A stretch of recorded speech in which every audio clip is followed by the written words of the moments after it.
Good morning, everybody. Welcome to an amazing day of Warcraft. 8 players left in the biggest league that Warcraft 3 got. And after today, there's only going to be 4 players left. Games are starting in 10 minutes. I thought we're going to go live a little earlier, evaluate the situation, showcasing what this is about. Because, you know, the Chinese, they start their games ASAP. Boom, boom, boom, boom, boom. One game after the next, but we need to set the stage here a little bit for the round of 8. Hope you had a good off day yesterday. I think it's very important for all that everybody had some time yesterday, some prep time, some relaxation time. But now it's on. We got 2 days left of this 6-week tournament. I can't wait for this, man. I can't wait for this. It's all best of 5 here today. We got Happy versus Kaho. We got Lynn versus FoCuS, 40 versus Life, and 120 versus ColorFul. While we do have big favorites in the first 2 matches, I think it's really, really, really tough to predict the past 2 matches here. Happy is obviously the big favorite when it comes to the match against Kaho. Kaho has been a disappointment pretty much the entire season. Maybe you can say he was a little bit lucky with the bracket. Played well against Moon. He did play well in the round of 12 versus Moon. But we got to see the Kaho from 1.5 years ago. He has to step it up big time to stand a chance today. And I also think he has to start really well. Because that's been a pattern throughout the entire season for Kaho. Good start, unfortunate loss, and then downward spiral.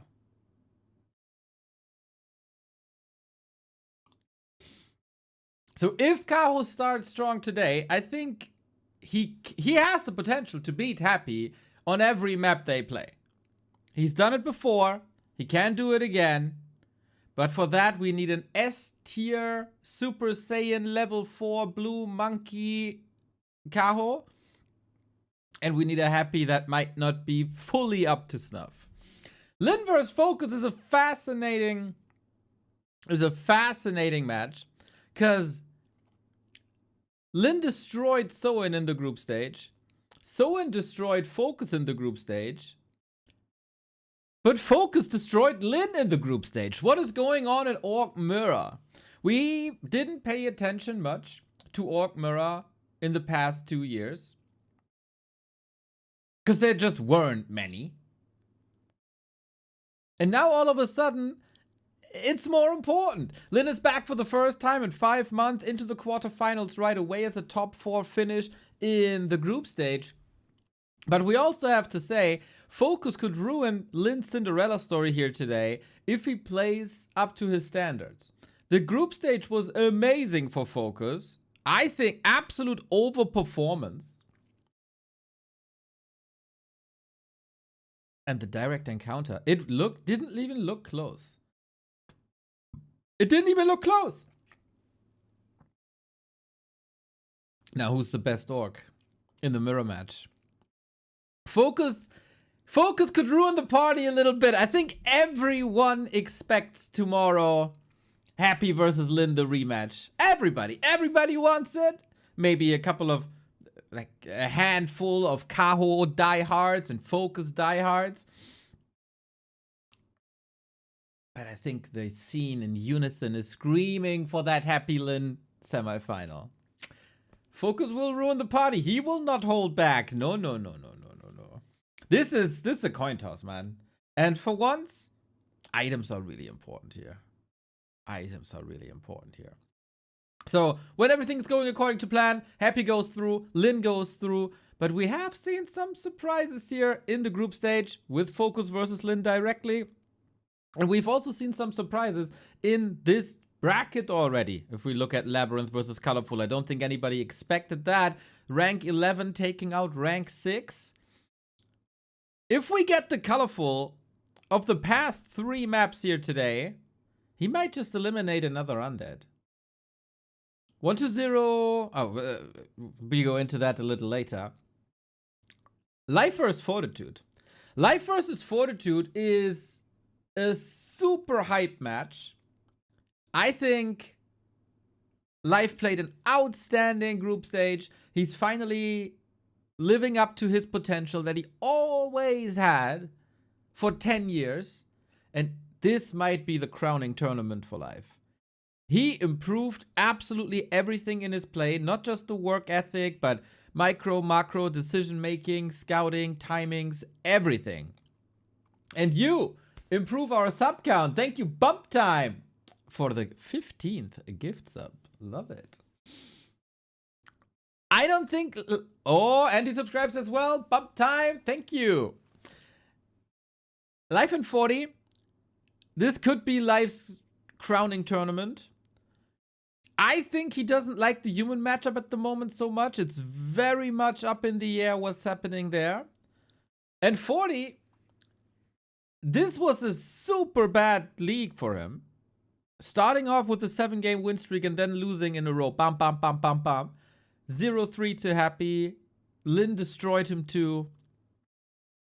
Is this the 40 that we know from Dubai and Dortmund and previous Tier 1 tournaments? The Don't Force Me Cup finals, where when it mattered most, he was the strongest. He had a daytime. We'll see about that. He needs to play his A game. I really don't think he likes the matchup at the moment either. It's been a bit vocal.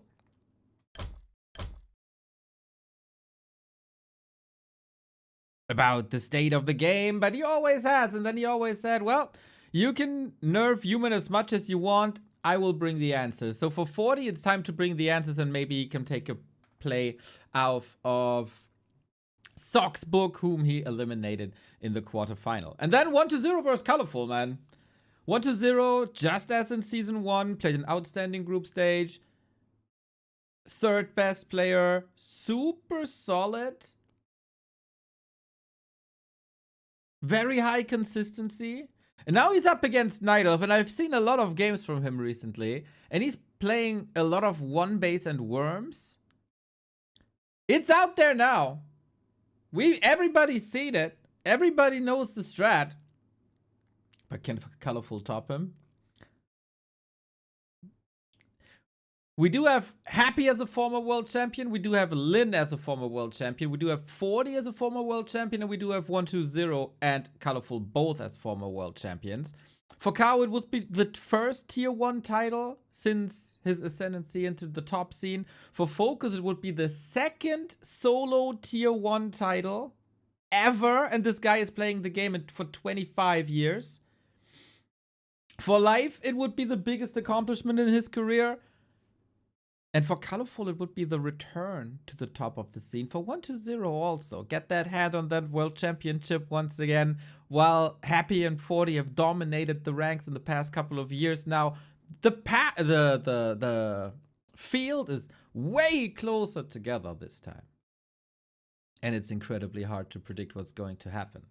While we have 2 minutes, everybody, we might need your help here twice. You can cast your vote. We have a feedback survey up if you are watching the Super League religiously as we did.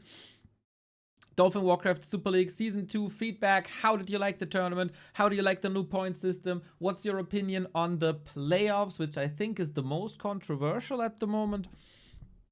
And how can we make this even better for a potential Season 3? Exclamation mark feedback. So far, not too many answers there. Hopefully, we hear from you. And then, exclamation mark award. We are nominated for the 3rd time as the best non-mainstream streamers, this time for 2026. We were nominated twice. We won that thing twice. And now we want to do it a 3rd time. You can vote on all your devices. You can vote once a week. So I, for example, have to wait 1 more day and then I can do it again. The competition is fierce. Eintracht Spandau is in. Geschriebene Geschichte. A couple of survival artists are in there as well. We need your help. We need your votes. Every single vote is important for us to go for the 3-peat. FoCuS or Lynn in the semis against Happy.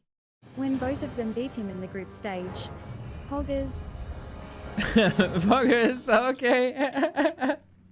Thank you, Hiaces, for the sub. And now it is time to introduce my co-caster. Does the man even need introductions? We'll see about that. As of course, a Super League quarterfinal isn't castable alone. I prepped the stage for the most handsome man in Warcraft 3, Mr. Remote Demo!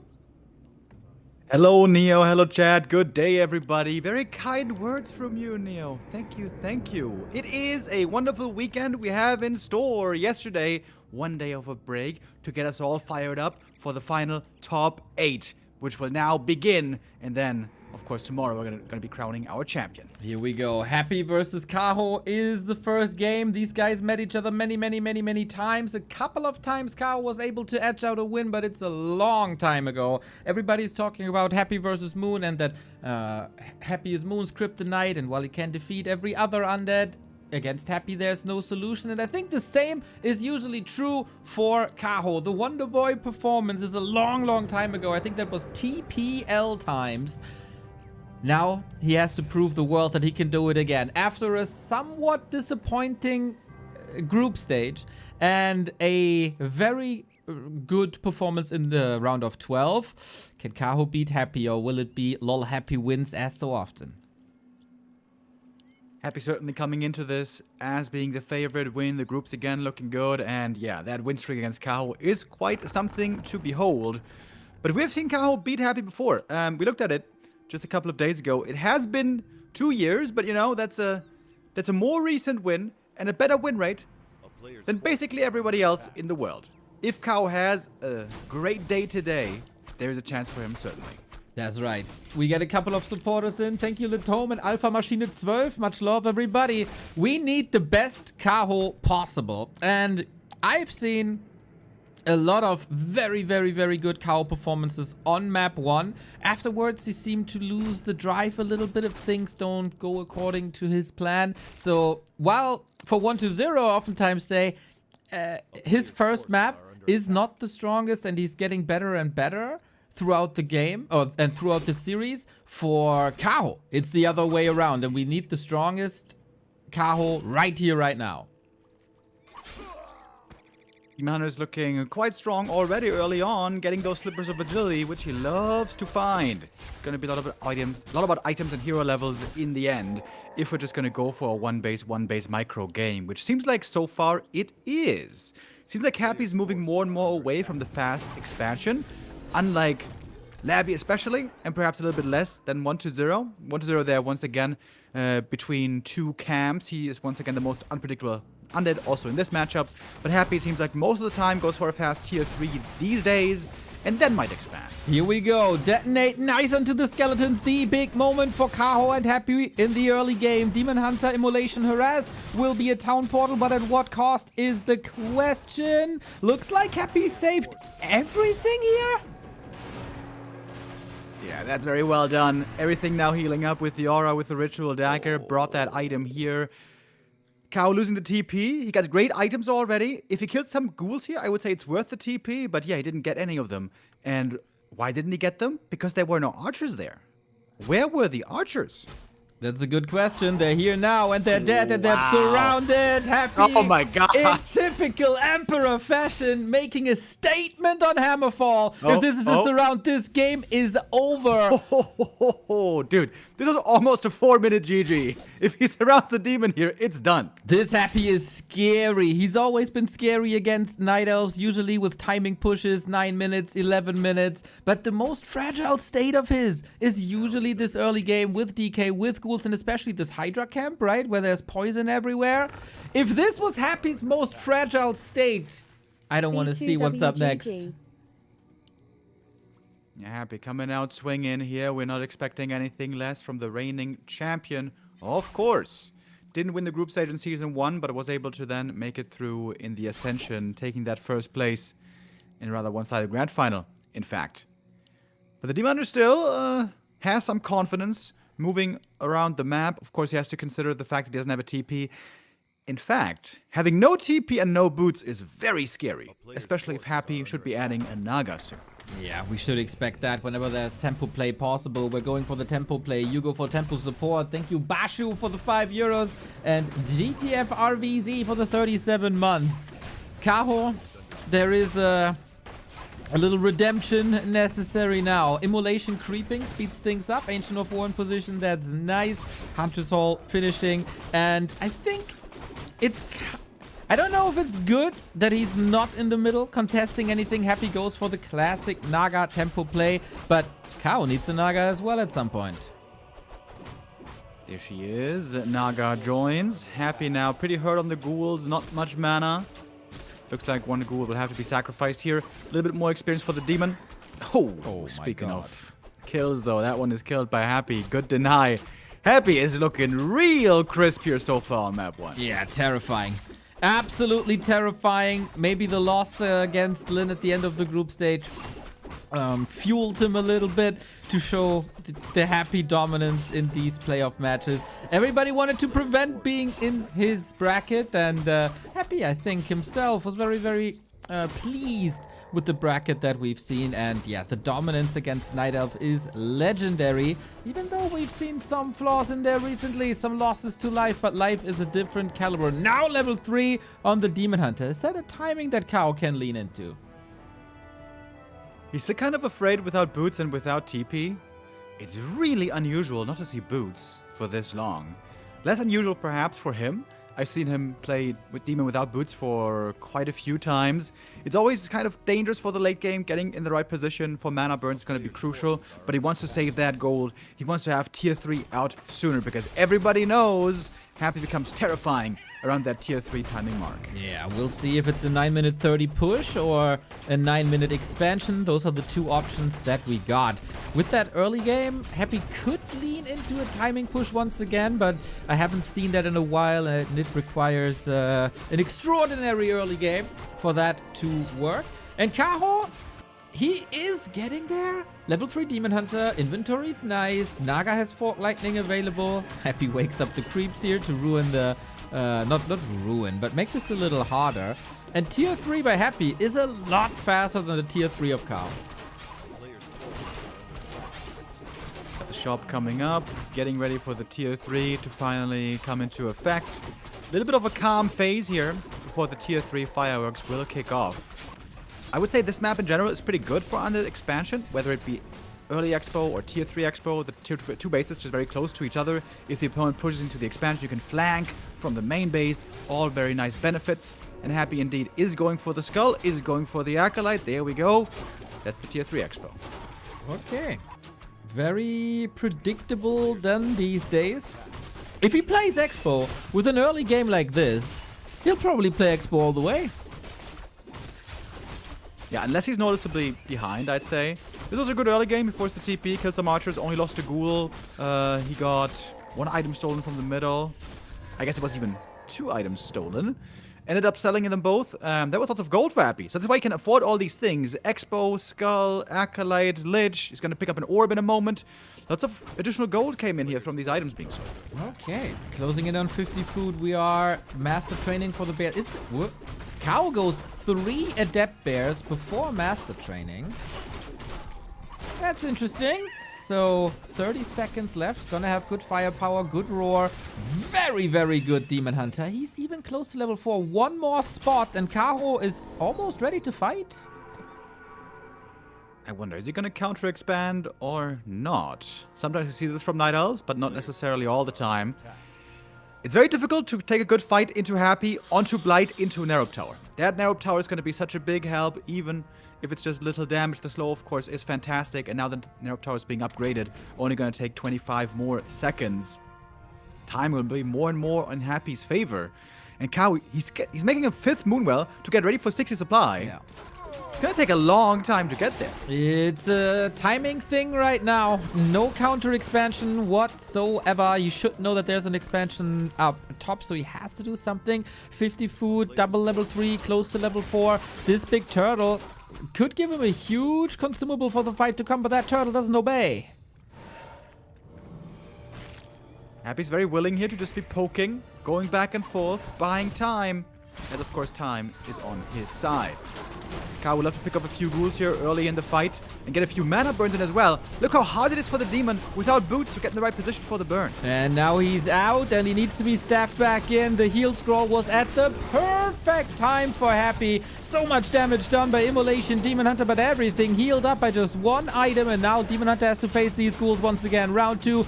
Bears have disappeared as they oftentimes do. The focus fire with Destroyer Naga is so strong. And now there's no items on that Lich. There's no Reju because the bears are all dead. And Kaho gets a schmack in the face from Happy on Hammerfall.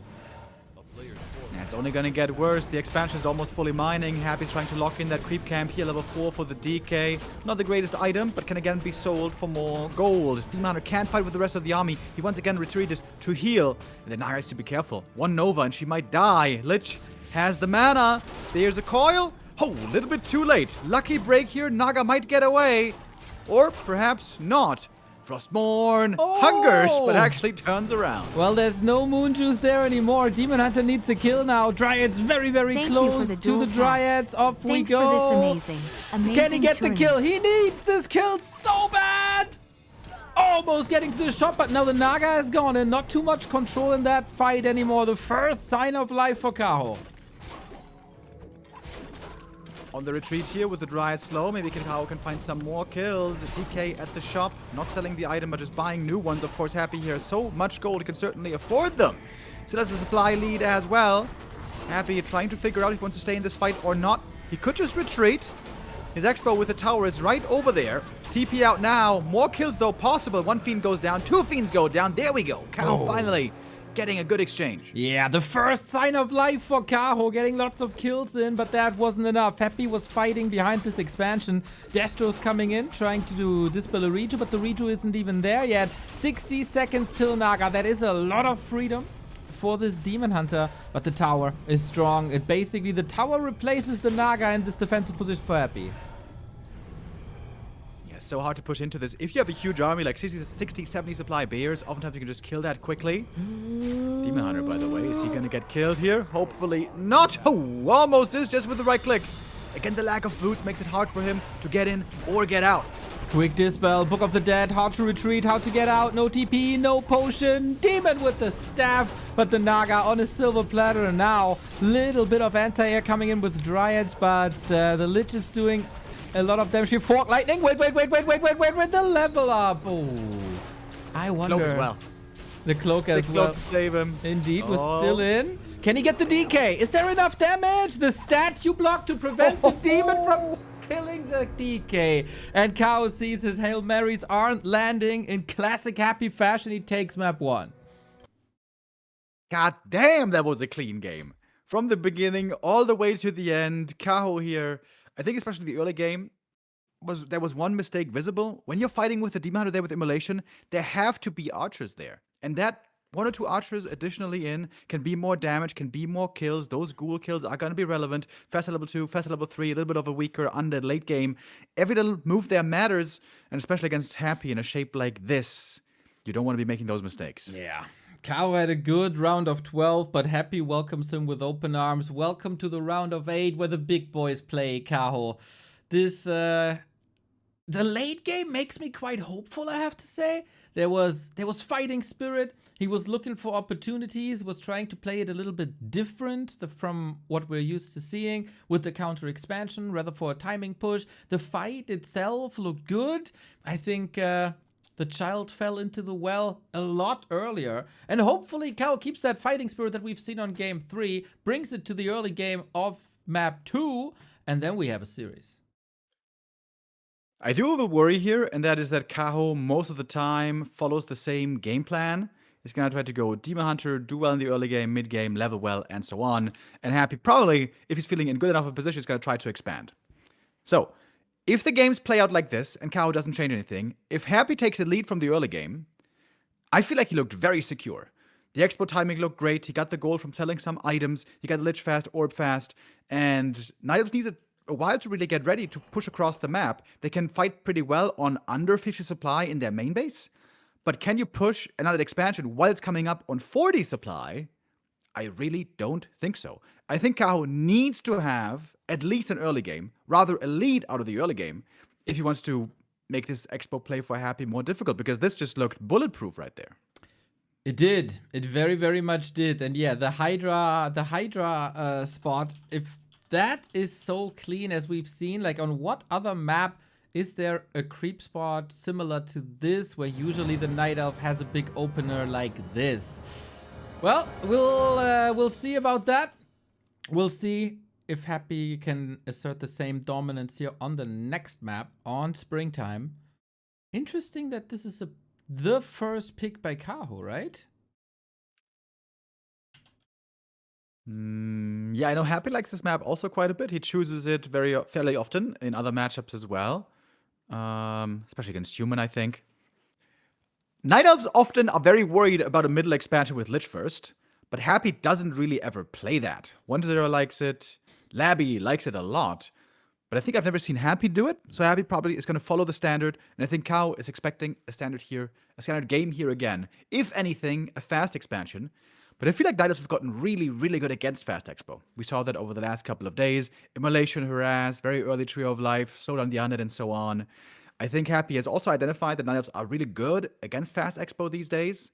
I think that's the main reason why he's just not playing it much right now.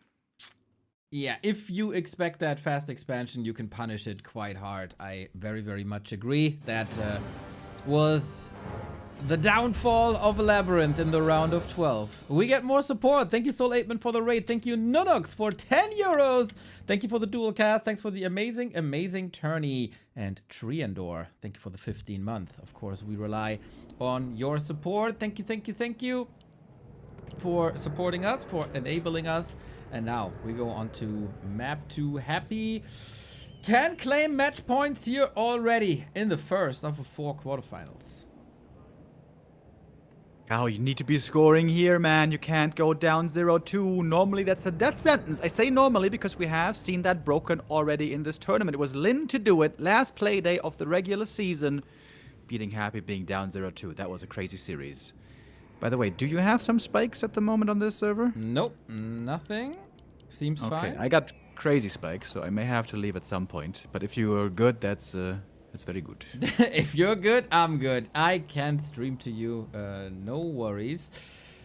If things come to worse. Happy, left-hand side on Springtime. Kaho, right-hand side. We have seen a successful Lich opener by Labby versus ColorFul. Other players bring more diversity to the matchup, that is for sure. Happy, always the same, usually. Except sometimes in big tournaments he's switching it up. But if game 1 is any indicator, then there's not yet a reason to change anything up. And that's a DK, and that is Ghouls. And it's the same openers as we've seen on Hammerfall.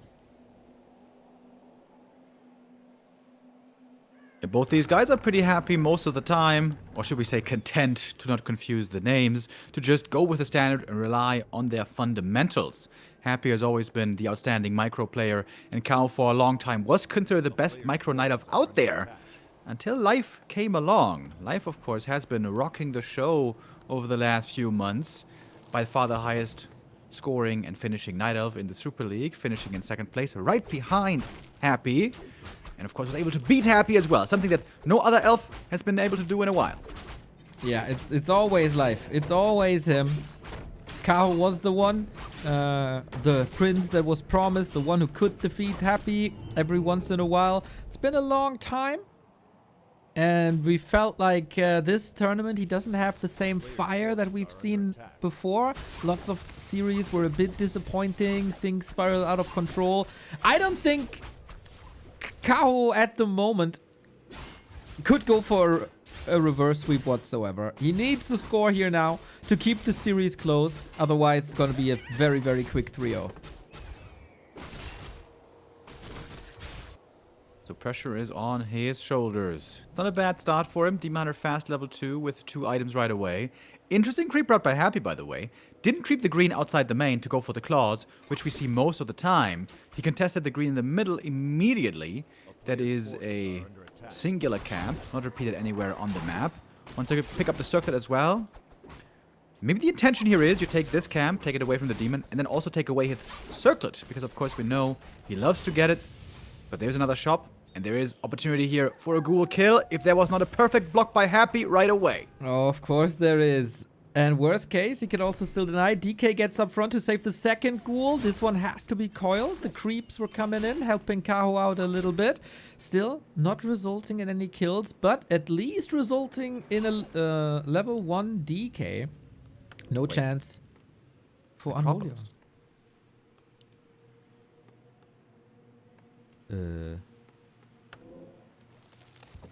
He made a necro? Did we both miss a ghoul pull? A player's forces are under attack. No, there was a shop. He also only has 4 ghouls. That is extremely low. Huh. That explains why he doesn't have much lumber. Oh, good opportunity for Kaho then. Takes great out punish. Great one punish. ghoul, sees it Oh, right God. away. Immolation. Oh, boom, God. boom, boom. We talked about a quick 3-0, or maybe it's a quick 1-1. This is a disaster for Happy. This is catastrophic. At least he can remake the Acolyte with the Necro. I guess that comes into effect. But losing 2 out of 4 ghouls. By the way, there's a Scouting Acolyte. Doesn't even have to remake it. What is this build, though? Yeah, I don't know. This seems improvised. Isn't this what Garg 1-base builds used to be? No second Necro? I don't think you need second Necro. Also, Happy's on 4 out of 5 Acolytes. And he's not really putting the Acolyte in. What is going on right now? Excuse me?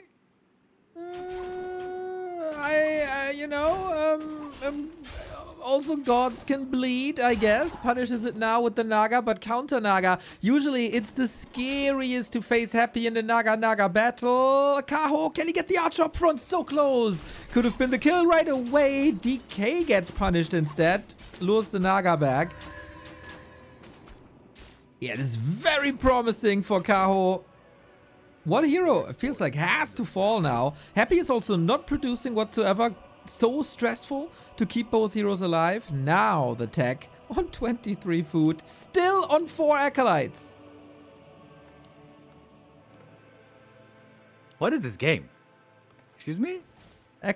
Acolytes on patrol, yeah. I don't know, man.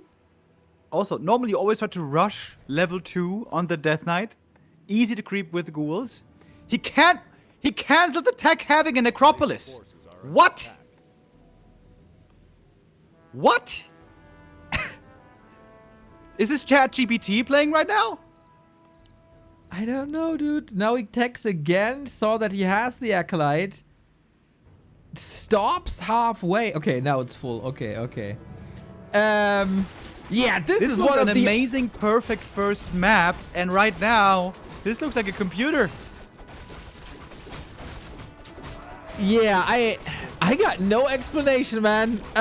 This is something that we rarely see from Happy, like, ever. Can you remember? Like, I remember one game where he accidentally unsummoned his crypt against Life and still almost won Lamau. But this is... I don't know. Hopefully he doesn't have a fever. Yeah, I'm starting to wonder, does his account get hacked or something? Like, this is the weirdest I've seen him do. Like the build already is super weird. And then a million other things. Yeah. But imagine Kaho not winning this game right now. And there's a chance, like, Happy late game is still Happy late game. Kaho has to win this game now. Yeah. If he doesn't do it here, he's not going to do it ever. That's just crazy, dude. What the hell? Well, It's not just the gold that was lost from you know, the Acolyte and everything, gold mine mining time. That is also very relevant. You can see that's why Happy is clearly down in supply. Also, normally the big strength for Unit is, in the early game, you can creep super fast with ghouls if you're not harassed. The ghoul build is what is ideally giving Unit an edge coming out the early game. yeah. And whenever we watch Night of Undead, we talk about timings, right? 9-minute timing, 11-minute timing. And if you get less gold and to cancel your tech, that screws with your timings. All right. next piece of suspicious evidence. The slaughterhouse is not rallied onto the heroes. Statue's just standing there. What is going on? Yeah, this is hard to explain. A player's This force is very, very hard to explain. Okay, maybe this is the reason. Frostworm Rush. So, you don't go ghouls, you go fast tech, you save some lumber, and you want to have quick Frostworms with triple hero. This is unusual. Normally it's always dual hero with Frostworm. Happy, save, sacrifice. Oh, did I lag? No. All good. All good. Okay. Please tell me if I do. Yeah, this... I guess that's the plan here. He wants to get quick dragons out, but they take a while. That has been the 1-0 play for the past week or so. Can be very, very powerful. Not that Happy never played worms. He oftentimes played 2 worms into push, and I've rarely seen that being successful. This seems like a plan C at best. Expo by Kaho. He's not trying to chop Happy's head off. He's giving him some time on a strong level 3 Demon Hunter, on a strong level 3 Naga with the bears out. Gotta identify, though, that this is something odd that Happy usually doesn't do, so no tier 3 Expo whatsoever. But we're gonna continue this 1-base for a bit, and then Kaho, I hope he muscles up an army and he knows how to fight against worms. Oh, I think now I'm lagging. Now you lag, Did I? yes. Okay. player's force. Sorry about that.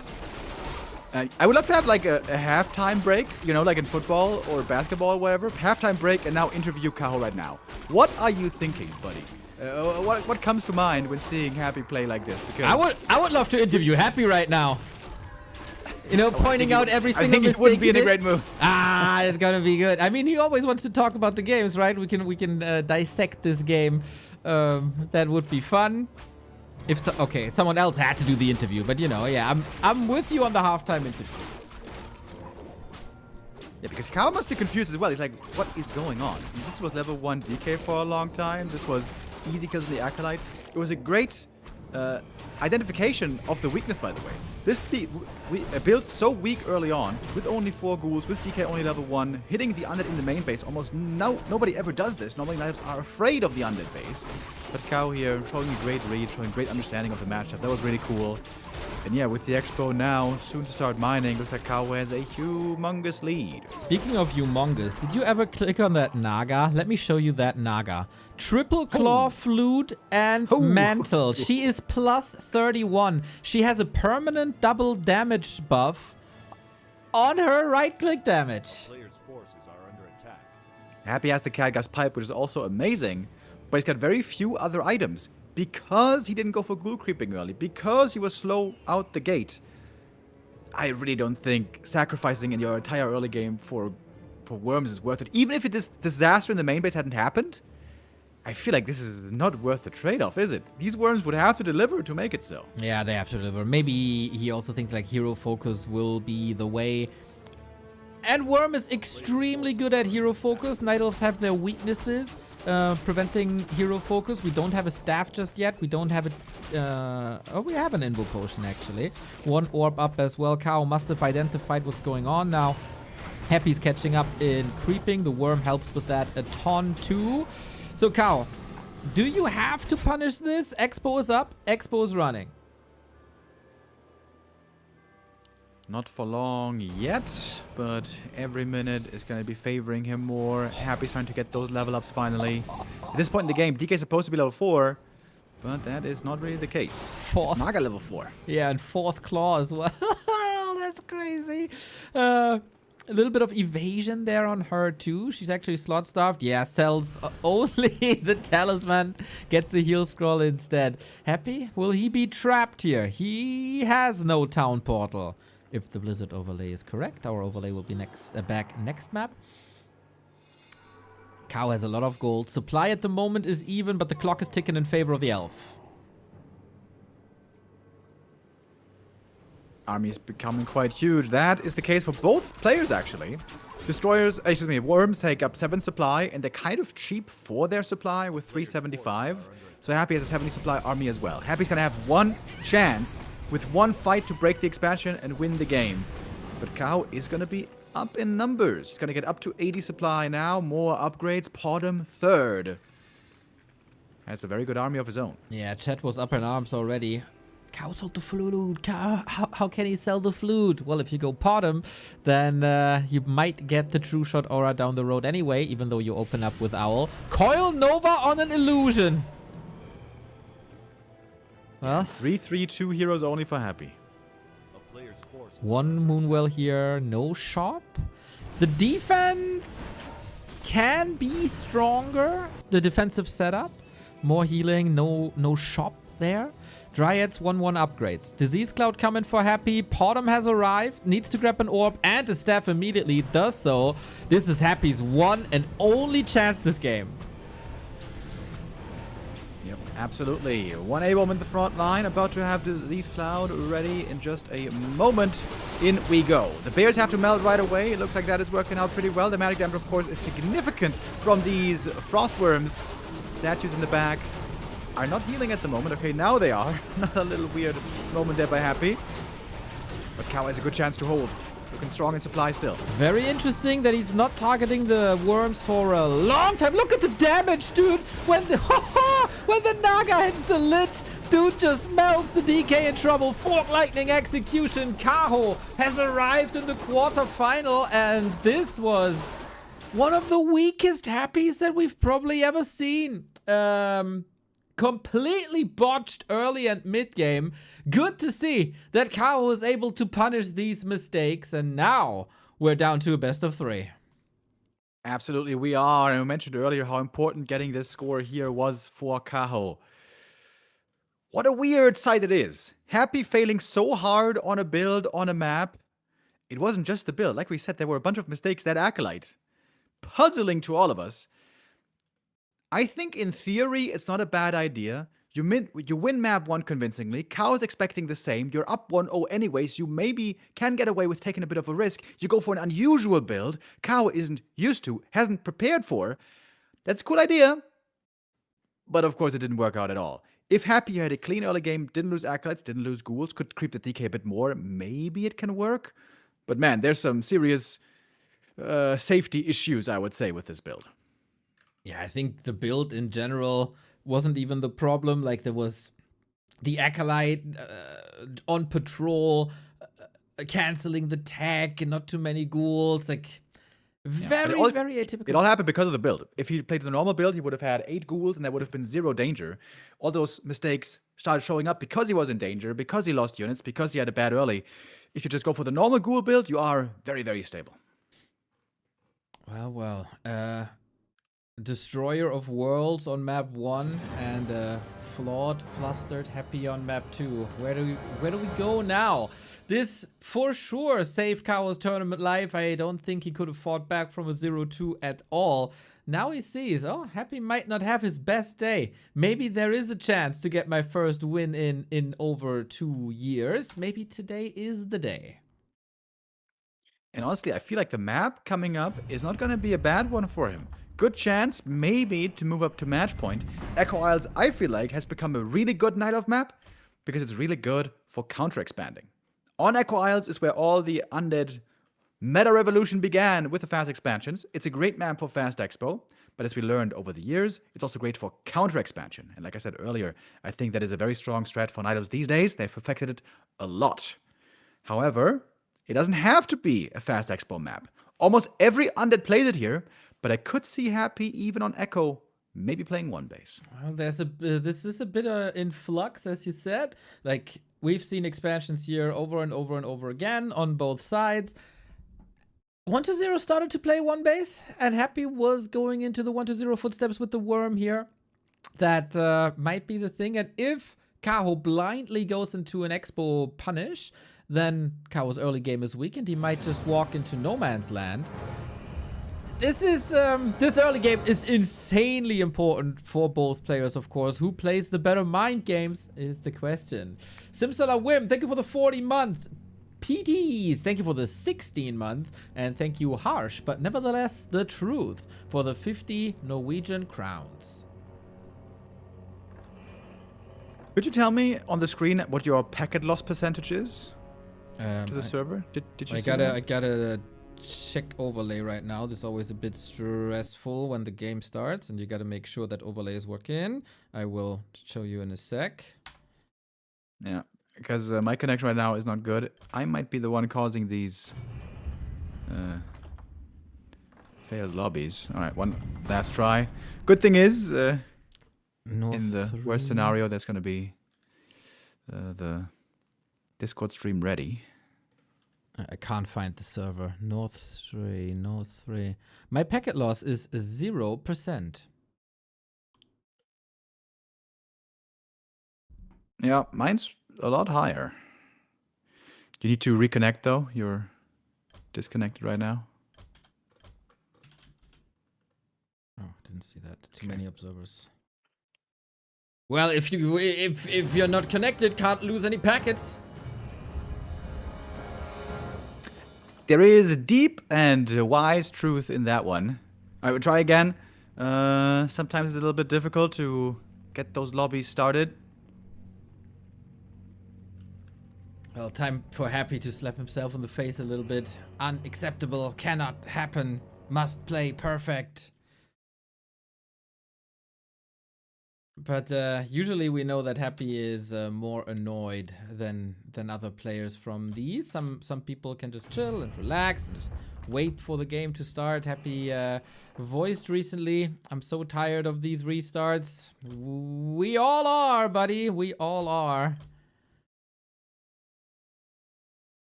Oh, they're saying something about Flow TV. Angeline is setting up a clean feed on Who, yeah?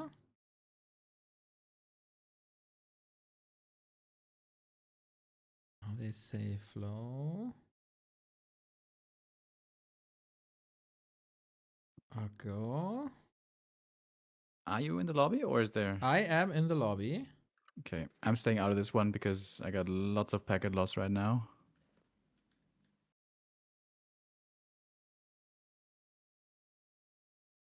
Okay, we try.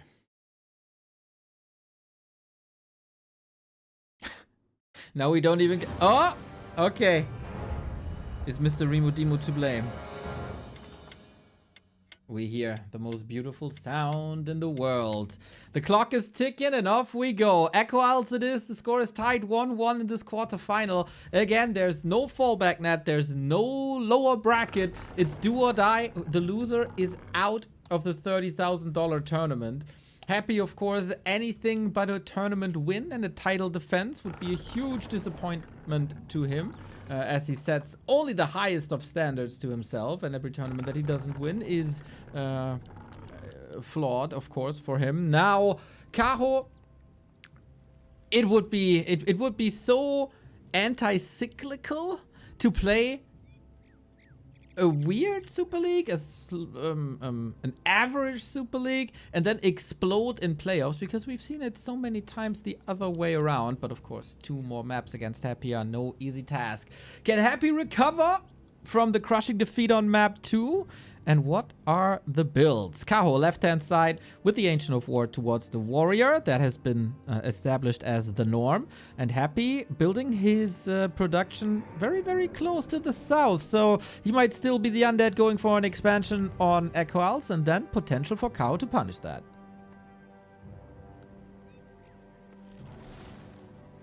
Alright, so I was just messaging War 3 Champions admins. Hopefully they can turn off my proxy. I think that's causing the issues, but we have a good connection, and that's the most important thing. Yeah, like I said earlier, I think Kaho has a good chance here to win this map if he has the proper counter lined up. If Happy especially goes for that fast expansion. What are we thinking? Is he going to play this one base here? Has he really lost all faith in the fast expo? Or are we going to see it? If there ever is a fast expo by Happy, it must be this map. Maybe a Twisted if that's even in the pool. Otherwise, I think we go straight for one base play and tier 3 expansions.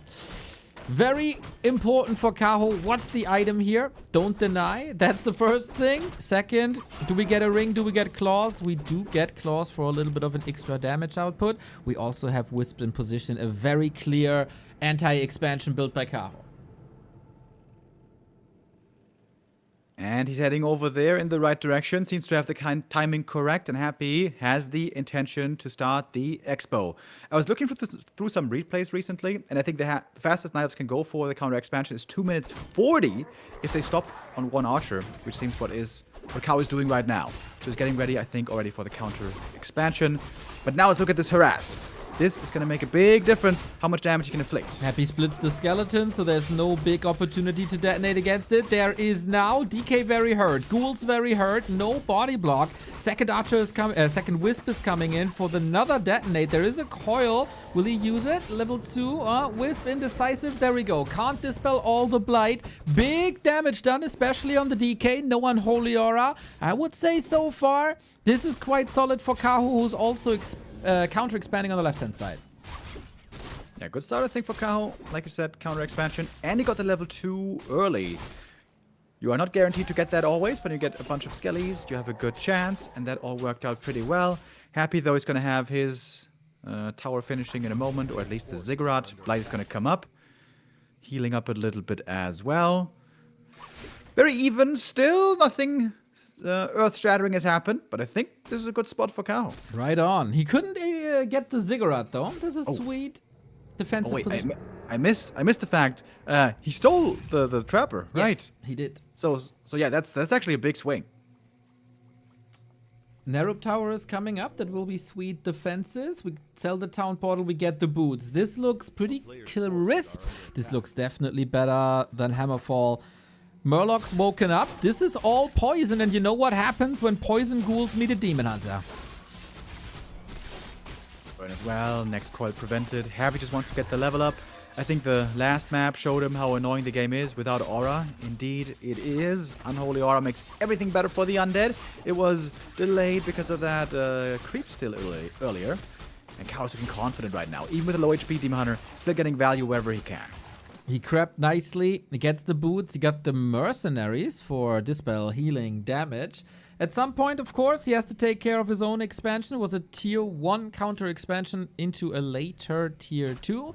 Timing's definitely still on Kaho's side, but Happy is already posturing up, threatening, distracting, and shaving off some time. But Kaho has that time because his tree is unfortunately not moving over yet.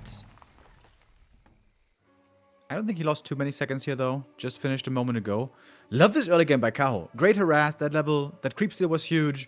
Buying the time as we expect the Night Elves to do at the moment. Once again, it's a Night Elf here looking good with the counter expansion play. And I love the Mercs early as well. Delay the tech. Go for the Mercs. You want to be strong out on the map in case the Undead wants to get feisty. And now it's Kaho pushing into the Undead expansion. That is something that normally never happens in this early game. At the same time, we get Happy push for the tree. No TP. The Haunted Goldmine is up, so there's not much potential. And Kaho is maybe on the opposite side of the map of where he wants to be. He's got the staff. He bought that earlier. Has the boots to get over there. Not much damage, really. Not too many ghouls. Tree is healing from his cannibalism. And Happy now begins the tech a little bit late. That could have been quite a bit earlier, to be honest. I feel like Kaho is in a fantastic position now. For now, but of course you can never be too sure against Happy. He also didn't suffer too much at his expo after the initial harass. Oh, good interception here, but not good enough to threaten the ghoul. It will be about the Naga once again as second hero, and of course Happy is like 90 seconds behind in tech. That should give a lot of map control to Kaho.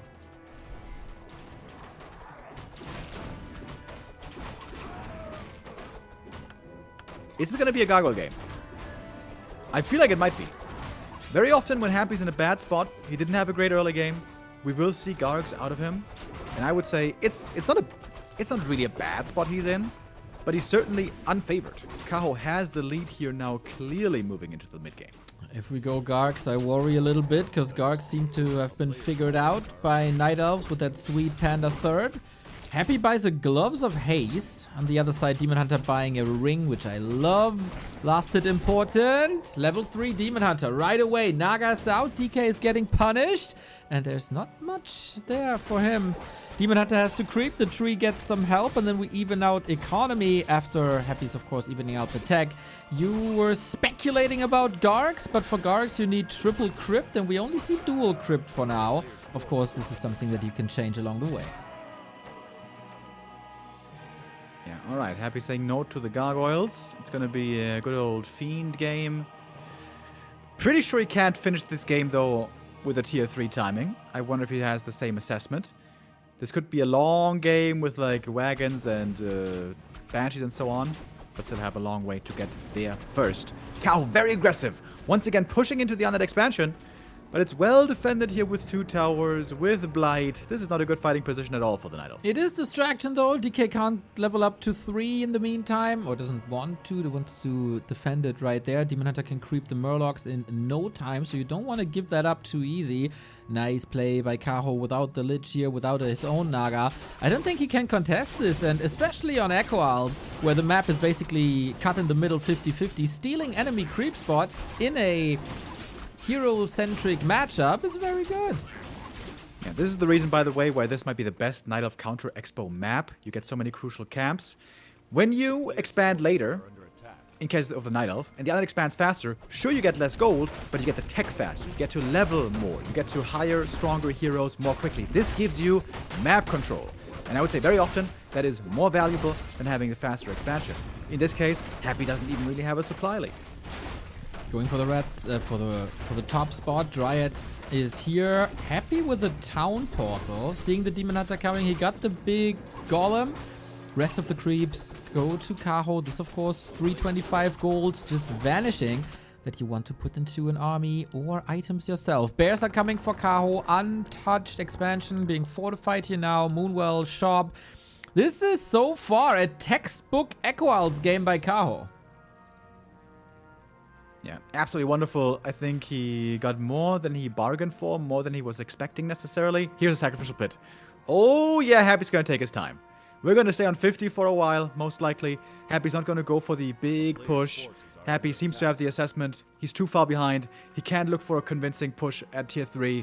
We're gonna go long. And we have seen, I think it was in the group stage, very first day of the group stage, on this very map. Of course, it's 5 weeks ago. Since then, lots of things have changed. But Happy versus ColorFul. ColorFul was in a very similar position than Kaho was in. Amazing early game, good economy, map control. And then Happy decided, I'm stalling. I'm buying the time. And ColorFul wasn't able to punish that. And he gave Happy so much time to build the ultimate undead army with A-bombs, with wagons, like everything was set up perfectly, and then Happy just chopped his head off and won that game eventually. Kaho must have learned from ColorFul's mistakes. Smart creeping here by Happy, by the way. He bought the TP again to get away if he gets creep jacked. His army right now too weak to fight. He takes the big turtle camp away from the enemy side. He was considering for a moment to go for the merc camp of the opponent, but not gonna do that. He's gonna attack the Night of Expo, it seems. Maybe trying to trigger a TP over there. Okay. Only a Demon Hunter so far. Mana burn, right clicks right away. No Dryads here for that extra crowd control. Happy knows the setup now. Kaho building more and more Moonwells. Necros! What? Necros! Oh, Necros! I only heard crows. I'm like, what crows? No, Necros. Oh, damn, that's an early Necro timing. We have seen more and more Necros. Craft was the first, like 2 years ago. I thought, this cannot work. Oh, well, it can work if you hit the timing hard. Then it became a super late game solution for LabyRinth and 120. And now Happy is becoming a fan of the Necros as well. Kaho has to scout this. He saw the temple, I think. He's going into Mountain Giants.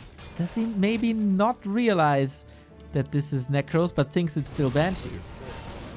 I think the good thing is, Mountain Giants are good against both. Would you rather have Bears against Necros rather than Mountain Giants? I would rather have an Ancient of Wind and Fairy Dragons. Necros. Yeah, he was certainly ahead of the curve compared to me, knowing about Necros. I was shocked in that game we casted recently. I hadn't seen them before on the top level as a late game option. And there, the game we saw in springtime, it failed pretty miserably. The 3-3 MGs owned them really hard in the late game.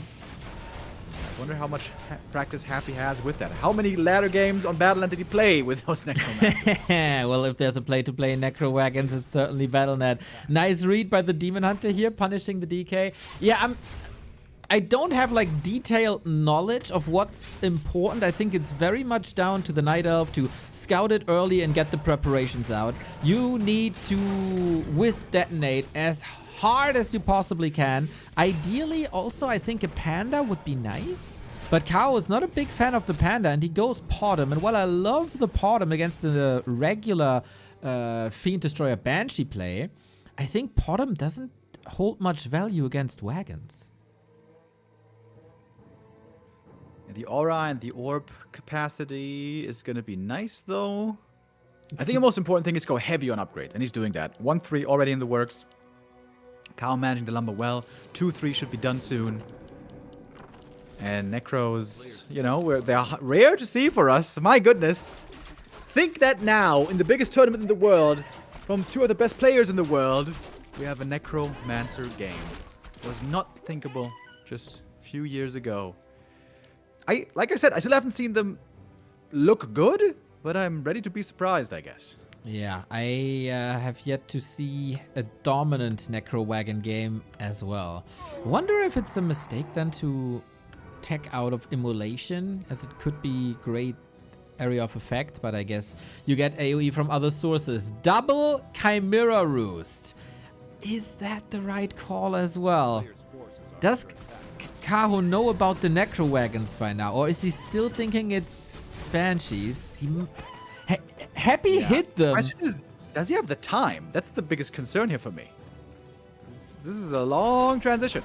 Okay, Kaho knows now. Goes for Dryads immediately. One Necro taken, and the most important thing for the Night Elf is don't fight as far out on the map as possible to drain mana and drain corpses. First Destroyer, finally a bit of Dispel. One Necro died so far, by the way. There goes the first bear, and we have a lot of Skelly Boys. Cripple on the Demon Hunter down. as well. There's no Dispel. There is Dispel now. Oh, Happy, this looking beautiful. TP out, Demon Invuln. Kaho is losing lots of production and lots of items as well, but Happy burned through lots of his mana. Happy has web already, by the way. Chimps can be really good, even against this army, if you have enough frontline. If there's a bunch of MGs taunting, making it impossible to focus. But these chimps, excuse me, so far, big waste of resources, not even making any. 83 supply for Kaho, 85 for Happy. Pit Lord with Cleave. Pit Lord! Oh my god. No way! Here is, oh my god. Frenzy Pit Lord! Frenzy Pit Lord! Frenzy Lich! Frenzy Pit Lord! Kaho was preparing with Wisp. This is the push. Whoever wins this map has map choice. We got map points. We got Demon Hunter crippled again. The detonates though! Insane! Pit Lord is getting punished hard right now by this Demon Hunter. Mana Burn on top. Mountain Giant still standing tall. Fork Lightning almost getting rid of Gorgonage. How much fight is there still in Kaho? It's 80 food versus 84. One Chim is on the way, but that one could be webbed easily. Right now, the standing army for the Night Elf looks tiny. More MGs coming in from the main base. They are, of course, very sturdy, hard to bring down. Happy lots of units, but low damage rangers. MGs with resistant skin, but hardened skin, doing well against it. We need more detonates here. Wisps are coming in. This is huge XP, of course, as well. 4.6, 4.5 bottom right clicks, but this is 14 food Mountain Giants about to disappear. Fog Lightning, other Fiend goes down. Skelly's here hurt as well. Some more detonates could be wonderful also. Pit Lord almost dead. Demon almost dead. The staff's gonna save him. As the MG is trying to take out the meat wagons. They represent lots of damage. By the way, Happy hit this timing as daytime came around, when Disease Cloud is the strongest. Kaho didn't rally the Chimera. It's finished for such a long time. It's chilling above the roost. And this is so necessary here now. Naga needs the Moonwell so close. Demon Hunter Vanguard obviously necessary as well. Not level 5. MGs need healing too. The Chimera is missing dearly. Doesn't need much anti anymore. Happy, what does he have? Like one Fiend left? Supply-wise, we're pretty even, but 2 heroes for Happy in trouble, about to die. 3 heroes deep in the red. Happy needs heal scrolls bad. So narrow! Potion for the Naga, back in shape. Lots of mana. Huge detonates indeed. Imagine this with the Chimera. We got 2 Chimeras chilling. Kaho is losing so many units. We need more Wisp than this. Demon Hunter nuked staff again. Where are the chims, bro? Where are the chims? The pit lord gonna go down now. That's a kill. That's a level up. Bottom level 3. Death Knight in trouble. Has to TP away. Ooh, and Kaho holds. Surviving. Down by 20 supply. But he holds. 2 chimeras in the main base, dude. This is crazy. Rally point not set. Happy. What's the follow-up with the Necro Wagon? Statue almost empty. Pitlord takes some time to come back. DK hurt. Lich hurt. And Kaho has time to recover. He doesn't have the biggest resources, but he was at 50 for a while. Demon Hunter close to 5 as well. 3-2 upgrades. Who's in a winning spot now? I don't know. Big question is here, how well are the chims gonna do? If they can blow up the fiends quickly and then go for the necros after, I think Kaho should be in a good spot. But healing now is the problem for Kaho. I think he should be going heavier into bears. He's out of moon juice. He's making some bears, making some chims. Trying to work towards 70 again, and 80. Chims have been scouted. So Happy immediately slaps down a third crypt, goes straight into Gargs. And now that there is already a Potom on the way, you have no chance to go for a panda. And how do you stop mass Gargs without a panda? That's a very good and valid question. Happy, though, can't make mass Gargs. He's stuck at 80 supply right now. Going for double heal scroll. We saw how important those were earlier. Unless he wants to turtle hard now and go up to 100. That, I think that would be a good move, actually. What if he just goes up to 100 supply Gargs? Yeah, I don't know. I don't have an answer to that. Night Elves don't have the units to deal with that. Also playing the game slow right now at around 20 minutes. In theory, should be good for the Undead because he's got the casters. They're all regenning mana right now. Not only can Happy go Gargs, he could also go Banshees if he wants to. Of course, resources are finite. If you go into like a straight up Hippo counter. What? What is this? Well, Staffing to the army, but without other heroes here. You can town portal the army home. I guess that's the play. Detonate. Maybe could have given Demon Hunter level 5. Maybe missed opportunity. Yeah, Kaho's gonna hit 553 in just a moment. It is guaranteed. Clear experience lead on Kaho. Logical, considering he's against Skellies, Necros. And Kaho now back up with a big army.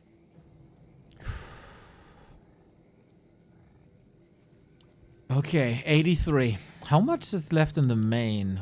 2 minutes of mining, more or less. Skeletons, of course, insane scouting tools, similar to a shade. Double heal scroll for Happy. The shop control is always amazing. Is Kaho ready for these Gargs? That's the big question. 5 Gargs up in a second. That's not overwhelming. But it will tear these Chimeras apart. We got 4 Chimeras. What happens if they get web, by the way? Well, are you then supposed to turn off web now? I think so. This unholy Frenzy Gargs. Frenzy Gargs. Okay, wisps now need to be used heavily. We're a little bit underused earlier, I'd say. Here we go. Can you nuke them out of the sky somehow with fork lightning and right clicks? It's necessary. The Gargs are disappearing quickly. 2 of them still alive. Detonates are coming in. Big AoE damage. We got a little bit of cripple. We got a lot of web. Still 1 Garg, but that doesn't matter. DK in trouble. Has only a TP. Pitlock trying to go forward. Cow 62 food only. He got 20 food wiped here. Every single Chimera down. Happy getting a bunch of kills. I wonder how he's going to replenish the army now. Doesn't have much to go until 80 supply. Happy's going to mine out faster, by the way. If Kaho can keep surviving, he might be able to still win this game, even taking these heavy losses. There might be a stalemate breaker in the north, then 12 o'clock position. Demon Hunter has a staff, might be greeted with Coil Nova, trying to shape some mana away. Cripple, amazing, but the Dryad Escort is there too. Good thing they were here, otherwise it might have been a kill. He has a staff. Should be fine. A player's forces are under attack. Okay, we reset. Kind of feels like a boxing bout with rounds. Round 1 and 2, Kaho was bruised, but he held on. He's still alive in this. And now the mains expire. We got a Wisp here up top. We got Skeletons up top. Both players, of course, know that this is the win condition.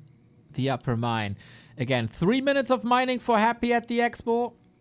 5.5 minutes for Kaho. He's in no rush as long as he keeps the upper expansion free. Nighttime cycle was great for Kaho.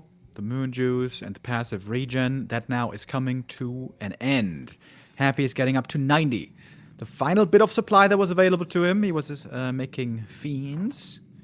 Lots of fiends now. No Gargs anymore. Yeah. Does he have the gold for another base? Not exactly, but almost. Yeah, just takes a little bit of time. He is in no upkeep, so in high upkeep, he's getting very few resources at the moment. Just establishing a super strong army before Kaho can get there. But Kaho also, 85. So many fiends, by the way. Complete transition, triple crypt fiends. And Kaho still going for tons and tons of chimeras. Positioning is so important now. Disease Cloud here could be huge. We got a long daytime here. Kaho's moon juice, though, looking fantastic. Look at the moon wells in the main base. All full to the brim. Right We do on. have Wellspring. That's incredible, isn't it? We have nice snipes here. One destroyer only against the Reju. Chimera's getting webbed. DK's far forward. Might need a TP right away. This push didn't do anything. Healed one Chim, though. And Disease. I think we shouldn't underestimate the Disease here. There's a lot of passive damage over time. Kaho should be able to get an easy expo cancel here. I think. Or maybe not. Happy's coming over. Getting ready to protect the most important position now on the map. Kaho needs heal scrolls. Like, he can't give Happy the heal scrolls anymore. He needs to shave off one hero and get to the shop.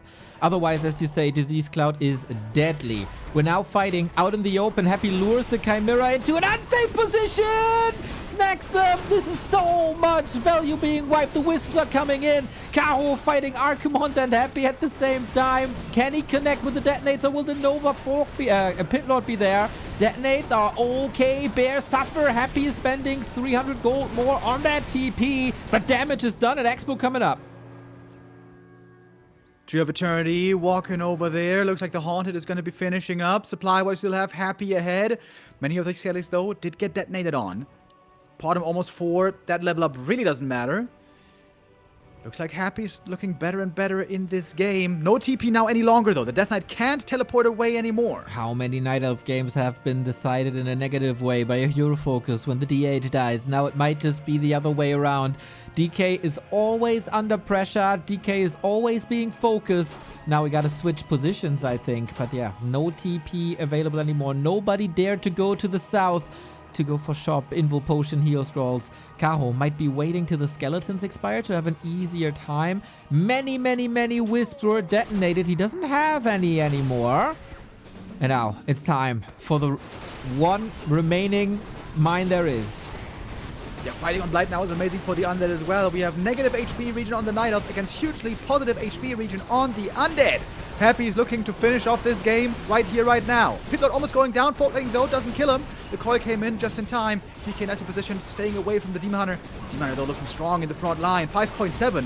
Maybe he can get to level 6. The supply is getting narrower and narrower. The Night Elf is breaking through. The Pitlord is getting punished. Level 5 on the ledge. Big nukes. Demon Hunter couldn't connect anymore. Potom is chasing with that big orb of venom. Everything is so hurt on both sides. We got Cripple as crowd control, so he can't change that, chase that fast. Pitlord! Potom almost assassinating him. Would be a huge win towards level 6, and then Superman is online. Fiend down. Fork Lightning. Kaho with a supply lead, and he can clobber down this Expo as well.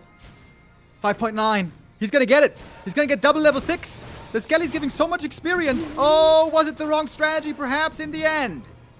Oh my Everything's so god. hurt though. Holy hell, Kaho needs nighttime yesterday. Needs heal scrolls, needs anything. It's crazy that this Demon Hunter didn't get to 6. Lich chasing. What a Gatling gun this guy is with Unholy Frenzy. Fork Lightning, strong Pit Lord down. Level 6 on the Naga. The demon was on the way home, so he can't get to level 6. All the staff standing up on the Tree of Eternity, Oh but my there God. is no Moonwells, of course. Kaho, can you keep your nerves together?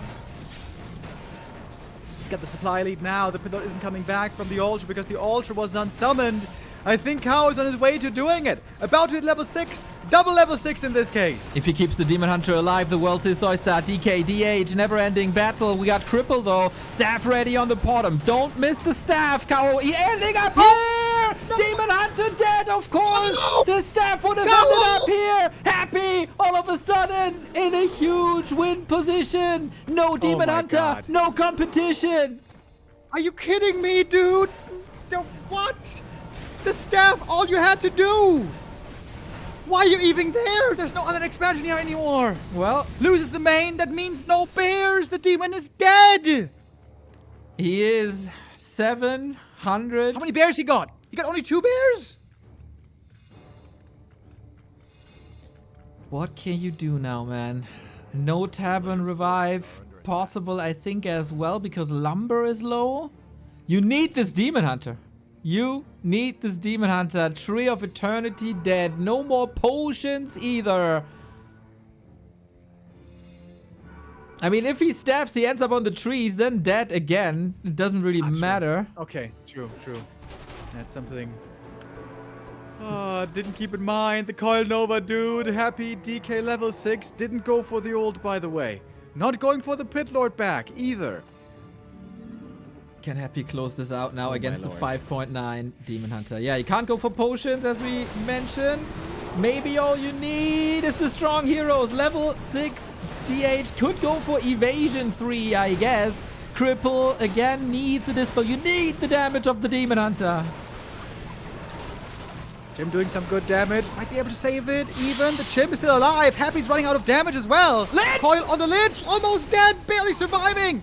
Kaho might still do this. Metamorph is available, but we need more mana. The wagons are falling, and it's so important in this hero focus. Destroyer number 1 was mispositioned, easily taken out. Kaho with the classic Night Elf play. Foggy has tried it. Moon has tried it to get rid of that Lich, but Happy's Lich is immortal. Kaho, 60 gold only. Nobody is mining anymore. Is Hero Arena with a little bit of decor. Bear falling, no more Reju. Can you keep this DK under control? Don't think so. This is the last bit of dispel. Destroyer down. Last bear, last Destro dead. Oh my god, is Hero Arena. But we've got 3 heroes versus only 2 at the moment. Naga, careful. Lich, almost dead. One last coil. There was the last bit of healing, and now you want to take the damage dealer away on both sides. Naga in trouble. Lich as well. Whoever kills the hero wins the game. He gotta get it. You gotta get it. He got it. Oh, we gotta be kidding me. Lich is dead. Naga back to the main. The Moonwells are now there to heal her. Kaho with a level 5 Potom as a 3rd hero. Seems like now we may have done it finally. Almost no units left, but insane heroes. GG! Kaho does it against all odds, and we got match points for Kaho! We sit here 5 weeks and we criticize him every playday. You can do so much better. You can do so much better. Well, now when it counts, he's doing so much better. Crazy times at Super League. Our champion is facing elimination. One map away from being kicked out. Happy trying different builds. Tries the worms on map 2, doesn't work. Tries the necros on map 3, doesn't work. Kaho plays this map so well. The way Elves have been perfecting it. Really, really well done. But Happy was up in supply for the longest time. He had the expansion coming up, but he wasn't just not able to break through there. It seemed like he just was completely running out of damage. It's getting tougher and tougher and tougher when the Night Elf gets higher and higher. Of course, the Demon Hunter is turning into an absolute beast. The Naga is basically one-shotting fiends at some point. It's tough to find an army composition and the timing. I think if you go Necros, you have to eliminate a base at some point. And Happy wasn't able to do that. Barely. I mean, he did a lot of damage. We also have to say, though, that Kaho was focusing the DK so much that Happy had to spend like, what, 1,500 gold on town portals at some point? Happy was ultra aggressive and maybe not necessary. Maybe a defensive position would have been better. But in a game like this, with like 30 minutes and level 6 heroes, one decision doesn't make or break the game. It was an amazing game. And this is the strongest Kaho, who's peaking at the perfect time. Crazy game indeed. My lord, my lord. Yeah, if there was one mistake Happy made, I think he was too often too far in front with the Death Knight. That's the great thing about playing Mass Necros. There's a bunch of skellies always everywhere. There's lots of targets to attack for the Knight of Units, which have to be on A-click a lot of the time. You can't just focus fire all the time, especially when you have a huge army. Otherwise, you're going to lose too much damage uptime. Death Knight here should have been further back more often. Using 1 or 2 TPs, I think, is fine to reset, but he had to keep on TPing, going away, running away. Until at some point, Knight of Heroes were too strong. Those skellies do feel experience over time. 665, you can't deal with. Crazy that he got the resources for the demon and then the demon hunter wins the battle once again. Pretty sick. Match points for Kaho. Unthinkable. I think everyone saw the bracket. It's like, okay, there's a Night Elf mirror. Happy's gonna face a Night Elf. They're both not in their strongest shape right now. Happy is guaranteed to be in the semifinal in the top 4. But Kaho thought differently. He came well prepared versus Moon and he had strong showing versus Moon. Now, for the first time in over 2 years, Wonder Boy can kick out Happy. Happy might be eliminated in the round of 8 of a tier 1 tournament. Oh boy, the tension is there. Problems rising. Is that what we're seeing? Happy, who has been so dominant against almost every Night Elf for such a long time, now really struggling. I gotta say, I think Happy's strongest strategy, he only played on map 1. Standard, 1 base, ghouls. Happy's deviating a lot from it, and on Echo Isles, I think it's kind of understandable. It's so good for Fast Expo, so if you ever play Fast Expo, it would be Echo. But normally Happy is sometimes criticized for always playing the same builds, but it's one of his strong suits, because normally he identifies 1 or 2 great builds and plays them to perfection. We saw that on map 1. I think Happy has to go back to the basics here. Don't try to get too cute with worms. Don't try to force an expansion early, which Knights have gotten so good against that tier 1 Fast Expo. We saw Kaho was able to claim map control and then take a really good mid-game. But no, 1 base, hit your timings, get tier 3 fast, and then if you're in good enough of a position, and then you can go for a tier 3 expansion. I think this would be a much more promising strategy for Happy to go for. Now, all that being said, we are on Last Refuge, and this might be the best worm map in the entire pool, because of how the tree lines here are so amazing for flying units.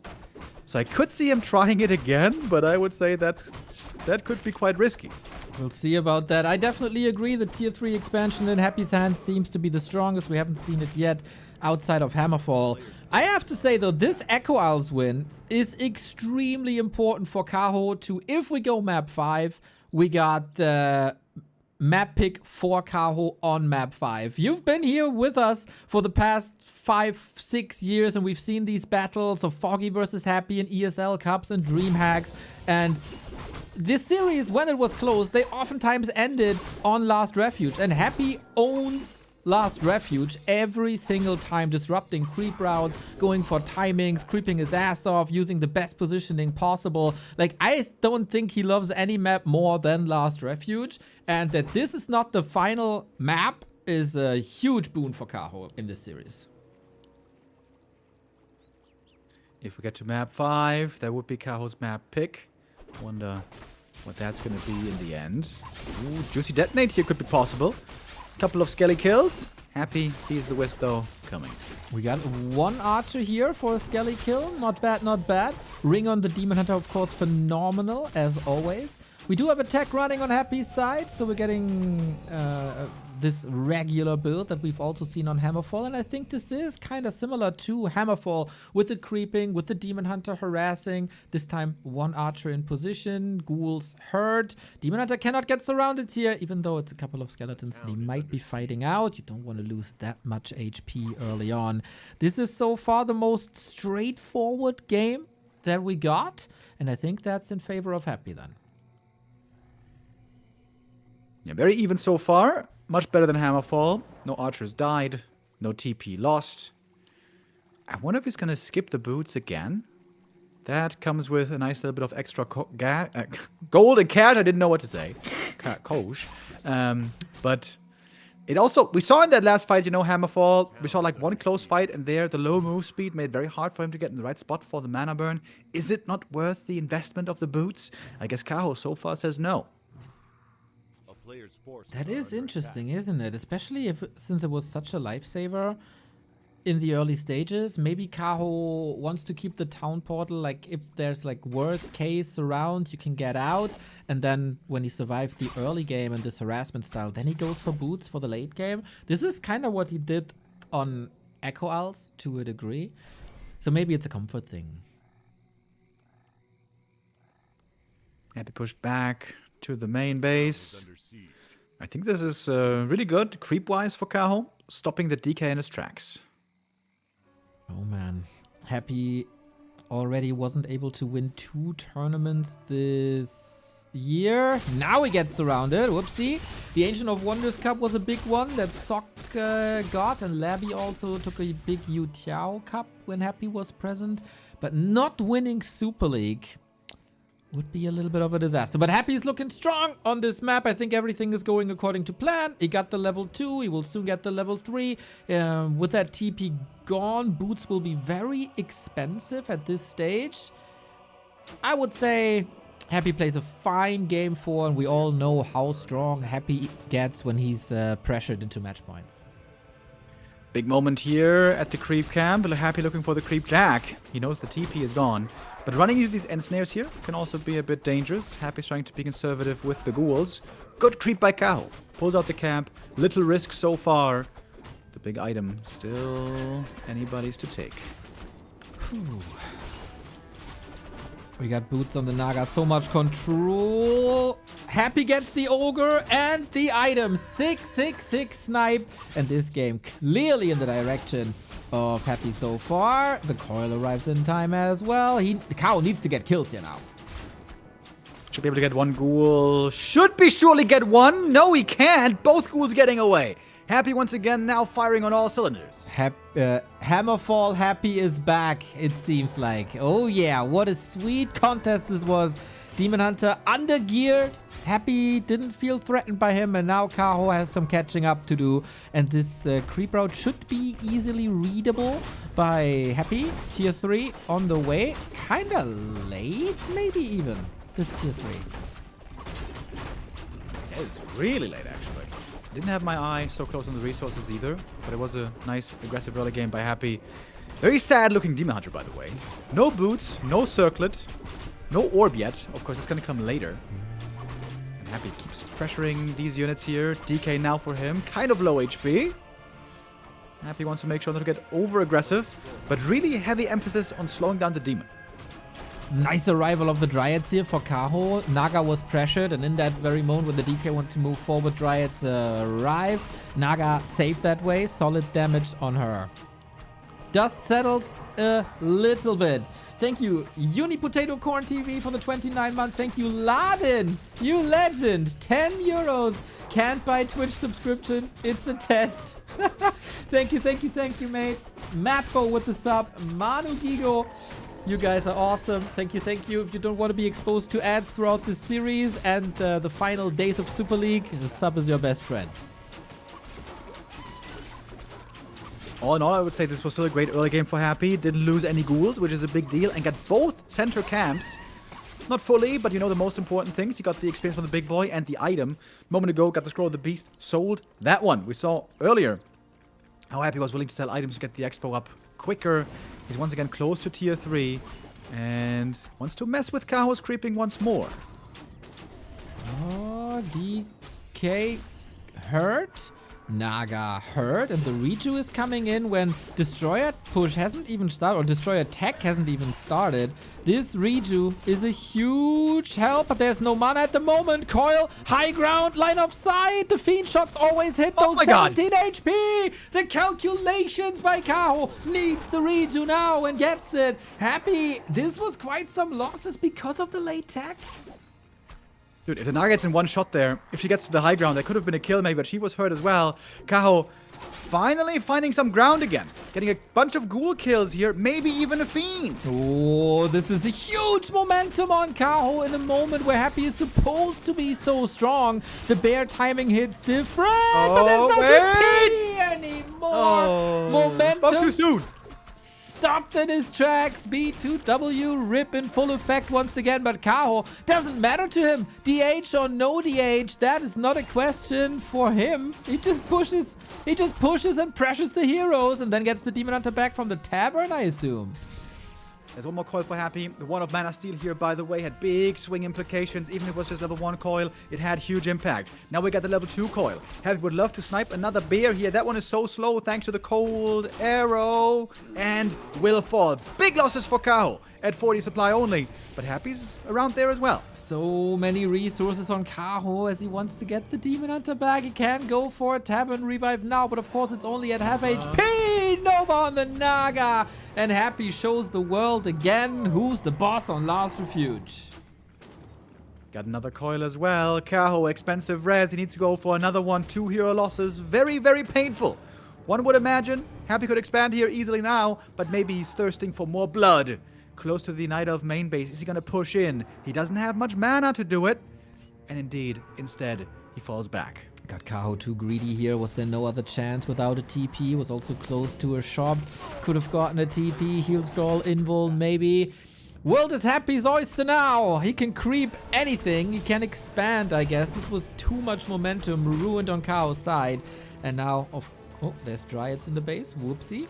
A little bit of creeping here. Solo XP for the demon. He needs orb, staff, army, Naga, levels, and a late game plan. It's super unusual to see a Demon Hunter so weakly equipped on Last Refuge. Normally here he can creep really well, quick to level 3, get a bunch of claws and rings. He's got 1 ring and 1 gloves, and I guess the Robe of the Magi. But this is weak inventory for Kaho. He's about to hit 4-3 level ups. That's pretty good. But Happy, I would say, is looking noticeably stronger now on those heroes. I think the biggest win for Kaho is, yeah, he got a close to level 4 demon, of course, and there's no expansion. Usually, Happy kills you at 9 minutes 30 or goes for an expansion at 9 minutes 30. Kaho contested him so much that none of that was possible. But will this just delay the inevitable? Double red camp items for Happy, by the way, after double shop items. This is big upside for him from the creep war. Falling back here, no creep jack really leading to anything for Kaho. Happy can creep more, get more level ups in just a moment. Mountain Giant upgrade started. Interesting that he spent resources on that. Has to build some Moonwells. That's Happy is already going for A-bombs. Not in a strong fashion just yet. He also needs a Disease Cloud. Little bit of time to creep. Level 4-3, strong on Kaho. Can only imagine that he's stalling on 50, squeeze out the resources, and then go pot him double orb. But can he survive these fights? I don't know.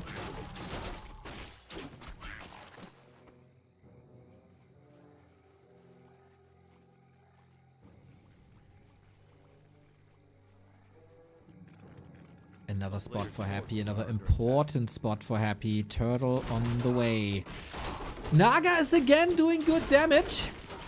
At least Hardened Skin is researched for fast Mountain Giant transition. Happy no Banshees yet on 1 base.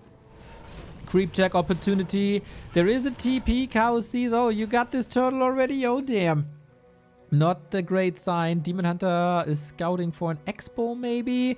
It's a weird state of the game for Kaho. Otherwise still pretty even, no expansions. Then quickly we will look to the heroes who might be looking stronger there. And there we have a clear answer at the moment. Happy with the higher levels, considering the 3rd hero, and with better items all around. And there's still a whole bunch of camps on Happy's side as well, by the way. I would That's- say Happy's position is really good. That's scary. Kaho needs an outside-the-box play. He's not usually known for creativity like this. Maybe a Zeppelin drop can help. There is no web. We do get Wellspring. Player's forces A straight-up fight shouldn't really be winnable. Producing 2 Mountain Giants now. And trying to contest the remaining camps on the right-hand side. Can he win this by pure mechanics? And how much micro potential is there with the Mountain Giants? You can taunt a bit, I guess, but mostly they're on A-click. And the concern also is how much healing is there going to be? With more MGs, there's fewer bears. We don't have that much rejuve over here. That's right. Okay, so the Night Elf position gets better. Happy's trying to kite into that choke. Couple of bears, double MGs. They do require a bigger front line. This choke is not made for this Night Elf army. Ooh, statue misrallied. Okay. Might get punished here. More levels, close to level 4 Naga, level 3 Lich. Amazing inventory for Happy. Yeah. Happy has at least 4 items on every hero. This is really good. It's not done yet. Again, there's camps on his side of the map. I think Kaho feels correctly. He has to engage here. He can't just give all these camps and items to Happy for free.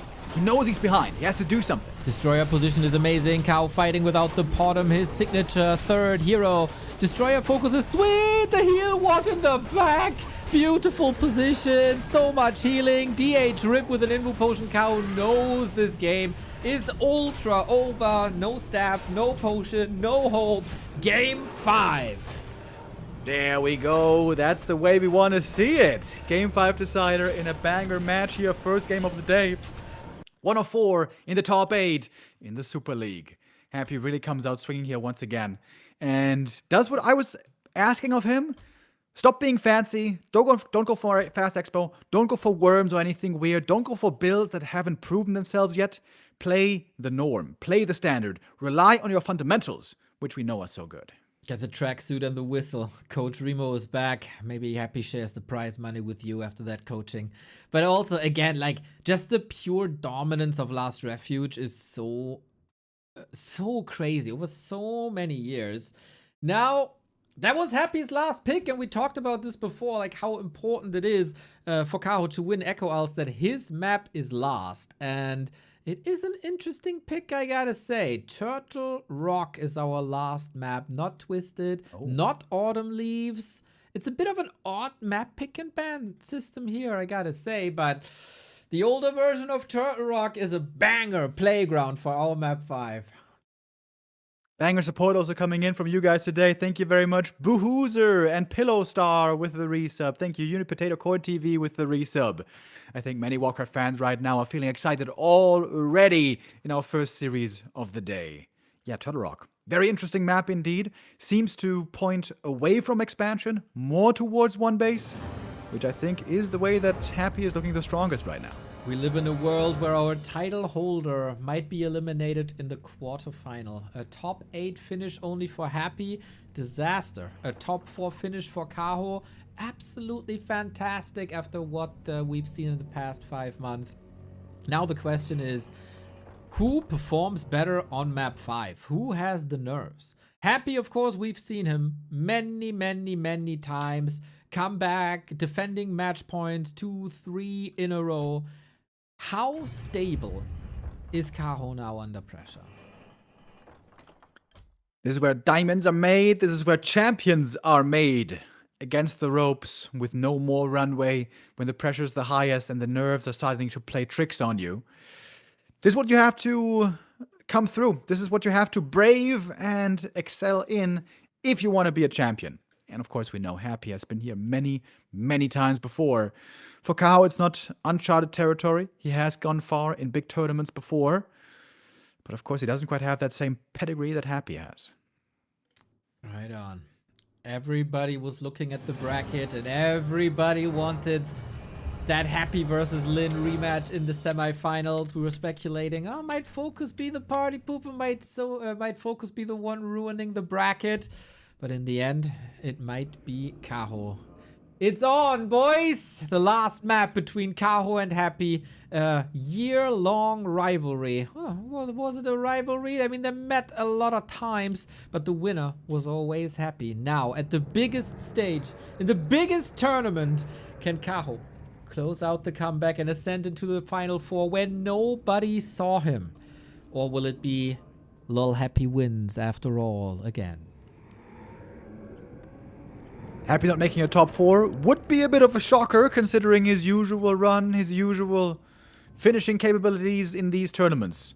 But we have seen by Kaho now some moments of brilliance as well. Especially, I'd say, identifying weaknesses in Happy's game flow and maybe builds. He's shown very great promise.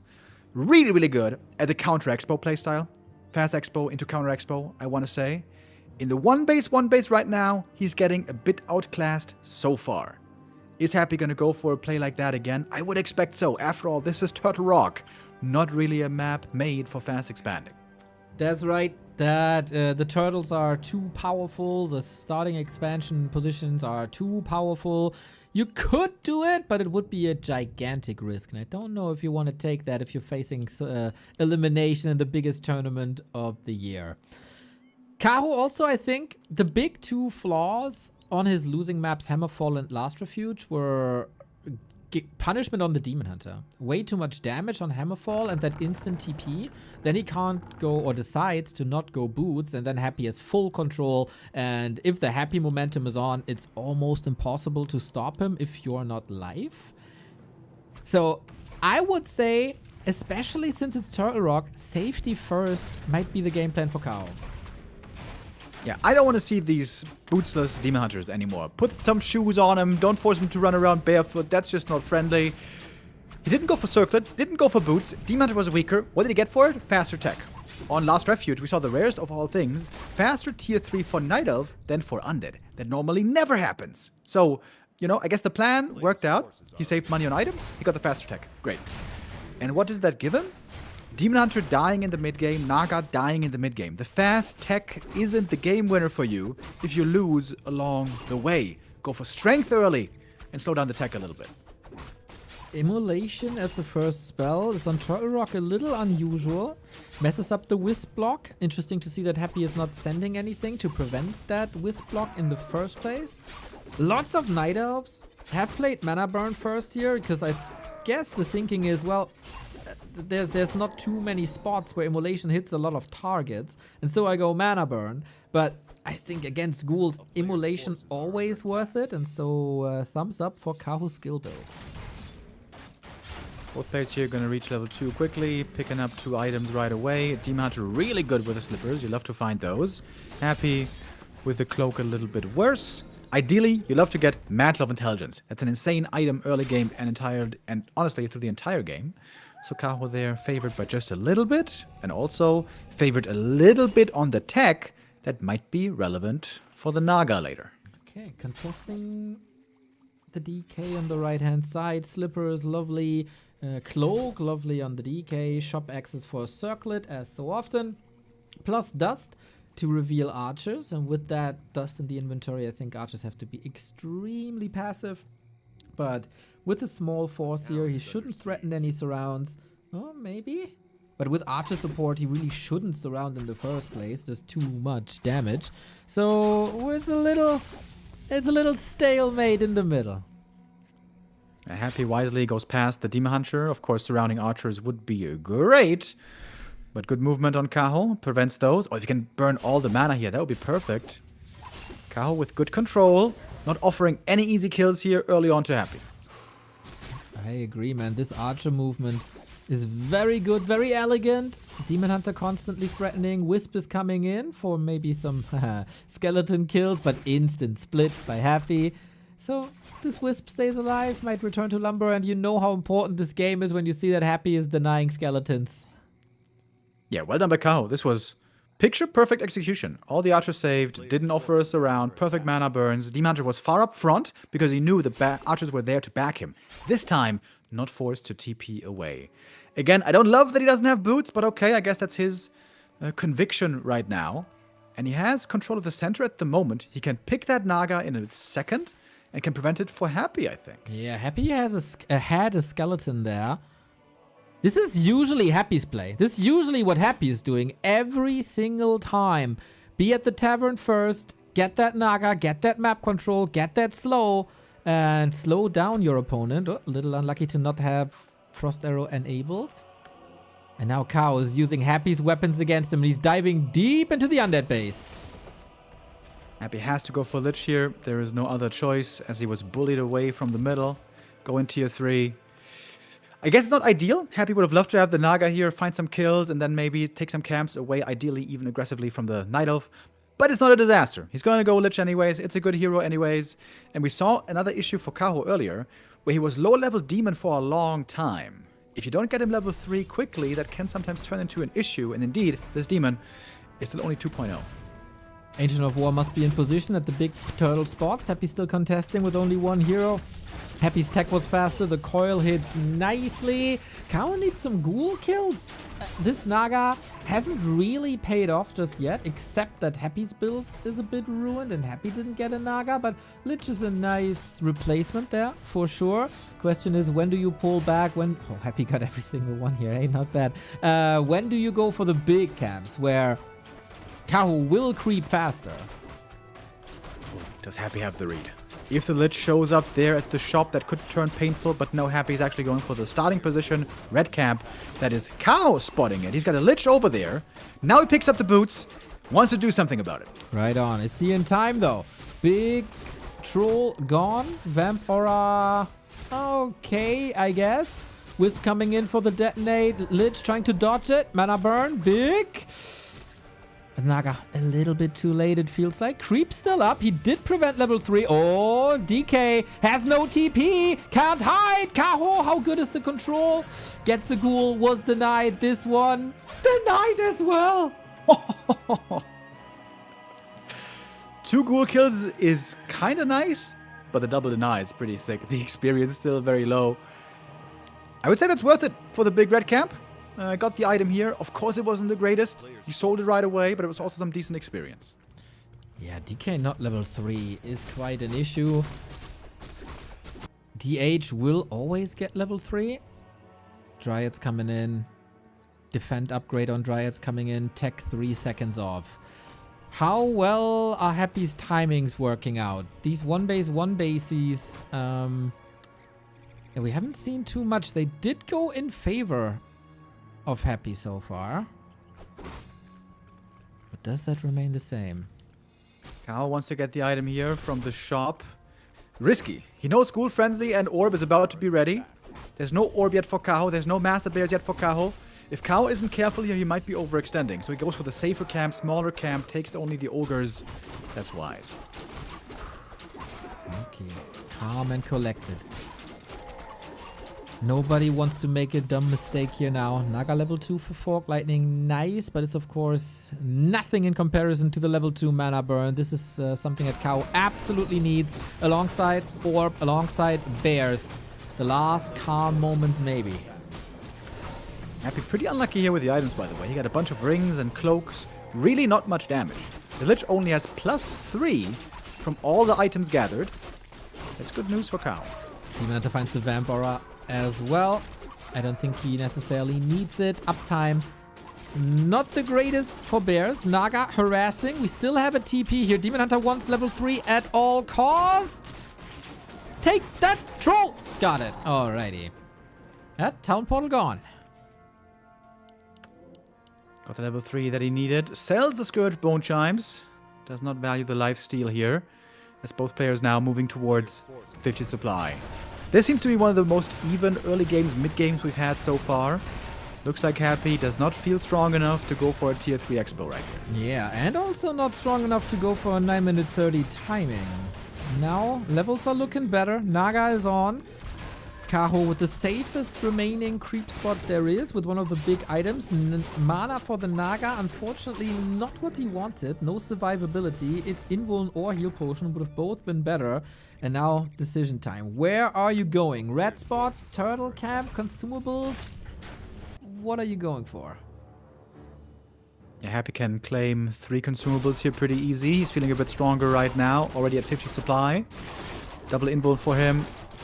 One of mana steal. That's a good item. We saw that earlier on Last Refuge having big impact. Especially in the DK, it's very nice. You can keep on getting mana burned all the time. Once you get to 15 mana, you use a charge, you have just enough for a coil. So normally this guarantees 2 more coils. Really good for the Death Knight. Kaho, what's he getting?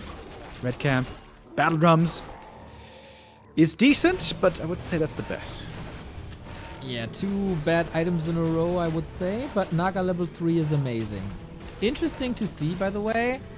Not a single Banshee this entire series. We've seen, I think, every other undead unit but Banshees. Kaho, will he go for the bottom again? We're contesting the red spot. Oh, Kaho knows. He knows the trail. Picks up the tome. Gets the tele staff here. No TP. Ogre Lord attacked. Happy. No TP. Big boy's dead. Happy picks up the item, gets the Hood of Cunning. Could be good on his second or third hero. Oh, the burrow comes in already and looks like Kaho didn't bring a dust. The Naga is in trouble. Invo Potion to save her. Happy committing the heal scroll, going for these bears, and they're going extinct, quickly. Only 1 bear is left. Happy has a slight supply lead, and Kaho now on the run, especially with the Naga so hurt. Oh, Kaho, you were so close, but Happy is most dangerous when he's hurt, and now this timing, wasn't it, Kaho? No. Too early, too greedy, too unsafe. He's losing tons of units. Happy all of a sudden a 17 food lead. It's a classic Happy Game 5 performance. Yeah, these heroes now are looking tremendous. 3-3-3 with the DK about to lock in that level 4 with 2 more mana items still. Could put a bit more int on the lich for a bit more damage there finally. Happy now has a huge lead in this endgame scenario. What's he gonna do with it now? We were talking about the cool before Game 5.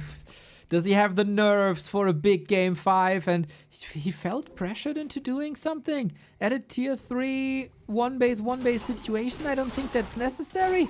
I don't think he needed that at all. He saw an opportunity where there was none. Level 4 Demon Hunter now. A level 5 Demon Hunter can be a game-winning level up sometimes. Still a long way to go for that. Maybe a good item here can help. Ring +5. That is a fantastic item. But still, there's a 10 supply deficit for the Night Elf. Oh, man. With home turf advantage, is there a chance for Kaho to stay alive and bring this into 80 food positions? Heal scroll, anti-magic, big mana, not anti-magic, anti-wind of mana stealing, big mana potion. All the items look fantastic. We get the disease cloud transition as well. Barely any upgrades on Kaho. Also Wellspring missing. This is again, it's a Night Elf game down to the Demon Hunter, I feel like. Supply gap is narrowing a little. We're still just one base. Nobody's getting far ahead with an expansion here. If Kaho can win the next fight, even if it's just by a little, he might be back in the saddle here. But the position is certainly looking a bit better for Happy right now. I agree. There's a couple of narrow positions as well. Demon Hunter is vividly picking up the tomes that Happy left for him. That's already a bit of HP and a bit of extra damage. We're picking up the remaining units here, the scraps of the creep camps. Level 4 for the DK is a nice aura boost. More upgrades coming. Still no Wellspring. It's going to be 2-0 versus 1-2, so very similar there in the upgrade department. Most of the armies benefiting from it, of course, especially for the Night Elf. It's always the great thing. All of the units benefit in most games. But Happy's got so many items as well now. He sold a bunch of items, but still has a couple left over. Love the positioning here, the Abomination up front, keeping the Fiend safe. Demon Hunter was coming in, but found no real target for the burns. 70 food, 60 food. Kaho is recovering quite a bit, getting ready for 80, and it seems like Happy is giving them the time to build an 80 food army. A player's forces are under attack. Happy's looking quite patient. Just rotating around the map, counterclockwise, more experience, a little bit more gold. I think there's no items available anymore, anywhere. But the hero is seemingly strong enough. Even with not many damage items, the army now certainly is bringing the damage for Happy with 70 supply and perhaps counting 2-1 upgrades now in the works. Kaho is not building units. 60 food, 600 gold, going for more upgrades. If that wasn't 50, is that like that makes sense because you're saving money, but he's at 60. The Sea Miner is an avid reader, by the way. He must be a subscriber to Audible. Another tome picked up. 37 Agi. That's pretty nice. And fighting at home would be the best position, of course. Why are the lords not doing anything? Almost 800 gold. Yeah, it's weird. It's not like he's saving money right now. It's Yeah. an upkeep already. This makes no sense. Is he that unsure if he needs more bears or more dryads? Does he feel like that even if he produces one round here, he can still go for lots of items? Very late game. Double Temple for Happy. Getting ready for, I think this time, Banshees. Maybe Kaho has the read. It's going to be Banshees. Going to need MGs at some point. But now he's back to making Dryads. Interesting. Very interesting. Can he spread some poison? We got the way better items for Happy. Look how he has triple invuln. He knows, like, hero focus is always a thing. This is the way that you get back, but I'm coming prepared, buddy. I also love the way he's valuing items, by the way. Early game, he found some rings on the DK and sold them. And I think that's the right call. Because around 50 supply, Night Elf should never be focusing on the heroes, rather go for ghouls and fiends and destroyer statues, maybe. Now, we're in the ultra late game. Huge armies. There's going to be chip damage flying in left and right. The DK will be taking some damage. And there, some armor is really valuable. I think this is the perfect call being made right now. Both players doing this really well. And they don't want to overdo anything. Happy not rushing anything.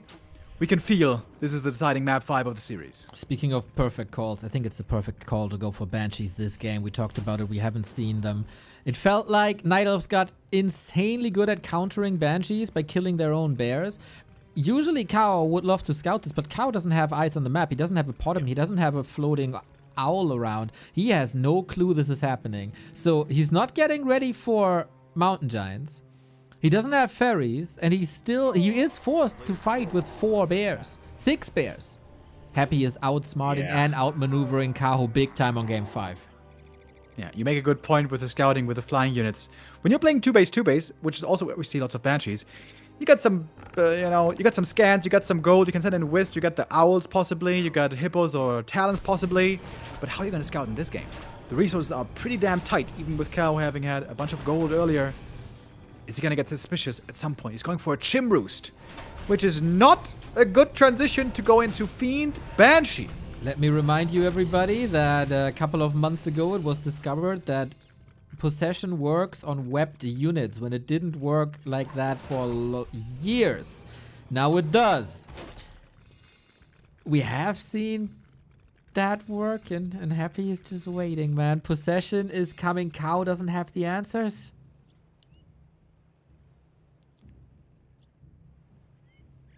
Fight setup wise, this is not good for Kaho. The Banshees counter the Bears by possession, and everything that's left gets hard countered by the Fiends. That is correct. And what counters the Fiends? Fork Lightning, but it's only level 2. Demon Hunter, but it will be nuked.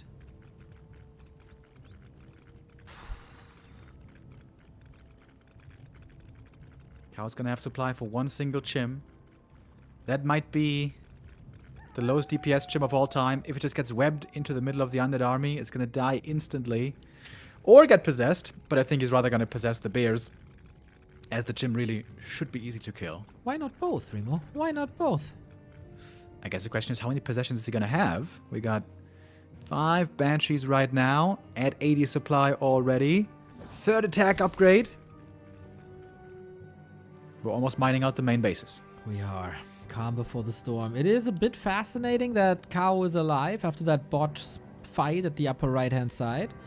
He could have been dead right away, but I worry so much. There's no anti-magic, there's no heal potion, there's no invo potions, there's no heal scrolls against the disease cloud that we have on this abomination. He has no clue that the Banshees are coming because Happy is holding them back cleverly right next to the statues. They're all full mana. And Kaho, yeah, he's going for upgrades. That's nice. He never made Wellspring, by the way. Just wanted to point that out. I feel like he's missing a lot of essentials. Well, at least he's got Ultravision. I appreciate that. But no Wellspring. Ooh, good. 75 gold, by the way. Solid point by chat. Goody has the one bright moment of the year. Dark Ranger Silence could work, but he doesn't have supply.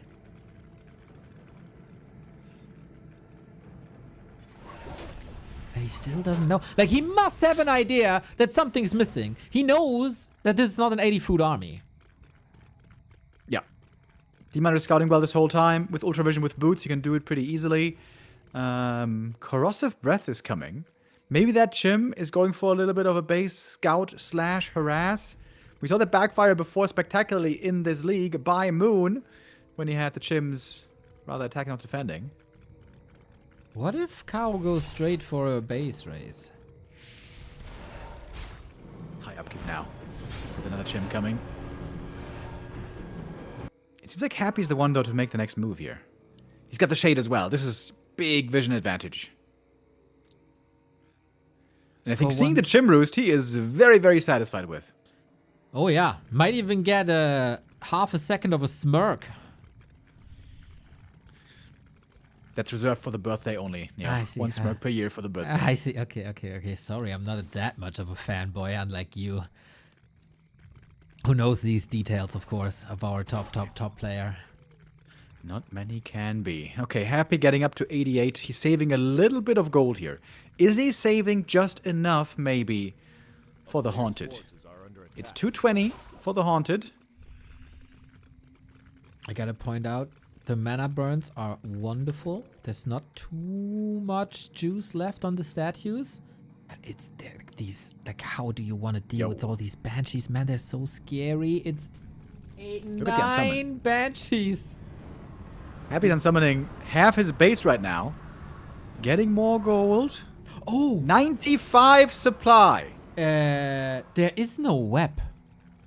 A player's forces are under attack. Wait, what? There is... You must have seen the Chims. There is no web. There is no web, Remo.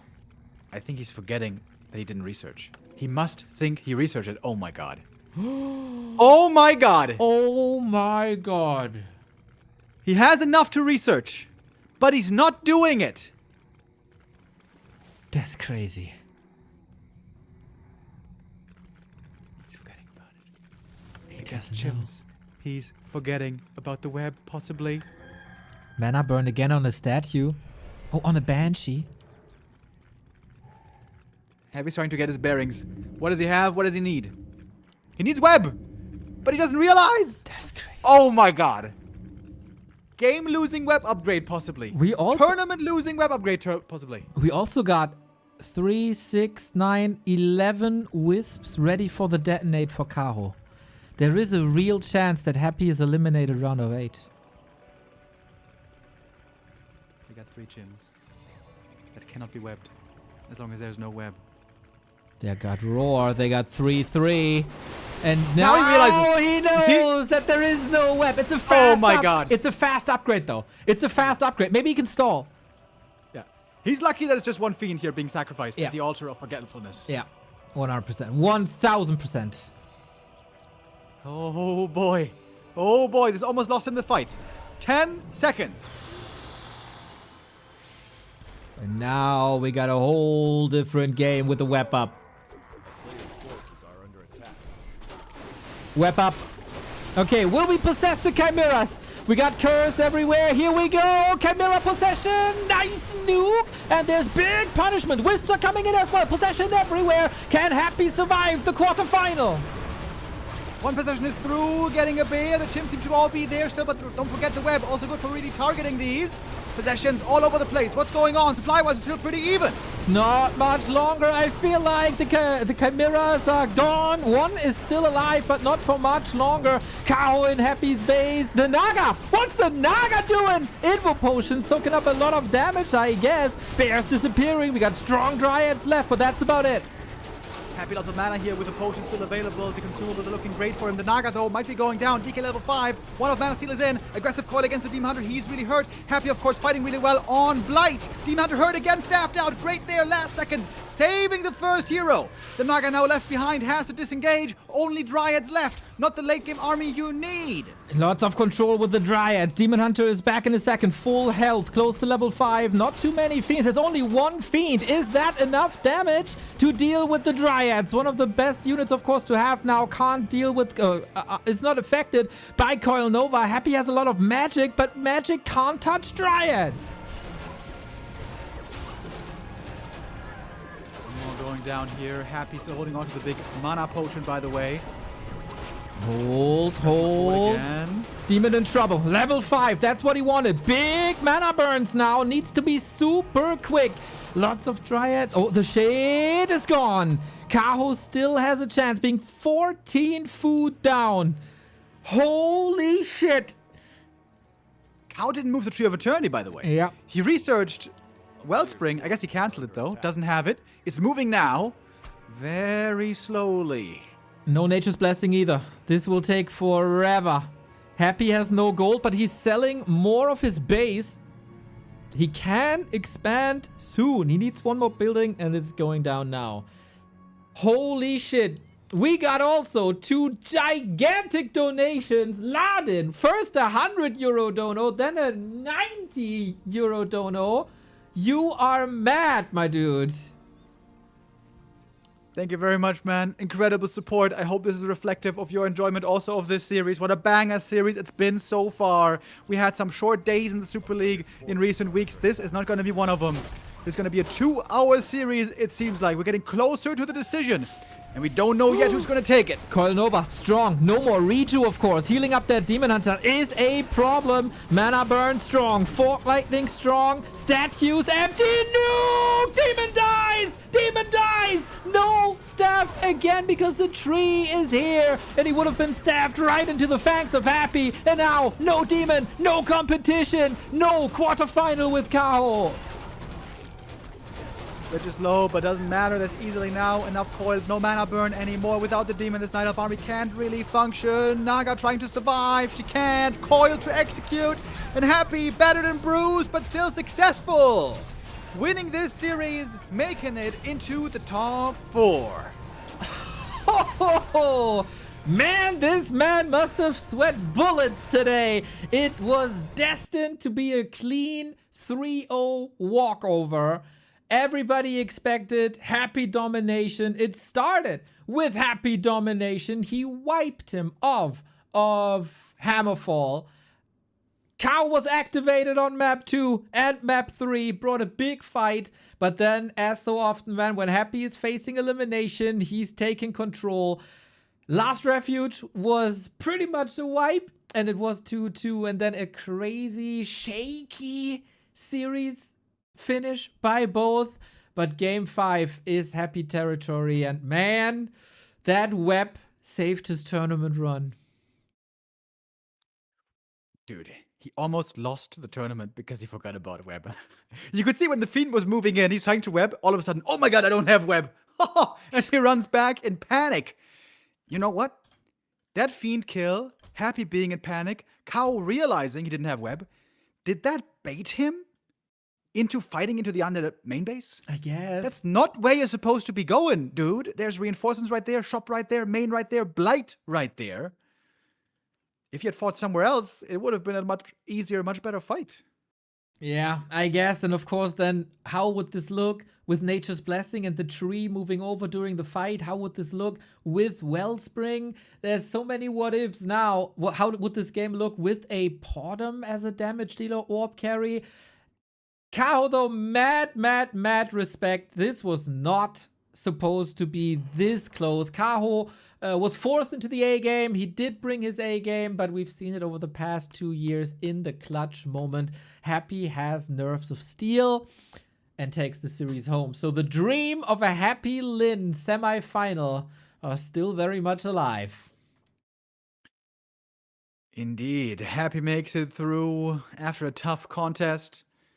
Almost another loss for him. Of course, in the Super League, he suffered 3 losses already. 1 against Lynn, 1 against FoCuS, 1 against Life. Today now here, successful in the first test in the playoffs. Man, banger game already to start of the day. That's the way we love to have it. If we keep going like this, we're going to have a wonderful 8-hour day of Warcraft today. And I, for one, would be incredibly excited to have it go down like this. 5-map decider in every one of these matches. Of course, we have 3 more for you guys today. Next coming up, the rarest of matchups for us in the pro scene. We got an Orc Mirror. Right on. Before we go into that, once again, thank you, Ladin, our Korean caster colleague, absolute legend of the scene. 200 euros today. Oh my god, and another 200! Are you crazy? It's so hard to donate. I've been doing this for an hour. Wow. You absolute giga chat, dude. 400 euros. Ladin, did you win the Korean lottery? Is Sue paying you well? Thank you. Absolutely fantastic. Knuspy also, thank you for the 350. Glad you're enjoying this so much. This is the Super League. This is the Super Players, and this is now the Super Orcs. Lynn is back after a 5-month hiatus. Last Super League was a bit disappointing with that finish versus Kaho. Kaho will not be in his way today. It is an Orc. It is FoCuS. And while Lynn has played a good to superb group stage, there was a match versus FoCuS, and FoCuS defeated him 3-0. FoCuS surely overperforming the entire group stage. It's been a 5-place finish for him. Lynn top 4, so these are undoubtedly the 2 best Orcs in the world. The winner faces Happy in the quarterfinal. Will it be the dream match, or can FoCuS cause a massive upset? There absolutely is a chance to do it. You know, for a long time, it seemed almost impossible. Lynn was on this crazy win streak. He had a win streak from 2024, March, until just a few weeks ago in this Super League. That was more than 1.5 years. Absolutely wild. But FoCuS, he looked really good in the group stage. Like you said, overperforming perhaps is the right term. We always worry with FoCuS, is he going to fall apart in the playoffs? Is he going to prove to be, again, the group stage merchant? Match 1, this wasn't the case. We saw him 2 days ago against LabyRinth. He looked amazing. He looked sharp. Everything was clicking. Everything was coming together. If FoCuS can replicate that form today, and maybe tomorrow, there's a real chance here that FoCuS might be in that championship contention that so often escapes him. The last time was NEXT 2020, the first COVID tournament where FoCuS got his 1 Tier 1 title. The 3-0 yesterday versus LabyRinth was a statement. The match against Happy was a statement. FoCuS is in tremendous shape. He's grinding show matches left and right every single day. Doesn't matter what who the opponent is. Best of 3, best of 5, best of 12. You put FoCuS in and the workhorse delivers. For Lynn, rarer the occasion. He doesn't play these show matches. He was gone for 6 months. Of course, we got a little bit more game tape about Orc Mirror than we had in the group stage. We know how these players are approaching this now. We have a little bit of a styles clash here. FoCuS, Farseer, Lynn, Blademaster. Did you see that show match between FoCuS and Infi? It was very, very interesting, very educational. It was part of the Gladiator Cup show match series. And their Infi owned FoCuS with 5-0. It was unbelievable. Orc Mirror, Infi off-racing with Orc. FoCuS followed the standard. Blademaster Torrents. I think what we see normally most of the time. Blade Torrents versus Blade Torrents. A little bit of weird degen strat sometimes it seems. But Infi beat it every single map. It was amazing. And he had 2 strategies to do it. Either Farseer Tier 2 tower push was successful 3 times, or mass Witch Doctors with Triple Hero. I think FoCuS got inspired by Infi. He's not following the norm. He's not going Blademaster Torrents. He's playing Farseer, and I would guess at some point a tower push. Okay, we've seen a little bit more game tape of Lynn's Orc Mirror than we have of FoCuS's Orc Mirror, as Infi was also playing Mirror versus Lynn on the last day of group stage. We gotta say though, this match it was meaningless. Nobody could move up or down in the rankings anymore. So maybe FoCuS is indeed adjusting a little bit, but whatever he had planned out doesn't work that well. We got a grunt kill very early on in the 2.3 blade. Levels here gonna be crucially important. If FoCuS wants to go for that tower push, which can be quite popular with the Farseer, he needs level 3. I don't think it's debatable. I don't think it's optional. I think it's necessary to pull off a successful tower push. Look at the confidence though by Lynn. Taking the closest camp to the opponent, picks up the item. Not a great one, but that can be sold for more gold and a bit more experience was gained. Exactly, and that delays the level 2 wolves that are so important. Tier 2 on the horizon for Lynn with grunts, very sturdy. Forward shop, burrows far in the back. No defensive help, can't be attacked that easy. And now we move into the middle. Blade Master grunts onto the troll. That could be a chain lightning. Big moment for FoCuS. Oh, and he got it, right? Yeah, big experience. Oh, that's a huge swing. Huge swing. If he gets the grunts as well, that would be perfect. Lynn a little too confident, maybe. Blade Master still strong, of course. Got an Invu potion being threatened now a little bit. And he sees the peons are coming out. FoCuS opens up the series with a tower push. A little bit of ensnares. Blade is going for the peons. Is he actually going to use the Invo potion? Oh, he is! Use the Invo potion here to put pressure on early.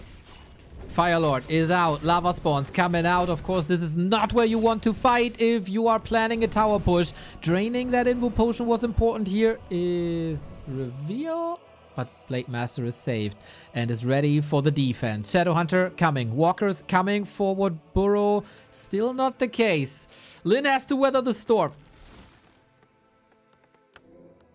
Yeah, I would have thought that the forward burrow would help here in defending, but I guess Lynn thinks it's more important to have them further in the back where the headhunters can with more difficulty only kill them off. And yet, you mentioned Torn Totem. Isn't normally what we see here Shaman? That's not what Lynn is doing. It's Torn Totem for the walkers when the magic damage really isn't going to be good here, except against summons, I guess. Spirit Link is crazy on peons and grunts.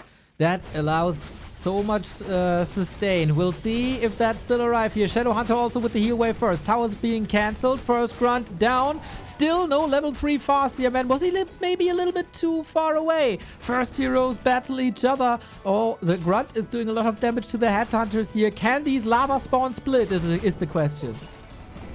Peon goes down. That's level 3. Finally, huge level up for the Farseer. Wolves level 2. So great to have right now. And there's no Dispel. There's a lot of summons that we're seeing right here. Not an easy position for Lynn. Oh, he's flooding the base. Can Lynn go for Dispel? It doesn't look like it. Headhunter number 1, 2, 3 falling. It's pretty much only summons at this point. Blade Master level 3. Hello, critical strike. Chasing now. No speed scroll though. Farseer has to go all the way back into the base. The Firelord is all by himself. If he had gone level 2 Windwalk here, I think we could have killed him. But goes level 2 crit instead. Might be needed to defend this main base. Bunch of lava spawns still here. Yeah, no so towers many. Yet. It's so many. Lynn's base being turned into Pompeii. Look at the damage rising up. Lynn is forced into a heal potion. Shadowhunter healing being cancelled. There is still no Dispel, but it's coming. Lava spawn also soon to be expiring. The later they split, the shorter the duration is going to be on the new ones. Oh, one walker goes down to the lava spawn. Big kill right here. Level 2 for the Firelord. Shadow has a potion of healing. Can these towers come up? The first one is there. Blade Master under pressure. Lynn in the ropes, I have to say. Supply is even. Farseer didn't heal up. Blade potion! He wanted to come in as a surprise with the chain lightning out of nowhere as he did at the troll. But Lynn sees it coming. With that potion healed him, saved him just in time. Got some serpent wards even defending in this main base. 24 supply versus 28, both suffering huge losses. Walkers both gone right when the upgrade was finished. It's one headhunter and the Firelord against the world. Grunt is keeping tabs on that Farseer invul potion. Farseer is not the carry here. That is the Firelord. We got Soul Burn, by the way. What an interesting choice to render the Blade Master useless as it is a minus 75% damage mitigation. That means the next lava spawn is going to be coming out a lot later, though. Soul Burn doesn't cost much mana, but the lava spawn certainly do. Shut on her hurt. Everything's hurt. Everyone is low HP. Oh, he was tanking a lot of damage with that Fire Lord. Thought he might get rid of it quicker. Lynn is playing whack-a-mole with the towers. Now, Headhunters are coming in once again. Imagine this push with the shop on FoCuS side. And having to retreat is not good. Needs some time to heal up. FoCuS has a big supply lead, though. At the moment, way stronger army. Lynn has 1 hero. No, excuse me. He has 2 heroes and 2 units. That's all he has. And only 5 peons as well, by the way. Oh, low lumber is indeed an issue. Okay. Lynn is alive and he has the better longevity. And we have another 200 euro donation by Laden. I'm Laden. I'm doing really fine. Thank you for continuing to stream Warcraft. I watch it whenever I have time. I pray for your family's health. You too, buddy. You too. What a legend you are. The second last day of Super League. 600 euros already. You are crazy, my man. Super wild, dude. Thank you very, very much. Man, we got some high stakes and high pressure games today. The peon harass in the main base. The wolves preventing the mining. Lynn is behind in supply already. This one doesn't feel good, but now he's got walkers and he's got Dispel finally. Disenchant could be really good here, but there's not too much mana on Lynn. The Makrura snacked by FoCuS as well. Chain Lightning coming in strong. Level 3 lava Fire Lord with level 2 lava spawns. And again, we have to mention there's a new feature, so to speak, on these lava spawns that were never mentioned in patch notes. When they split on level 2 and 3, they regain 75% of their health instead of the 50 that it was before. So the Summoner Wars rage on. Here we go once again. Heal potion on the Blade Master. He's almost level 4. He's got a level 2 crit already. Besides that, more important earlier, no mana for the Disenchant. The wolves here still are so good. And where are the lava spawn, by the way? Here it is. Was maybe waiting a little bit to drain Spirit Link. Fascia in trouble. Has an Invo Potion. Ring around the Rosie. No reveal. Headhunters falling again. Grunts so sturdy. Shadowhunter level 3. Nice. He was waiting to use the heal wave. He was saving the mana for a long time. Late. Oh, Windwalk again. Trying to bait the Invo Potion, but it's very, very tough for Lynn to break this contain. For FoCuS, there's not much longevity. He's trying to switch now into Kodos for more damage output. Burrow to 50 supply also ready. And the longer this game goes, the worse it is for FoCuS. Sure, he still has a supply lead, but he's about to face 4-3 heroes. And the Blade Master has pretty good items. It's not completely insane. He's not fully stacked. He's retraining. Maybe... Wait, is this just for Hex, or... The Blade is very low mana, so it's kind of weird to retrain him now into Mirror Image. Yeah, so far, this didn't pay off at all. FoCuS roaming, attacking, creep jacking. If he kicks a walker, that would be great for this mass summon army. This might be FoCuS's last chance.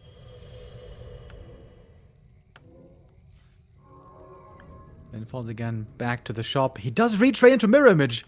Level 2 Mirror Image. Okay. Only level 1 crit at the moment, but about to level up. Okay, then.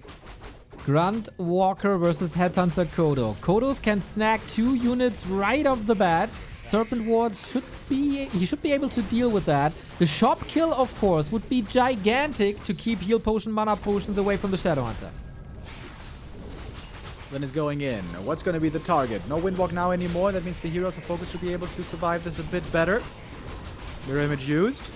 Now the Blade Master's out of mana. Seems to know who the real one is. Ends now on the real Blade, but there's a heal potion. Good crit. Raider almost dead. Here come the Kodos. Devours would be huge against these grunts. Yep, he can't devour the walkers. They have resistance skins, so that's impossible. One Kodo still hungry here. Headhunters falling like flies left and right. 10 supply lead. 4 FoCuS remains intact, but the heroes don't seem to cut it anymore. Wolves can now be disenchanted. We have enough mana. At least 1 disenchant is there. The wolves low HP already. Here's another one. Dispel. Only 1 wolf left. It seems like Lynn has done it.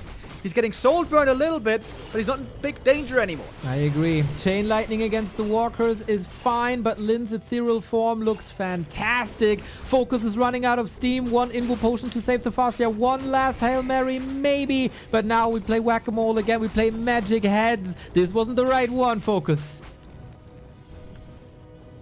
This shop's so good for Lynn, healing up again and again. Very important, this one was not lost. FoCuS still up in supply, but that is misleading.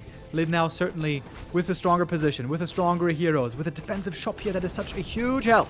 If only this shop would have been killed. If only FoCuS had a shop himself. Kodo marching forward, Grunts taken out, Mirror Image deals with the Headhunters oh so well. So much damage over and over, and the Shadow Hunter is getting so much mana over and over. Lynn evening out the supply, but very bruised right now.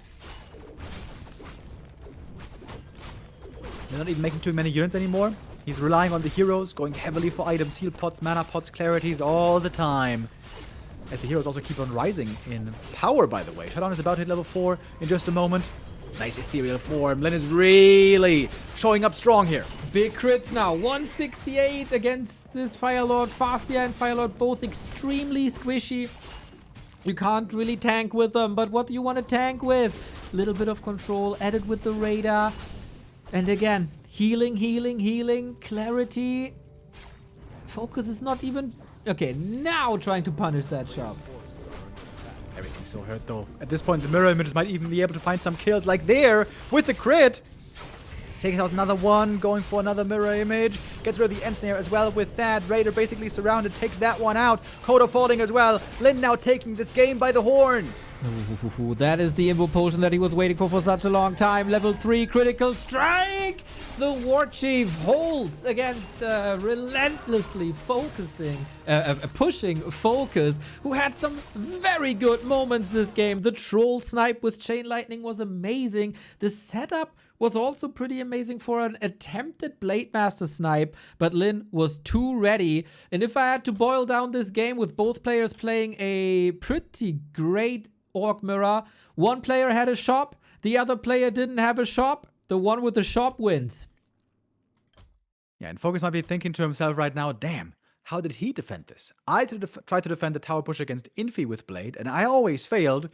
But that's what orcs have been saying for many years now. Lynn is just one of a kind. He's a different beast. He can do what nobody else can. That includes winning the huge tournaments with a race that rarely does it. You know, in the standings in the season, it was super close. Lynn in 4, FoCuS in 5. Seems like they were neck and neck, comparable, almost equal. But this season today, the series today, and the rest of the playoffs might give us a little bit of a different idea. Well, well, well. FoCuS, can you strike back? He is one that doesn't get flustered by early defeats. He can grab deep into a strategic pocket. Maybe we see the same. Maybe we see something entirely different. Maybe... Oh, we got Wonder Brown lagging, unfortunately. There we go. This doesn't mean that it's going to be a clean 3-0 here. Not at all. We are on Turtle Rock. Orc Mirror, always a little bit item dependent. And maybe FoCuS is the lucky one. But Lynn, with smart and sturdy defenses, claims map number 1. 2 maps away from the Happy Lynn semifinal. Are we going to see now a return to double standard? I could see that, certainly. Double Blade Master into Shadowhunter, into maybe Torrents. Sometimes even we see barracks being skipped, just rush tier 2, rush walkers into Torrents. That always seems weird, because there's very little to do in the early game, hardly even any creeping. But there is going to be a barracks coming, so Grunts to start things off, and I wonder where we're going to go. Farseer, I would say unlikely. I don't know, man. You can creep quite nicely here. Farseer on FoCuS. Never mind. Yeah, so FoCuS. Normal damage is nice versus turtles. You can creep level 2. You can push quite fast, I think, even though Turtle Rock is a big map. And Lynn sticks with the Blade Master because you can pimp the Blade Master here. Question is, will he have the time for that?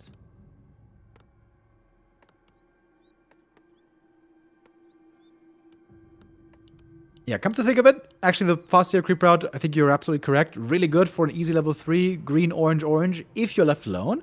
And you creep that much faster than a Blade Master would once you have a couple of headhunters out. So it's going to be important for Lynn to slow down the Farseer here in the early game at some point.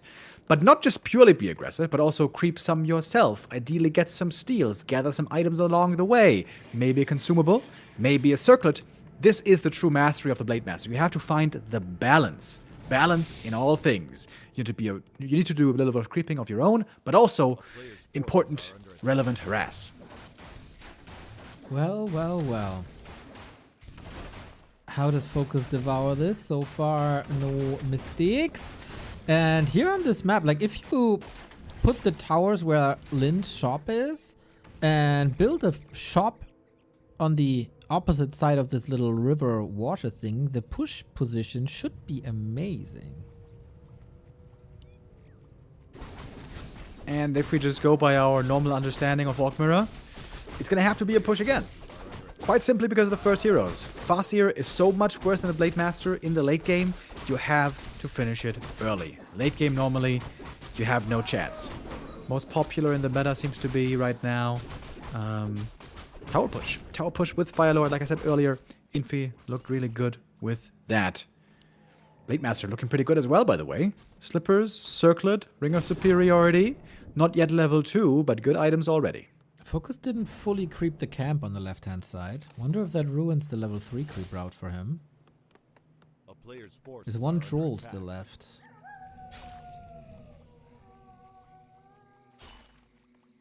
Yeah, Lynn was getting ready to creep drag the shop, which would have been the easiest level 3. FoCuS knew the harass was going to be coming, so he went for a different camp. Oh, and finds a surround against the grunt.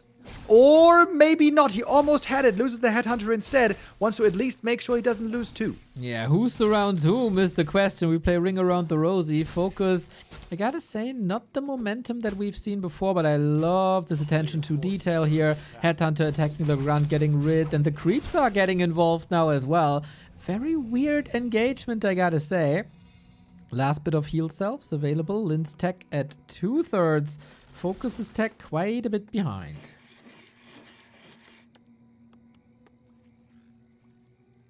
I mentioned earlier how important that level 3 is. The fact that FoCuS got it so late on the first map really made it difficult for him to get that push rolling in full force. Blade Master, perfect timing, gets the steal. That's his level 2. I gotta say, Lynn has a lot of momentum here on map 2. Expand, thank you for the 13 months. Super League, Craigasm, yes sir. Lynn, Blade Master, Craigasm as well. Oh sir, can I have another? How are you supposed to get some pressure behind this push when constantly headhunters are falling?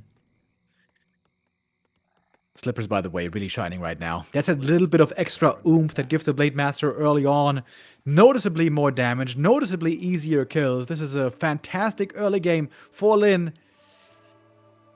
Maybe it's more than that. Maybe it's even a catastrophe FoCuS. He lost the headhunters and he didn't even get level 3. If at least you can go for that trade, you know, lose units, fine, but hit the level 3, then it can be good enough. But he's now behind in experience. Absolutely not the way it's supposed to be. I agree. Lynn has figured this out. It seems like great scouting with the grunt. Now they come in at the perfect timing. Blade Master Windwalk once again. Speed scroll escape by FoCuS, who can't really get a foot on the ground. A player's forces are under attack. No Firelord this time. It's a Shadowhunter second for FoCuS.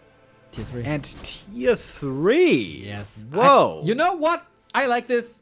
There's no chance that this power, that tower push, which is no power push, has any success. The hero is too low. The headhunters are too few. You can still play Orc tier 3 with like Bloodlust headhunters and Shadowhunter TC or even Pit Lord. I think this is the best chance FoCuS still got. Yeah, I guess it makes sense logically. The push wouldn't have worked, so you gotta do something else. I don't think it's a good chance at all, but let's see. Maybe he can make it work. He's going for a bestiary here. Wants to have some animalistic help soon. Let's see what it's gonna be. Lynn has to figure this out, of course. His scouting was quite phenomenal the entire game, the entire 6 minutes. He must know now, of course, hey, you're not coming? I got time. Okay, cool. So what are we doing with that time? Also going into Beastery, going heavier into Walkers. Will he also click the tier 3 button?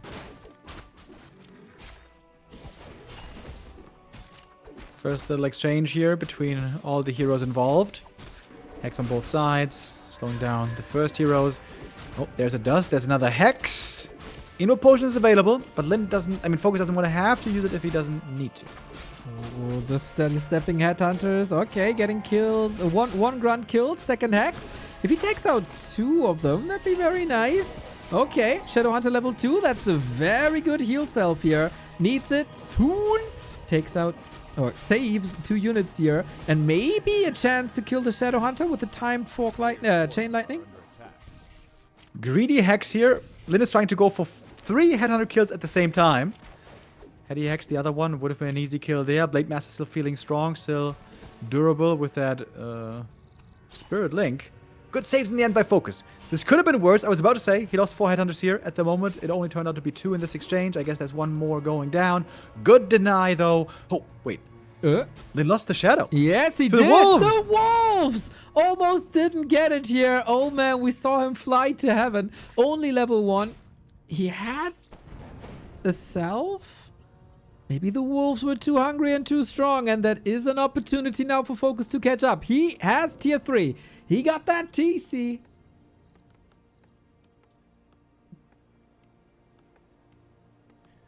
Berserker upgrade, not far away. There's enough lumber there for FoCuS to manage all this. And it's still not clear. Did Lynn see the tier 3, by the way? I don't know, man. I don't think so. Shadowhunter can level like crazy. Tier 3 is catching up. He's getting Berserkers. I'd still love to see like some sort of casters if he can afford that. But it's only Raiders so far. Blade! Got it! Item as well! My God. Dude, just barely in the nick of time. Hex, though, is going to punish one of these units. That should be an easy kill. Man. Lynn's army is tiny right now. He doesn't have hardly anything. Oh man, what an ungodly timing by Lynn. FoCuS didn't expect him. The speed scroll also for pretty much nothing. The TC was a little bit too late. Mother of all timings. A player's forces are under attack. Very interesting, very unusual setup. It's a Blade Master who's supposed to be the late game carry, but he's only on tier 2. It's a Farseer who's supposed to be weak in the late game, but he's on tier 3. If Lynn could get tier 3 for Torrents, of course it would be amazing. But right now there's no space to go for it. It's too scary of a mid-game state. FoCuS very keen on getting these consumables. Lost the first one, Scroll of the Beast, kinda nice. No Dispel on FoCuS. Orb of Lightning would be nice, but he has no resources whatsoever. This turtle is still up, and guess what? Lynn is coming in again. Level 2 Windwalk for the backstab. Big turtle dodges the stomp, gets the steal on the item. 1 of mana steal. Oh my god. Oh my god. This is heartbreaking for FoCuS. But also we have to say a little bit careless. He should have seen Blade not there. Okay. Where are you? What are you doing? But FoCuS never made a trip to the shop. Never got the dust. Never got a Witch Doctor for Spirit Link. FoCuS is inviting Lynn to these opportunities. Alright, in we go. Lynn right away aiming for the Kodo Beast. There's going to be a heal wave on both sides. FoCuS has the upgraded Kodo Aura finishing just as the Kodo dies, so not really benefiting from that right now. Lynn is now benefiting from the Scroll of the Beast. And of course for the opponent, there is no Dispel. I guess he partly dispelled some of Zone Scroll, trying to get rid of the Wolves. This is not looking like a bad fight for FoCuS now, is it? The Berserker's doing some good damage here. We also have a heal scroll. Big use of that. Farseer close to level 4. Raiders for Lynn. Slowly but steady falling. The Walker's also in the back. Might be chased down. Big damage output still by the Blade, but it's only level 1 crit. FS. Farseer is surrounded. He had him, but opened it. Shadowhunter in trouble now. Next one surrounded. We still have the big invul potion that he can easily pass over. There's so many units lost on Lynn. 34 food hacks. Aiming for that SH, but he breaks through. Invul ready. Lynn's Hail Mary doesn't land. FoCuS with a huge supply lead. Absolutely huge supply lead. Farseer tier 3 might be beating out a Blade Master. Lynn in the mid game taking that botched fight, losing too much, especially the hero. Gave that edge to FoCuS, and now FoCuS must be feeling great. He's already back up at 50. This was an amazing fight for him. And more creeping. Always the wolves can tank. We have almost 0 items though on FoCuS this time. Lynn is not there. We got a big mana potion for that Shadow Hunter. That's exactly what he needs. Lynn's got one end snare, trying to take out another headhunter here, but he can't fight and bang right now against these wolves. He does have disenchant in theory. And you know, the walkers are great against the wolves, but then what? Then they're useless almost. A player's Yep, forces I are agree. under attack. He only has 2 for Spirit Link. I mean, that's really nice. Oh, that ethereal form doesn't really work. End snare to kill a Bursey. That's okay, but easy to rebuild.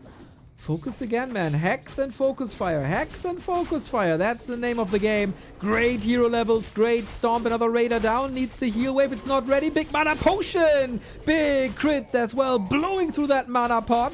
Saving the TC for now with heal wave and Hex. Can he save him one more time? And snare to the rescue. Man, I feel like it's 2022 again, where the Farseer Headhunters are looking so dominant, looking so strong. Rare to see these days, especially in this matchup. But now with the triple hero, with the Berserker, with everything online, lots of damage as well. Second attack upgrade now finished. These Bursies pack in a real punch. Blade Master with 8.6k damage is keeping Lynn in the game. There was the big mana potion gone. FoCuS, I feel like you need another layer.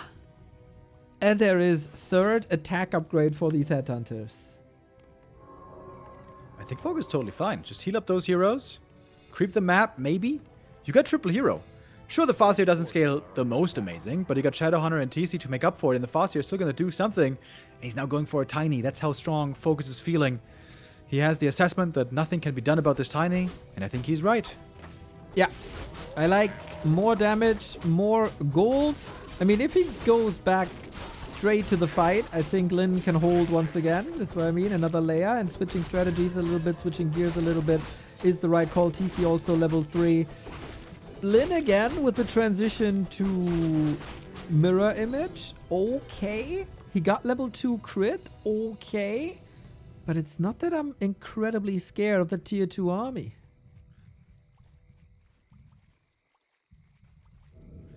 Yeah, it's only the Blade heroes doing damage. Like, nobody else is. Raiders, certainly not. Walkers, certainly not. Since we're talking about heroes and headhunters on the enemy side. It could be Grunts in theory, but Grunts are not that good in the late game here. It's all down to the Blade Master, all on his shoulders, now against 2 enemy bases. Yep, I agree. Code is, of course, nice as well. Double mana pod. Another sub. Zaibambucha. Thank you for the 7 months. Lynn has good, very good items now. Sobi Mask, mana potion for him as well. Unholy Aura. And the so important Scout on an Expo. FoCuS pushing across the map. Gonna take that shop out with ease. He's got double mana pot. It's hilarious. He has actually 0 stat items. Not a single permanent item Yep. focuses heroes. Well, the heroes don't really need it. Lynn here coming in with Raiders, lots of control. Can the Blade Master turn this around? This 20 food lead. Told to keep the TC there with the ensnare and the Hex trying to stop the stomp, but he can't stop it forever. More stomps are coming out, and the walkers are going down really quickly. Farseer though caught. Farseer, no TP on him. That's a hero kill opened up. Uh-oh. Hex, heal wave, something. It takes forever to kill him, but once the Blade Master is free from that Hex, the Farseer is down. 4.6. Can get him back from the tavern. The damage output is still massive from these Berserkers. TC standing tall. Stomp on the Shadowhunter. Lynn needs the Shadowhunter. No chance though with Hex and FoCuS. He takes it. FoCuS, PoCuS. 1-1. There we go. After map 1, where Lynn looks so incredible, it seemed like maybe this one is going to come to a quick end, but FoCuS says no, sir. Striking back on his map, going with a Farseer again and finding the success there. Has he locked in on his strategy? Is he right now all about Farseer? Lynn right now all about Blade? Maybe it is a battle of styles. And let's rewind a little bit to this early game. It was a catastrophe for FoCuS. It was a lot of headhunters down. It was the levels underwhelming. It was the tower push stopped in the tracks. And FoCuS had a plan B, and that plan B worked beautifully. Lynn didn't see it coming, and I gotta say, I think there was a lack of scouting by Lynn. Yes. For once, Lynn doesn't have the perfect read. For once, he doesn't know what the opponent is thinking and up to, sometimes even before he does it. He completely missed this one. And then he also botched the fight, lost the shadow, didn't get enough headhunter kills. Seemed like he should have gotten at least 2 more there. Goes for a greedy hex and then gets 0. That was a couple more mistakes there from Lynn than we're expecting to see. Now, is he the one to switch it up, or are we sticking to our guns? The series is tied, 1-1, down to a best of 3. The winner faces Happy in the semifinal tomorrow. But FoCuS is here to play, man. He is not crumbling under the playoff pressure. He did not go down in the quarterfinal. He's not going down here. One of the strongest FoCuSes in the past few years. A couple of days after his 37th birthday. He's like fine wine, just getting better and better. Getting a sweet taste of victory right there. Can he eliminate Lynn today? Make the upset perfect. Make it a perfect season as far as going against Lynn is concerned. 2 wins in a row against Lynn. When did that happen the last time? Might have been decades. But FoCuS, yeah. He's looking good here. He is skipping the barracks, by the way. What do we got here? This is indeed interesting. Blade Master now. Harass, I guess. We've seen a lot of Blade Master harasses into orc bases, and it's a little dull because both players are doing that at the same time. It went so far that orcs were starting to wall off their base. And now this has shifted away, and this might be a play that Lynn is not expecting. Yeah, very interesting. Early on, we're going to see FoCuS here being annoying. It's pretty rare that we see the barracks not being made. It might just be a delayed barracks. But in the meta that we're in right now, if we just go by the most normal, most standard of build variations, it actually could be. Could be a tier 2 rush into walkers, into Taurens. That's also how he was able to defeat Lynn, partly in the group stage. And it is Echo Owls. There's a lot of items to be picked up for these Blade Masters. There's a marketplace available as well to pimp them for the later stages. But yeah, it's about not taking echo damage early on. Lynn can creep faster. With that grunt, we'll get more vision. And for FoCuS, it's all about harass, but not after without a little pit stop here at the green.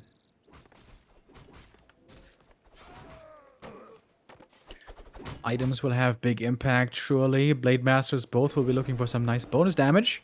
Claws of attack especially, you love to get, but some gloves as well. 1 or 2 gloves are actually quite nice. Then they stop being too efficient. Slippers. Yep, that's another wonderful item to have.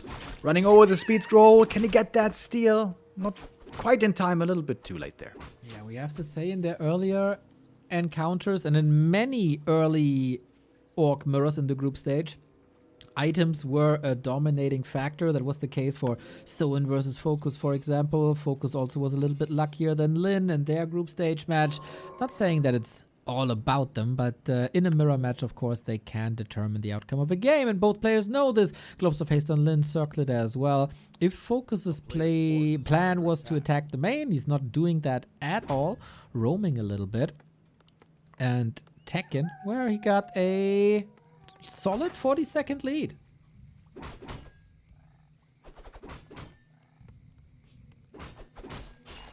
Trying to snipe another item. That goes for both Blade Masters. Both certainly strong enough to take on the rather manageable ogres. Yeah, FoCuS has nothing at the moment. Pure map control by Lynn. Got the Gloves of Haste now as well. Second Gloves of Haste. Man, these guys are attacking quite a bit. It might actually be a FoCuS. I'm not sure. Is that a wall off next to the wall mill? Yeah, it is. Kind of neat. Right? Walling off with the wall mill, so the peons wouldn't be in any danger. This is really cool, especially because there's no grunts. If there's a blade in the main base, it would be hard to deal with. That's a great build right there. Neato. Love it. Yeah, and then you don't need anything to defend at home with. Instant tier 3. Great that Lynn is scouting this, of course. No shenanigans, no surprises. FoCuS on the other side, scouting the grunt movement, saying, okay, you're planning to do this, I will be there. Canceling the Windwalk here, gets a little bit more XP, and then Windwalk will be reset. And now he knows where the Blade Master is as well. It's a little bit stalematey, isn't it?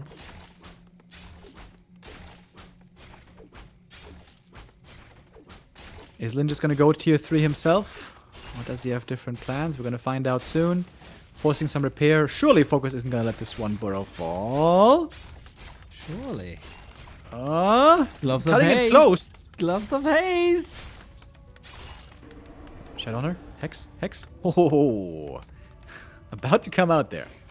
3 seconds can make a whole different world here. Double Torrent Totem. We're going to Torrent. We're going to Walkers.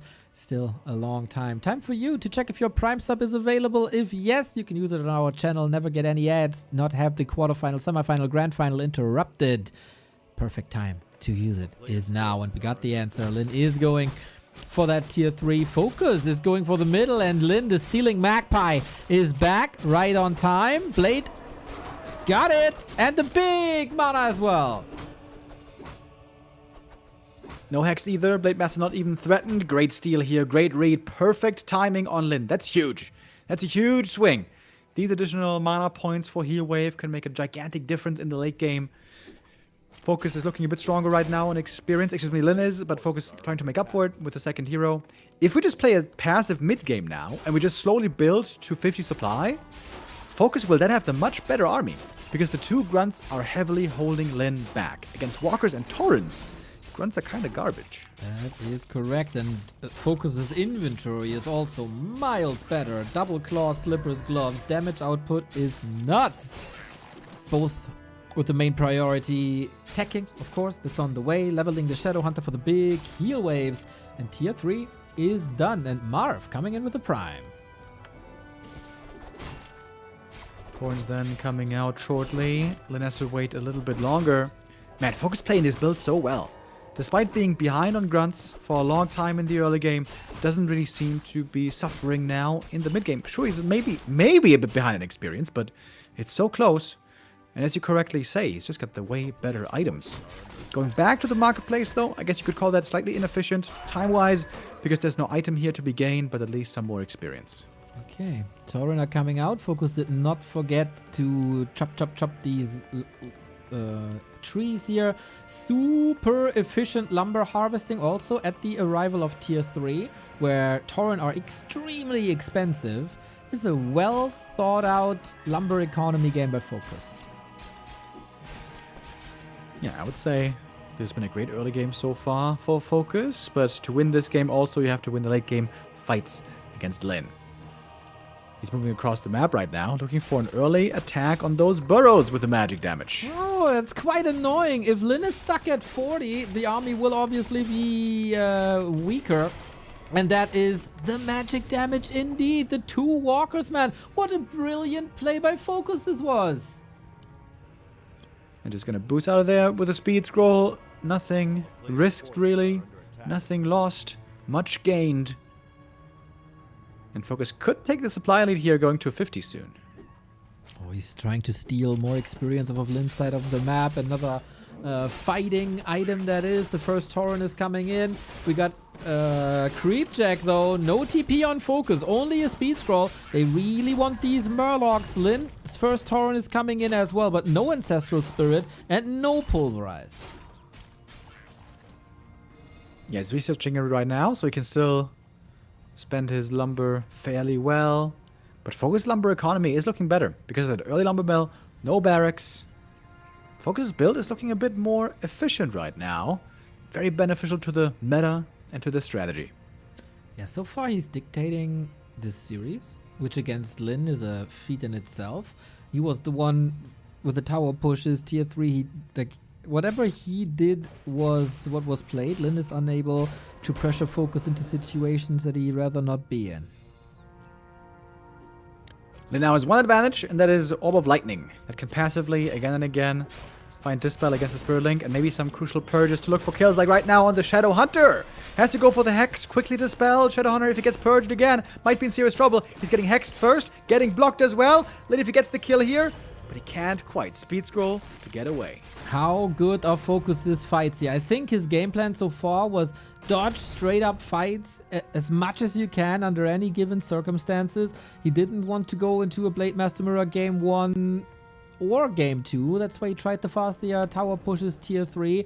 Now we got the same heroes, same army. And that is where Lynn shines, usually.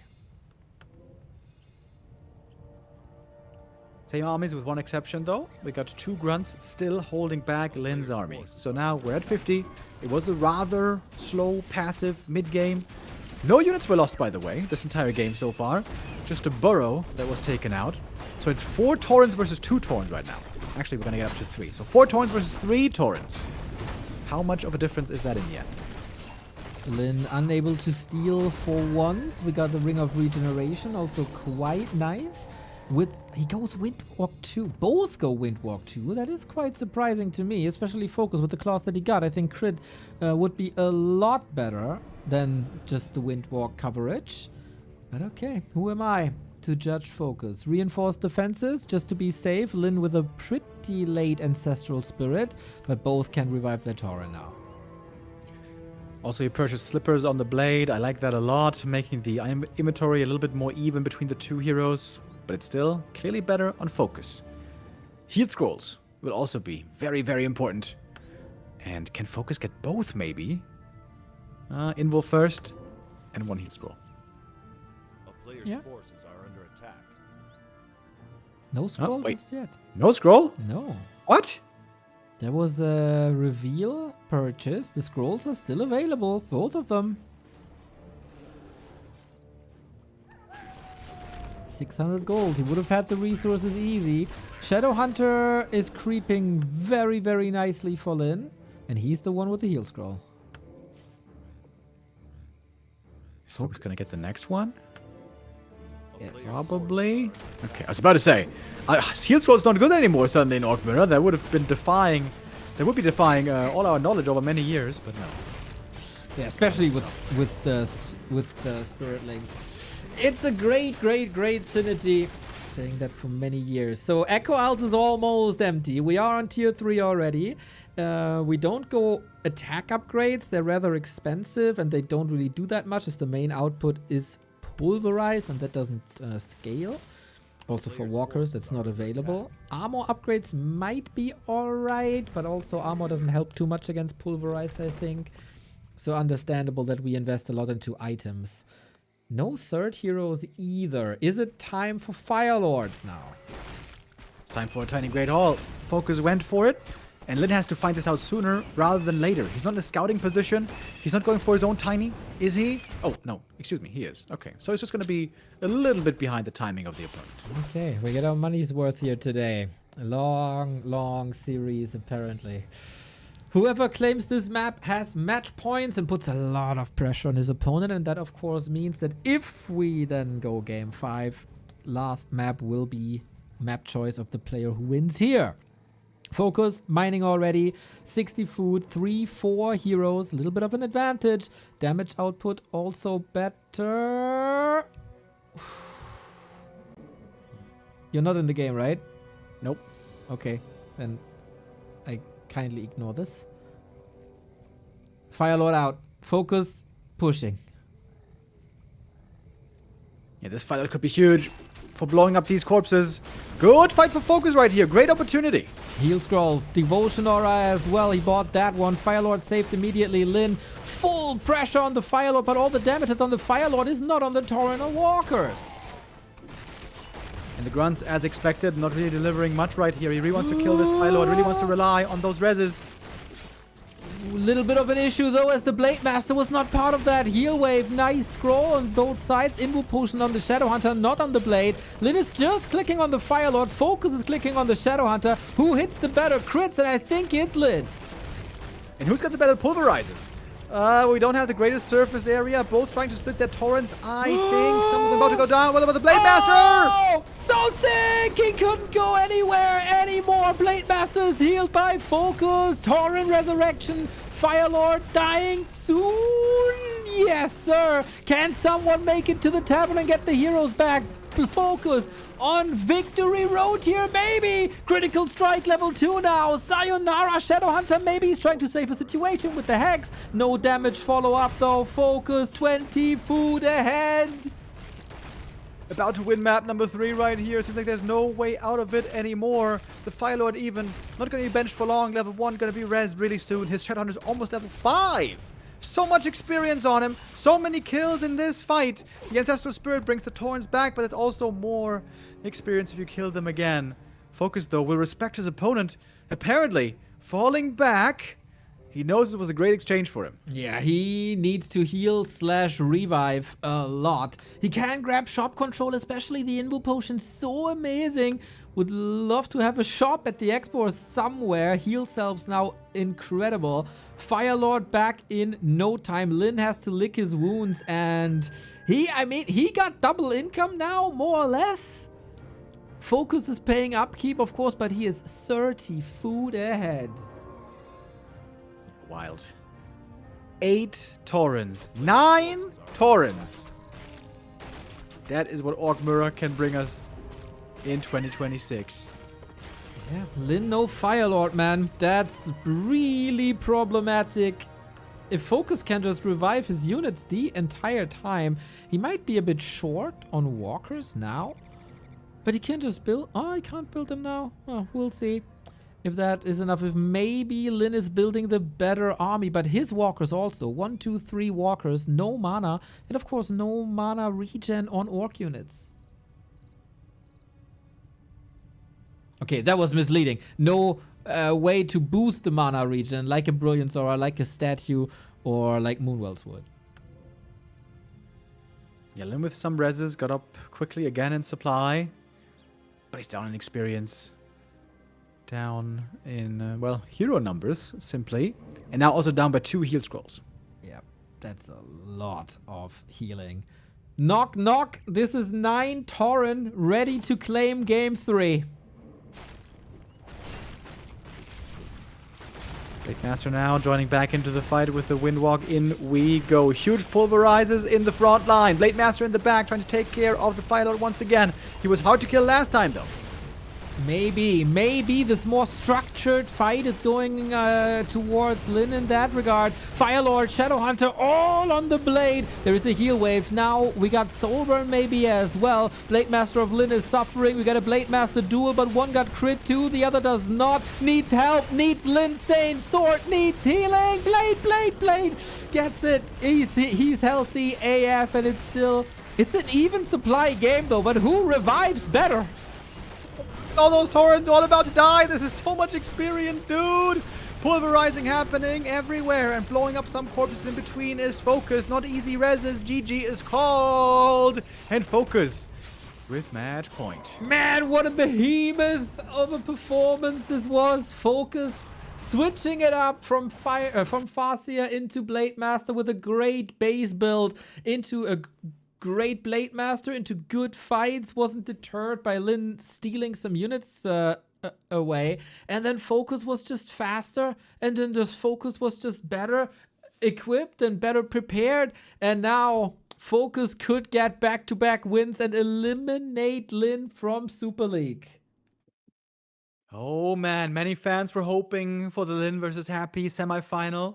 FoCuS might be putting an end to those dreams. And I'm so glad to FoCuS play so well here. We say it again and again. Sometimes we sound like a broken record that FoCuS goes missing in the playoffs. Absolutely not the case in this tournament. Biggest tournament we have in the scene.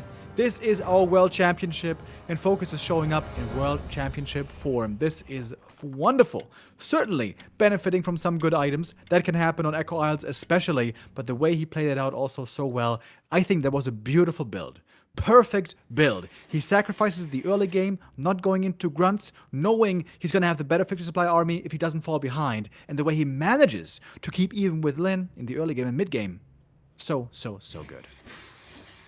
Can he do it again now? Or is he flying too close to the sun? This is match points against Lynn. One favorite earlier today was in the very, very same situation, and he made diamonds under pressure. That was Happy snatching the victory away from Kaho. Now Lynn has to do the same. Otherwise, wouldn't it be funny for the past 5-6 months, everybody was saying, we need Lynn, only Lynn can do it. Lynn, FoCuS always in the shadows. And then he is the one to eliminate Lynn in a mirror match. It would be a huge moment for FoCuS, but we're only there 2/3 of the way. Yeah, it would be kind of poetic if FoCuS now defies the expectations and, yeah, would ruin the expected results and dreams of many Lynn fans out there. We have to say, though, Lynn, even if he's eliminated here, did bring new panache and hope again back to the Orcs, because during his 4-month break, they were having a tough time. Oh, baby, things were not looking good. And when Lynn came back in the Super League, he had good successes, raising the morale again of the troops, of the Horde. And it's great now to see FoCuS as well, flying high off of those, yeah, morale boosts. Now, who guesses the enemy strategy better? Lynn has been playing more or less the same, going Blade Master Barracks shop. FoCuS again, no barracks, so his tech will be faster then. Seems like I really like this man. 2 Farseer games, adjusting to the maps, going into Blade Master now, showing that he can play that style as well. Got the peon ready as Lynn is going for the rock golem. Can he do something? Ah, a war mill! He can't go for the golem trick, can he? Oh, he still can. Blade is on the way. He's got a speed scroll. Really? Oh my god. A steal here would be insane. Does he have the time for it though? No. Maybe not. No. Big experience for the Blade Master here for Lynn. But a very bad item. That's going to be sold surely. More gold coming in. And now FoCuS with a harassing blade. Yeah, we're going straight onto peons then. Thank you, Stone Move for 20 for the 4 month. Getting the warmer up now to secure these peons. The burrow is quite a bit away from the peon line. Lynn has to respond to this.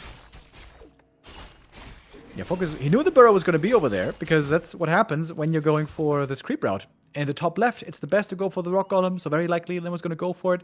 Nice little punish there. If FoCuS had prevented the rock golem, that would have been absolutely perfect, but that didn't quite come to pass. So I guess even early game, if we can say that. It's a bit of an odd early game, huh? It's not going according to plan for either of the players, I would say. FoCuS will be incredibly annoying. We get the stronger heal selves and faster heal selves. But FoCuS, are you ready to go in again? Maybe go for the burrow. It doesn't prevent much. No, he's too late for that. I like that Lynn keeps this one grunt behind. We've learned in the matchup versus Night Elf that having grunts against the heroes, shaving HP away, is great. And he applies the same to this Blade Master, and his base is very safe. Yeah, the grunt here was great for creeping at the start, and now also good for dealing with the Blade Master. I would have liked to see no more grunts being made. We saw on map 2 how much the grunts held him back in the Tauren Wars in the end. But he is going for another grunt in the end. And it's costing a lot of lumber, by the way. It will be very hard for Lynn to go tier 3 with all this lumber harass. And there is already a tech advantage from just not building the barracks. So yeah, FoCuS's tier 3 will be a lot faster than Lynn's. And close. Almost a peon falling. Of course, throughout this entire time, Lynn is farming with the blade. Yeah, he's not taking big camps, but the greens he can take pretty easily by himself, stacking up here on some small items, leading to a big experience lead. And remember, map 3, we saw FoCuS, despite having only a blade and only creeping small camps, he got some really good items in the end. Double claws, gloves, looking great there. At the moment, he's got nothing, and Lynn is looking way better on his first hero. Yeah, there will be time for creeping, I would guess, for FoCuS, and he has so many spots. Just creep, ring around the Rosie, and you're slot starved pretty soon, if you want to get there. I like the game plan of FoCuS. He's one map ahead, and he's just poking the entire time. Nah, how do you like it? Nah, Lynn, how do you like it? Want to play calm and collect game and creep? No, we're not doing that. So again, FoCuS is dictating pace of the game for the 4th time in a row. That's true. But he has some catching up to do. You cannot go into a late game fight with a naked Blade Master. It's nice that you have faster Torrents. It's nice you have faster tier 3. But in the end, the hero still will weigh very heavily to make the decision. Doesn't even have a circlet. FoCuS, he's gonna have to do some creeping at some point, man. There's no way around it. It would send a statement, though, if you fight naked. Yeah. I mean, the Amazon Jungle Warriors do it. Blade Master, though, normally not known to be too great without equipment. Now finally gonna start creeping. Maybe. Maybe not. FoCuS a little bit aimlessly seemingly running around here at the moment. Yeah, I was about to say, like, about that dictating the game. I think there's nothing dictated right now. Lynn with the 2 grunts has a lot more presence with the better blade. Very, very fast. Oh, it almost got stuck there next to the stones. And that SH is so dead. My God, Lynn. Very, very scary game now from him. It did cost double speed scroll, though. That's kind of expensive. Not just in gold, but also in simply how many you can have, cooldown, shop, activity, and so on. But it does mean more creeping now. Lynn is building on his experience lead, which is kind of crazy right now. It's level 3 versus level 1. Yeah. Maybe. Well, Lynn has Windwalk 2. I think FoCuS only needs level 3 Blade Master if he then goes crit 2. That might be a silver lining here. But the Shadowhunter. Shadowhunter is a huge issue. Lynn could go roaming now. Exactly. Does a little bit of damage to accelerate things against the Golem. Now full XP to the Shadowhunter alongside big items.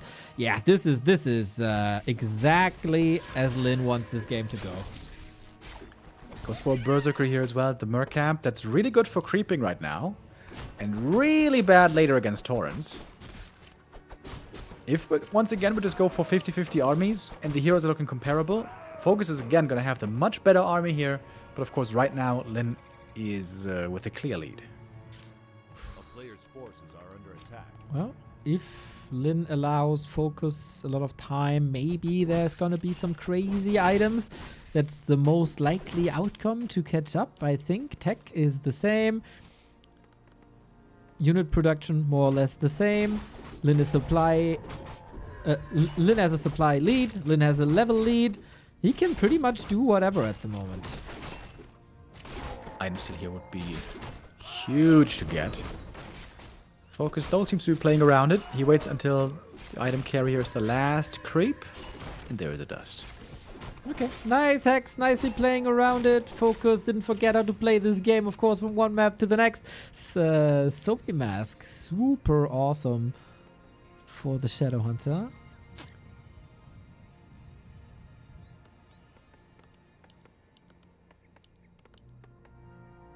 Both are playing extremely careful, it feels like. Yeah, and FoCuS has to do it. This has been a bad early game, but he's getting stronger by the minute. He's going to round out his 50 supply once again with the same army that we had before. 2 Walkers, 4 Torrents. It will be just as earlier, but this time, as mentioned before, with much weaker heroes, where Lynn has some really, really good items on these heroes of his. Right on. More consumables here. Woo, that was a pulverize. Mamma mia. Invo potion available. Not too bad, not too bad. But yeah, in the XP department, man, FoCuS is unable to catch up. Like, how? I mean, Blade Master is roaming, so he's losing a bit of creep speed there. But he is lining up. Lynn is lining up a nasty creep tag. He loved what he was seeing right there. He saw FoCuS going into the corner, creeping at the lab. That's the perfect opportunity for that creep drag right here. FoCuS, he might need a Zeppelin to get out of this. He's not ready. Sweet Hex against this Golem. Dead. Sobi Mask. He got it. Oh, man. This would have been double Sobi and so much mana. FoCuS in trouble with the blade. Needs this healing and it's level 2. Heal wave versus level 1. And it's such a strong Blade Master against not such a strong Blade Master. FoCuS has more Torrent here, though. So maybe that helps. Yeah, true. The reinforcing Torrents actually are kind of underestimated. They are really good right now. The Pulverize and never to be underestimated. But the Shadowhunter for him is so strong. So Mask can still be given over. Heal scroll still available. Lynn is looking for kills right here. And the Sobi Mask, man, the heal scroll, the Wand of Mana stealing, everything just perfect for Lynn. FoCuS puts on a fight, but that early game wasn't meaningful enough, wasn't strong enough. And again, a favorite is down 1 and 2, takes map 4. We got a tied series, and the next map is going to decide it all. And it's going to be FoCuS's map choice. I wonder what that's going to lead us to. Could it be another Blade Master game with Torrens, or might it be the Farseer coming back? Honestly, FoCuS kind of looking good with both. He can adjust his style. Whereas Lynn is probably going to be predictable. He's probably going to go Blade Master Grunt opening and then go for the reaction that is required. Mr. Remo Demo, I think you clicked the wrong button at the predictions. Did I? People Whoops. say that. Would you like to apologize to the people? The precious, precious channel points got stolen. Oh, my bad, guys. Whoops, my bad. Sometimes it happens. But we're going to be paying very close attention, though, to map 5 for our decider in the series. It is Autumn Leaves. We can tell you that much. Yeah, I wonder what the pace of the game is going to be. FoCuS did a hell of a job putting Lynn into positions where he'd rather not be in. On Twisted, I think the opener was just the wrong one, going for that greedy rush across one of the biggest maps in the pool. Now we're on Autumn Leaves and things are more straightforward. The fight for survival is on, everybody. We're going to have an Orc in the semifinal. We're going to have an Orc versus Happy. Lynn coming into this as the top 4 seed. FoCuS coming into this as the top 5 seed. The favorite is still the War Chief, that is Lynn, but FoCuS is putting on a hell of a performance. Can he crown himself for one of the best tournament performances in recent memories? Or will it be Lynn after all? And interestingly, right? Happy is waiting in the next round, and Happy did lose to both these guys in the group stage. It was close series, 3-2s, but both going to the Orc then. That's where Happy only got 2 points, similar to the series against Life. Anyways, that's the story for tomorrow. For today, we're focused on our quarterfinals. This is our second match of the day. Don't forget, guys, after this we have 2 more matches. We're going to have Life versus 40 and ColorFul versus 120. 2 more amazing games coming up soon. I am wetting myself in excitement the entire day already for 40 versus Life. This is so unpredictable, man. I got no clue what's going to happen there. If you have any plans that are not watching Warcraft 3 for the rest of the day, cancel them, call in sick, pretend you got an accident or something. You gotta watch what's coming. FoCuS and Lynn, both highly respected players, both very beloved players, both players that didn't get too many tournament wins in the past couple of years because there were always other players dominant, whether that was Happy or 40 or 120. Now might be a chance as everything is more in flux. There isn't this one dominating player anymore, and even 40 might be in a bit of a slump here, so this might be their time now. It is the very, very first Farseer Mirror. Yeah, and I like to see it by Lynn. On map 5 of the series, FoCuS was probably getting ready to face another Blade Master, but now it's double Farseer. And then the question is, what is the meta right now with double Farseer? It used to be, for a long time, Mass Headhunters, Tier 3, Bloodlust. That was super exciting, man. That was a beautiful mirror meta. Seems like it's been a while, though. Have the Torrents also taken over here? I mean, this chat is pretty nice to have against Wolves, so I could see it, I guess. It's so hard to say. Maybe they just they adjust each other towards each other. First, we go creeping. Here on Autumn Leaves, you can also expect a Blade Master by how nicely you can creep to a degree. But yeah, Wolves against the shop creep with some items is quite nice as well. Tech pretty much at the same time. Army composition pretty much at the same time. This is very, very much a mirror match. Orcs notorious for not scouting with the peon early. They rather want to save the lumber. So nobody moved across the halfway point of the map yet. Nobody knows yet what the opponent is playing. It's a bit of a guessing game right now. Most likely at some point a wolf is going to be sent across. But that hasn't happened yet. Oh, FoCuS, by the way. Double ring. against double claws. Oh, man, that doesn't feel great. Oh, and that is so reminiscent of the group stage match against Soin, where FoCuS didn't play bad at all, but the items for Soin were just that much better that he had no chance in mid games. And it's just spiraling out of control. And yeah, Remo gets very, very excited about this Farseer inventory of Lynn. RNGesus wants the War Chief in the semis.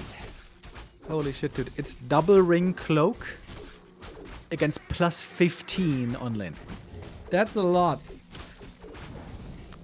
And we get illusions now as well. Fast level 3 so far. FoCuS is able to hold his ground in creep speed. The Rancor holds his ground with 5 Schweizer Franken. Thank you. Impressed by the Orcs this time. Both can win against Happy and 1-0 in the final. A tournament win for the Orcs is possible. That is correct.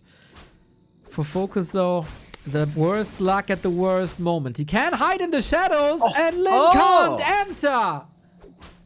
That's pretty sick. Okay, maybe he can get a headhunter kill here. Seems like that one should be doable. Not quite yet. Really close. Farseer still stuck. Resummon is here.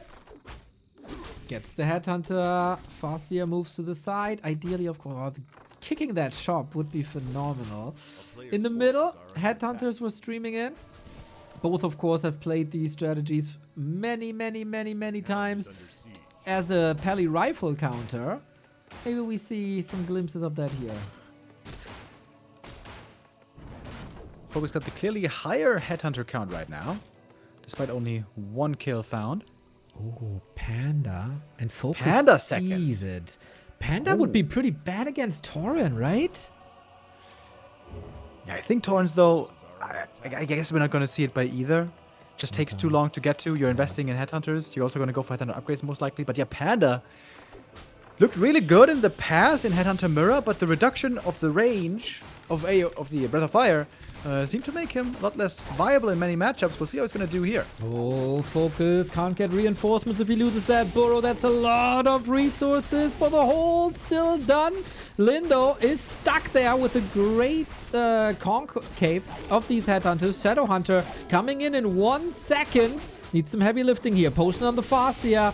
Needs some healing maybe first and foremost. Yes, heal wave first it is. Lynn, Farseer is able to escape. Not blocked. There's no hex. There's heal wave. Oh, sorry. Yeah. Whew, I was freaking out already. Lynn lost a ton of units. Chain Lightning against the kill! Oh my god! Oh, Lynn! My god, indeed. He maybe wasn't looking. He was smelling blood in the water. Wanted to kill these headhunters, and all of a sudden, FoCuS got an 11-foot lead! And Lynn is out! Lynn is out! Lynn is out! FoCuS wins map 5. We didn't even get to the tier 3 stage. But what was that, Lynn? You run into the enemy base and lose your entire army and the hero. Why even run in there in the first place? Huge botch! FoCuS in the semi. Plus 15 damage. He had a TP. Whatever he was doing, it wasn't the right screen. It wasn't the right hero. It wasn't the right move. Plus 15 Farseer versus double ring Farseer. He completely gives it away. This felt like he felt so far behind, pushing to the enemy base. But why? But why? He lost a single headhunter. Who cares? Who cares? Huge error by Lynn. That's a rarely seen, gigantic botch by Lynn. If he had lost here to a Night Elf, he would be back to retirement. Because it's Orc. Thankfully, this was an Orc mirror. Maybe he's going to keep playing. Bro. Lynn has... It's so funny to me. Lynn has been complaining about the elves. Lynn has been complaining about Pally rifles and humans. Lynn has been complaining about what can I do against undead, Dark Ranger ghouls, what can I do? And then he gets eliminated by orcs, by a guy who's been in his shadow for 15 years. FoCuS in the top 4 of Super League as the best performing orc player in the world. Amazing. It is ironic. But more beautifully, it is poetic. I wonder what's going to happen with Lynn in the future after this tournament, but I'm so glad for FoCuS. And I was not expecting this. Surely not. And you know what? I would love for FoCuS now to win the whole thing. Wouldn't that be amazing? Dude, he won NEXT in 2020. There was a tournament that was always in the shadow of like WGL. It was a big tournament. It was good money. It was one of the first COVID tournaments. But yeah, it was always in the shadows, just like FoCuS has always been in the shadows. There is no shadow in front of this tournament. This is the big one. It would be a career-defining tournament win if FoCuS can indeed go all the way. Huge upset here at Super League with Lynn eliminated. And that's probably one of Happy's hardest hurdles also out of the way. FoCuS, of course, cannot be underestimated. That's also one that Happy lost to, but Lynn would have probably been a tougher task for him. FoCuS now has the big task for tomorrow to get ready for Happy. Dude, I would love for him to finally have that big tournament run. You know, even if he loses tomorrow, if he can just play his best, I would be so happy for him. If he can keep a high form up an entire tournament through. Very proud of FoCuS already. Top 4 already a great finish. Maybe he can go even further. Bro, it's so funny. Obviously, everybody played each other already. And we saw FoCuS versus Lawlight. And I was here saying, like, yeah, okay, that was the last day of group stage. It was FoCuS's birthday. They played some weird strat. Surely this gonna look different. Nope, didn't look different. 3-0, killed the guy. Today we go into this match as well, saying, yeah, you know, FoCuS killed him in the group stage. But that was surely a one-off, right? Like, Lynn is usually ahead. He's the favorite. He should take this. No, he kills him. And with, like, this mental fortitude of, I got the lead, I blow my match point on Twisted, but I take a gamble and it doesn't work out. And then, like, the mental stability, not falling apart like a Kaho did a little bit in Game 5. No, FoCuS has that experience, and he kills Lynn. And now we can say the same thing, like, FoCuS killed Happy in the group stage, as you say. And already we're like, yeah, okay, that was a little bit different. There was a little bit of this and that, you know. But hey, FoCuS. We're playing on KK, you know. Yeah, exactly. We can make this excuse and that excuse, but man, FoCuS all the way. I'm with you. Dude, experience and, I don't know, the common expectation of what players are going to be delivering. It's so natural for us to go to these excuses quickly. To say, you know, it was a good run, but now comes the real challenge. That's why I say, I would love for FoCuS. I would love for him to take first place here. I want him to win this tournament. I want him. Oh, damn. Lynn out, dude. That is a shocking turn of events. And probably terrible for our viewership. But hey, that's how competition goes. Knowing FoCuS... We still got Happy tomorrow. If he loses as well, then but knowing FoCuS for like 18 years now, having met him in a little bar in Cologne during WCG, like, how you cannot love this guy if you ever met him once. No, you cannot love this guy if you ever met him once. I'm looking out for some FoCuS Super Saiyan gifts tomorrow. That's for sure. Remo, you gotta tell the people what's up with the next game, because I need a little break. I'll be right back. Yeah, go ahead. We got it. We're still waiting for the vetoes and stuff, so the game is not starting yet. Of course, Life versus 40 is coming up next. Very exciting. By far the best Night Elf in the world right now. He has proven that many times over the last few years against who was by far the best duo in the world right now. But the last few weeks, he's been dipping. It's been a serious slump for 40, seemingly at the worst time. Question is, in playoff stages, is a big bout machine 40 coming back? I had one more thought, by the way, about FoCuS that I didn't want to forget and want to bring up. I've been staring at the chat. I've been waiting for WC3L Happy, who used to be FoCuS's manager and good friend, WC3L admin back in the day. I thought he would be jubileeing, overjoyed, and would be singing the praise once again. I'm not seeing him. What's up with WC3L Happy? I wonder what he's busy with if he's not here to cheer on his boy. How amazing FoCuS is doing, man. Tomorrow's going to be one of the few times where I'm going to be cheering against Happy. I really, really want FoCuS to win that. But okay, FoCuS is done for the day. We're going to see him again tomorrow. We got 2 more matches today. And yes, now Life versus Fortitude coming up next. Apparently, this is the game that Neo is by far the most looking forward to. And it is a very exciting matchup. Life had the best finish in the group stage. It was a perfect finish after game day 4, play day 4. After play day 4, it was 10 wins in a row for Life. That included Happy as well. That included almost everybody. And coming into this, super hot. 55 points after the group stage. One ahead of the 3rd place. And man, we are apparently getting ready quickly for our first map, which is going to be Twisted Meadows to kick off this matchup, where human versus night elf can get very long, very wild, and very crazy. Oh, I'm so super duper hyped for this. Thank you, Alex, for the 73-month, and thank you, Jaredan, for the sub. Of course, we are relying on your support. If you like what you see here, everybody, and if you like us to continue to bring you competitive Warcraft 3 for 705 days straight, back to warcraft.com/support for all the ways to support us. If you have a Prime sub lying around, we gladly take it. We took a desync join bug here, by the way, to the nuts, but I guess we're gonna have a backup and restart soon. Yeah, I am indeed so hyped for this. Is 40 again peaking at the right time as he always does?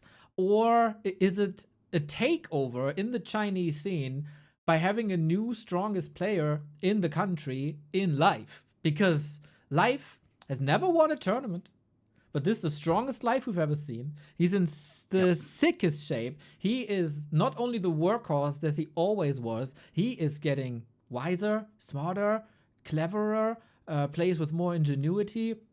Everything positive that I can say about Life, I would like to say. This is his big shot, but for both players, I think this is a matchup that they really don't like, or at least at the bottom 50%.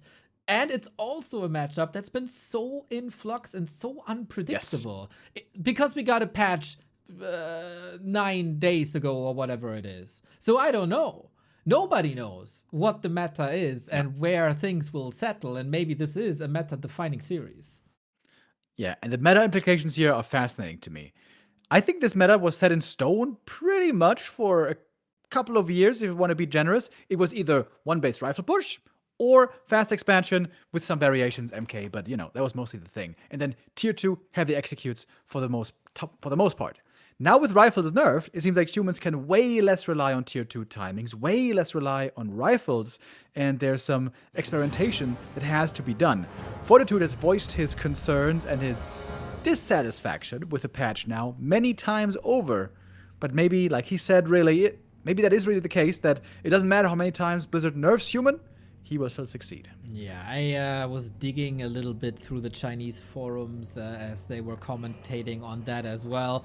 And, you know, the majority of, like, Chinese Reddit users were like, bro, he's been doing that for 4 patches. It's like a little scheme that he does to his viewers so he appears stronger as he is the one overcoming the balance. So maybe we should take that with a grain of salt if 40 is complaining on his stream.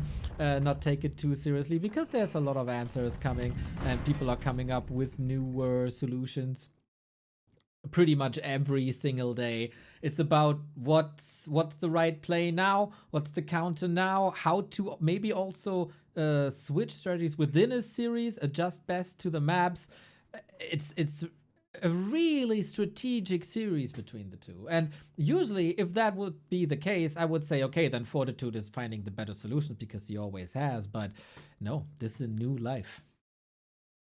Yeah, and I would say Life used to be a little bit robotic and used to be very easy to trip up if you deviated from the norm. This is always what was true for ColorFul, and is still true, I would say. In a super standard game where he knows what's coming, he's very, very strong against it. It was just a couple of days ago where we saw ColorFul struggling hard against Labby when he faced Lich expansion. But if he faced DK expansion, he was super strong. One example, when exactly the norm is being played. And I think Life had the same. When the clear norm was being played and he could rely purely on mechanics and he knew precisely what was coming, he was always strong, but when things got weird, he would oftentimes suffer. I think he doesn't have that issue anymore. He has become way better on his feet. He's become really good at adjusting, along with him having these amazing fundamentals. This is, among many things, what seems to make him the best Night Elf in the world right now. One Night Elf has been eliminated already. There was Kaho, the one who was the Night Elf king for more or less 1.5 years. We got a new king in town spawning on the upper right. 40 has been the human king for more or less 2.5 years. There were two and a half Tier 1 tournament winners throughout that time. There was Happy, there was 120, and there was Fortitude. We might eliminate one of these Tier 1 tournament winners right here, right now. If Life brings his A-game. Who's the best gamer in China right now is also the question. Is it 40? Is it 120? Or is it Life? One of these top Chinese players will be eliminated here. Demon Hunter first seems to be the main hero we're seeing these days against Archmage first by 40. With the humans, it's very hard to predict right now. We see a healthy amount of AM and MK first in this matchup, and most of the time, an expansion. On the right map, like Turtle Rock, for example, we might still see a rifle push, but certainly not here. Archmage first into Fast Expo, this shall be, and possibly a game with a bunch of tanks. That is indeed possible. Like, every unit composition is possible. I wonder if Fortitude down the road is also being a bit inspired by what we've seen from SOC. 40 was a big fan when the patch hit of like Paladin second. I still really didn't get this too much, so maybe this is benched again. We'll see about that. Like, we can make all the predictions that we can, but in the end, it's down to the players of what we're getting. Ancient of War at the green, moving in towards the mercenary camp. This is quite sweet. You can get the Shadow Priest for healing. You get a big consumable, and he leaves 40 alone for the lab creep and gets a bit of a belt. Belt is pretty awful in the early game. Later on, would be great on an MK or a Blood Mage. Those are the most likely second heroes, I suppose. Archmage pushing across the map, by the way. Footy Scout saw the camp being taken. Life abandons the Merc camp. Doesn't want to get painfully creep-jacked, apparently. Ooh, interesting. Or faster in position for an expansion creep, because by 40, 3 farms, not a 4th. Are the mind games starting already? Is 40 faking an expansion when there is none? Yeah, he is. This is one base on Twisted. Yep. What? I don't even remember the last time I saw a human playing one base on this map. I mean, against Orc, sure, but against Night Elf? Yeah, I think it's a lot about mind games, and thankfully, Life has stepped up his scouting game by 1,000,000 points recently, so he should be figuring this out. Unfortunately, his scout Wisp was killed, so this might be a little later. Eventually, he gets the Rock Golem, and what a reward. Heal Potion, Slippers, the dream. But 40 is coming in, reading the creep route perfectly, aiming for the Mercs, but can't get it. 40, of course, the last human in this tournament. Last chance for the Alliance. AM taking quite a bit of damage over here, sticking around maybe a bit too close to the Demon Hunter. He's also taking damage, but he has the heal potion. Uses the heal potion here to stay in this fight. Keep on dishing out damage. Fortitude now with many hurt units. He's gonna need a shop ASAP. Yeah, he's only at 50%. Archmage also very hurt. Nice block with the Water Elemental. Strongly circumventing this and might be going into the Night Elf base, but there's nothing to attack. He's only halfway through the tech. There's no lores. Might go for some wisps to prep up the future pushes.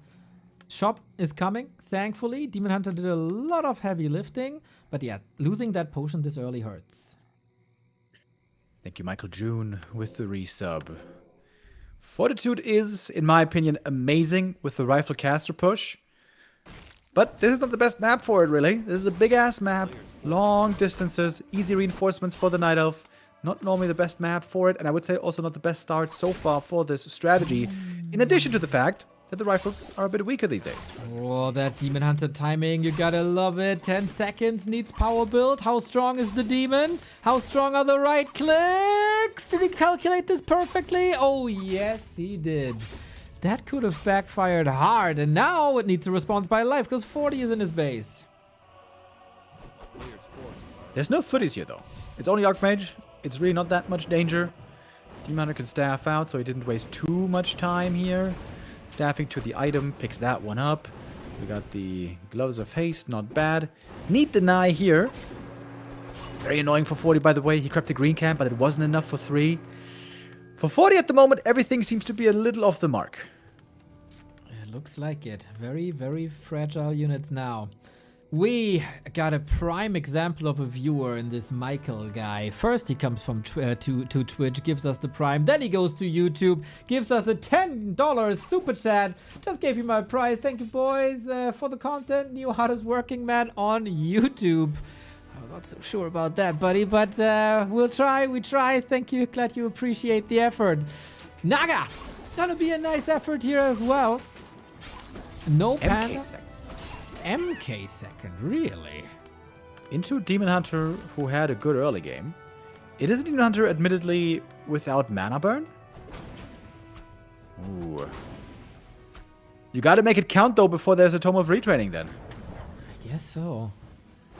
40 was aiming for the lore. I don't think that worked too well. Shadow Priest can deal good damage to the Water Elemental now with that weaker Dispel. Securing the kill, no deny here either. In the meantime, Demon Hunter Naga creeping, power creeping. I like that.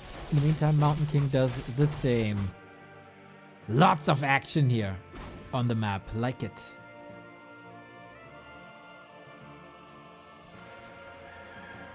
Forty has always been a human who likes to stay on tier 2 and force the issue on tier 2.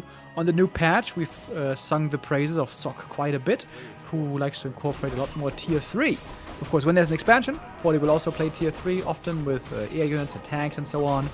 On one base, though, seems hard to afford for the humans.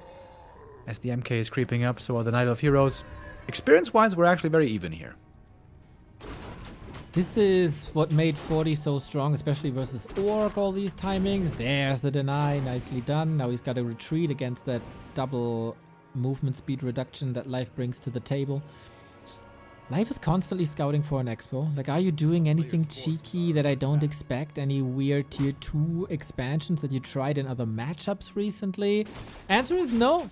It's relatively straight up one base rifle push for now. But, oh, Archmage is back for the shop. That's nice. Mountain King. Okay, there is a tier 2 expo now. Wow. When was the last time we saw a tier 2 expansion against Night Elf? Either it's a tier 2 push all in, or it's an early expansion. This seems to be the most rare of occasions. MK, by the way, out of mana just from creeping. Wants to fasten these camps. It's gonna be a crazy tanky MK. Oh my god. Double belt and ring +5. That's pretty sick. Dude scouts it right away. This is insane. Yeah. This is so good. And what's the reaction? Demon Hunter, by the way, also has insane items. Life has enough gold to counter-expand here. It would be finished later, though, of course. Yep, he cleared that one before. These... Oh. Wait. Oh, there's an opening there. Surely is... No, is there not?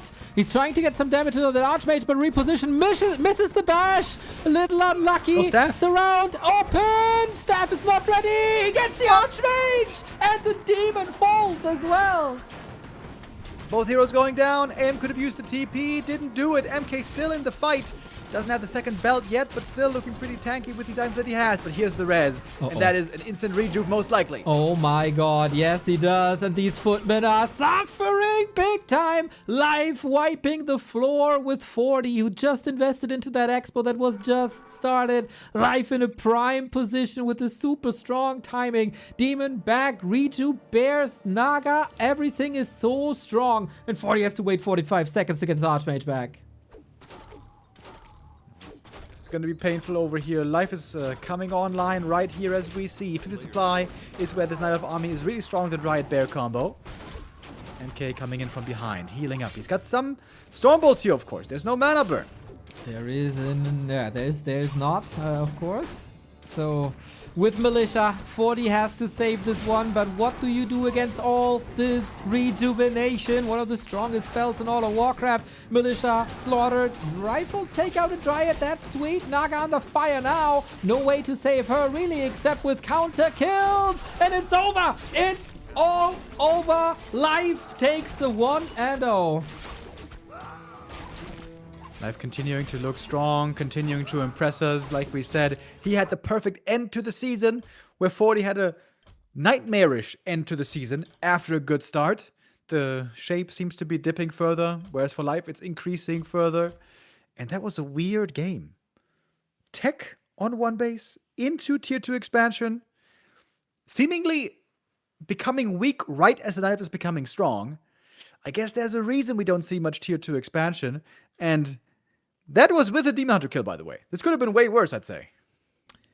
Yeah, this didn't look too hot. I agree. We have seen better games by Sock throughout the tournament, or throughout the show match tournaments against Night Elf, and 40 doesn't want to go into the footsteps, right? There might be some, I don't know, pride going on. I'm not immediately stealing your strategies. I come up with my own stuff. But I say Fortitude's answers to Night Elf don't look as hot as Sock's.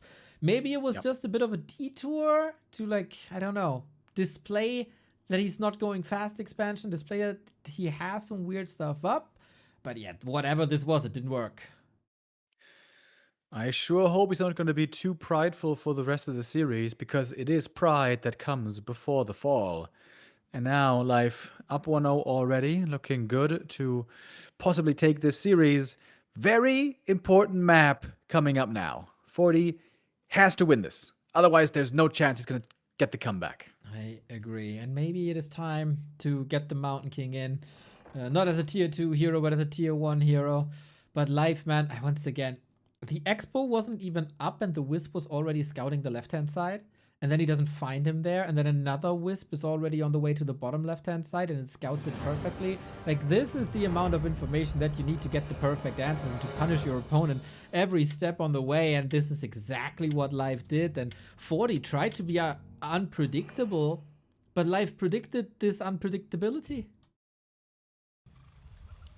Yeah, it seems like Life just isn't making many mistakes at the moment. He lost 2 games at the beginning of the season and then just kept on winning. Started winning and kept on winning. Huge, long win streak now. Whereas Fortitude, he seemed to be bouncing back as well after a painful loss streak. End of the series. Not a streak, I guess, but a lot of losses still towards the end of the season. Then yesterday, or excuse me, 2 days ago, there we saw 40 again. There we saw what he is capable of again, beating Sock after losing map 1, then really coming into his own on the following maps. 40 could still turn into the big machine that we know him to be, but yeah, it is now. Now or never. Looks like it. So there is hope as there is precedent. The first map by Sock versus 40 was also super one-sided. Sock had all the answers that 40 didn't have. Now 40 might start the comeback that he absolutely needs. Right-hand side, our Rara Land champion, our Dubai champion. Life, we should expect Demon Hunter all the way. Some people like to play Keeper here. Some people like to play Warden here. But Life, as creative as he is with the builds and with the timings, the Demon Hunter is his weapon of choice. And I like what I see by Fortitude. He rotates out the Archmage, and Mountain King it is.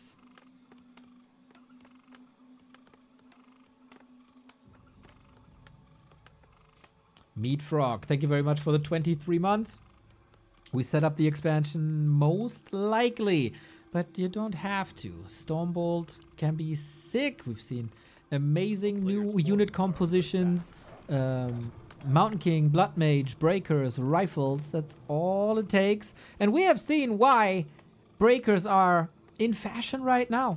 Once there's Bears, with Reju on the Demon, he's gonna kill you. So take that away early. Put it on your Mountain King. Let him be the carry. That is how Sock is currently pioneering in this matchup. Tide Hunters, relatively simple to creep, relatively simple to expand. We're off to the races.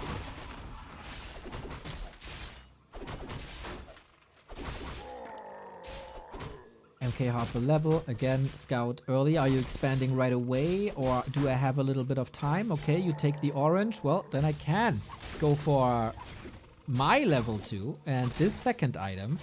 40 scouts it too. Interesting to see that nobody is going for the lab creep. This is already a scary, scary demon hunter with cloak, with gloves of haste, and Mountain King just started to attack. But life, kind of conservative. Kind of conservative. Not attacking. Doesn't want to be Stormbolt surrounded, even though there is the Cloak of Shadows. Very calm and collected. Once again, really likes to pick up these items. Oh, he stole that, right? Little Footy with the sword gets the steal, Demon with the item, and now Stormbolt. This is what he wanted to prevent. What can he do? TP, cloak, something, a bash and he's dead. Stormbolt he can dodge. And he does. Wait, he skipped mana burn. Yes. Against an MK. Really? I guess so. That seems crazy. Crazy as FoCuS's performances early. WC3L happy gifting a sub to FoCuS. Man, I hope you were able to watch the matches live, man. We just talked about you. You have all the reason to brag, and I bow down to the performance of King FoCuS today and 2 days ago. Must be one hell of a wonderful Saturday for this fine fella. So far, a great day also for life, up 1-0. But yeah, no mana burn seems weird. The great thing is, normally the MK starts running out of mana, and then you keep burning him, and there's no more Stormbolts ever coming, at least until there's like carries and potions and stuff. This MK is having a great game. He's gonna have another Stormbolt again soon. Yeah, looks amazing. All the stability that you need. Expansion coming up, healthy MK. Bash always strong, especially against fragile units like the archers. Life can't take too many risks because he lost the town portal already, and now 40 gets the dust as well against the shadow melt that he can go for the from the cloak. And this is a picture perfect game by 40 so far. Wisp moving out. He tried to move 2 over, then hides them on the high ground. Is this an AP all-in? I guess so, but that is relatively easy to read. I mean, I expected it. Then 40 must for sure expect this.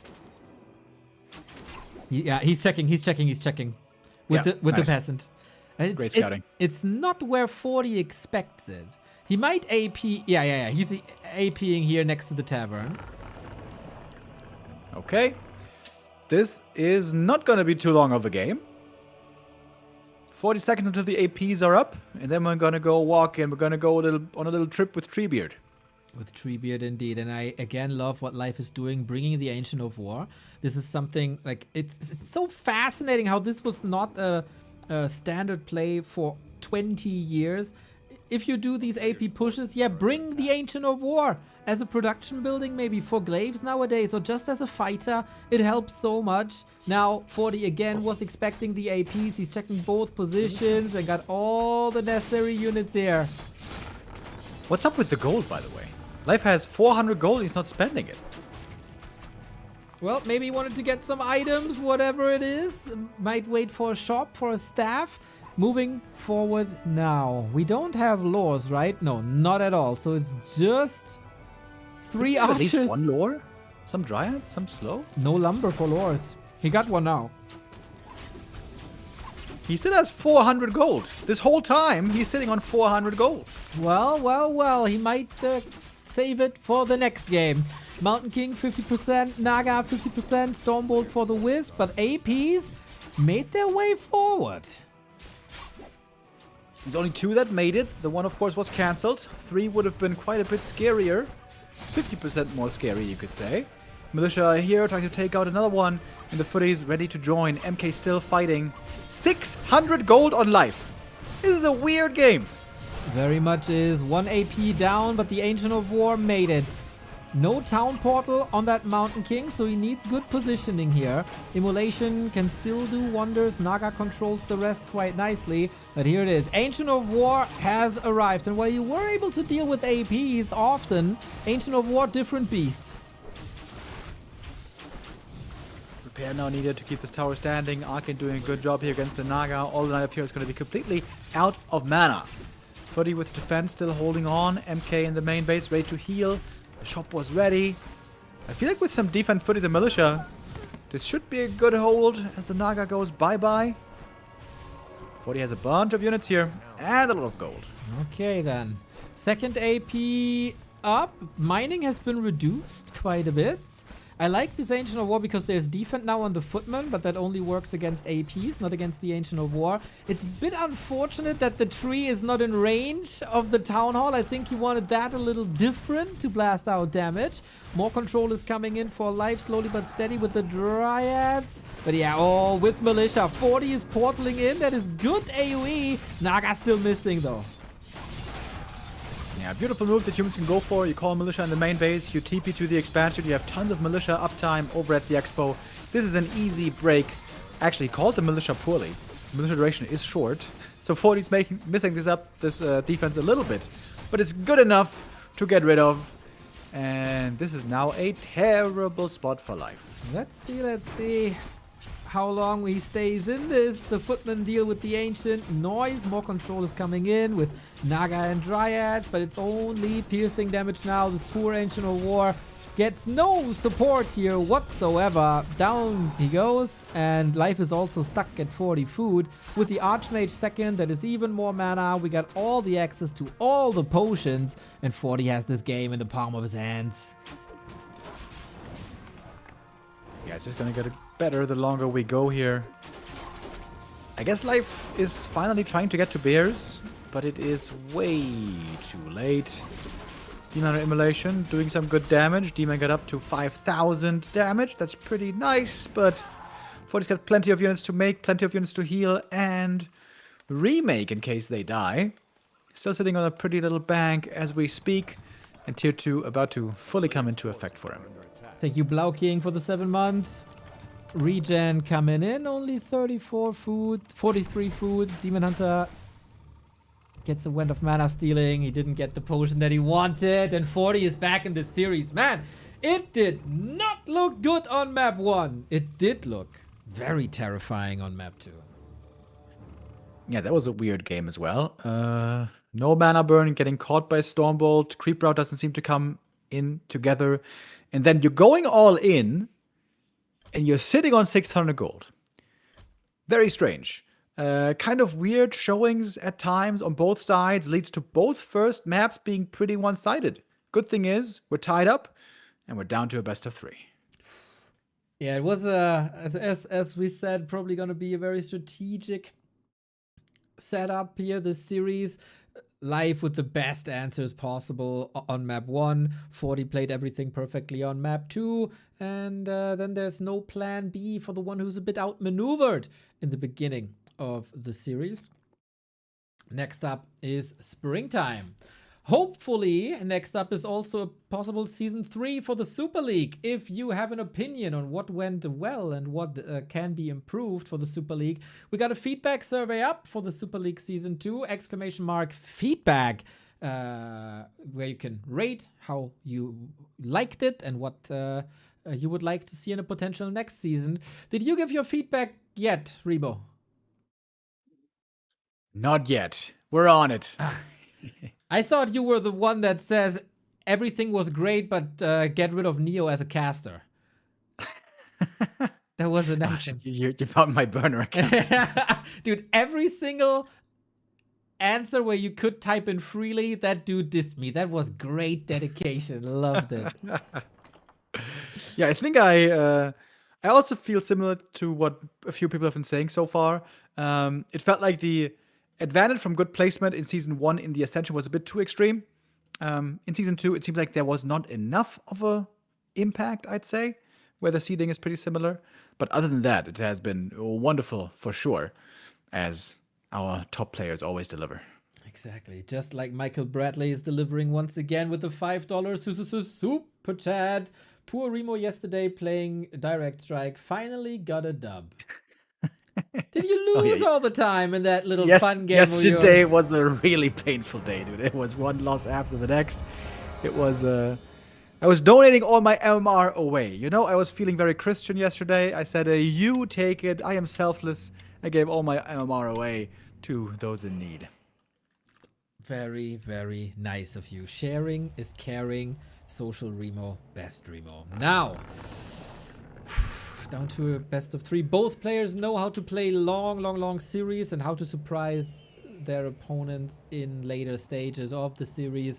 Both are known to be marathon players. And now, who brings it onto map 3? So far, every series was the same. Win for the favorite first and 2 wins for the underdog. In this series, though, I can't really declare a favorite and the underdog, so we might go a little back and forth. Springtime is Live's first map pick, spawning on the upper left-hand side. Yeah, we've had wonderful back and forth so far today. The first round quarterfinals turned out to be a little bit one-sided. Maybe a little bit of a letdown there 2 days ago. But these first 2 matches we saw before were electric. Hopefully here we can go the same direction, bring us to all 5 maps, and then may the better man win. What is the hero? Mountain King again, Demon Hunter again. Similar setup as we had in Tide Hunters. Maybe there was a lesson to go for mana burn. There was a lesson to be even more careful, maybe a bit more decisive. Ancient of War, very, very careful at the Mammoth. And for 40, Expo or not? I would say Expo should be pretty likely over here. Sometimes MKs love to go for the instant expansion with a level 2. No earlier creeping, and then try to set up that expansion nice and fast. But I feel like most of the time, MKs now are taking it a bit slower. Creep 1 green camp, maybe even 2, and then go for the expansion. But yeah, we're still in a new patch, man. We still don't have exactly the right answers for everything.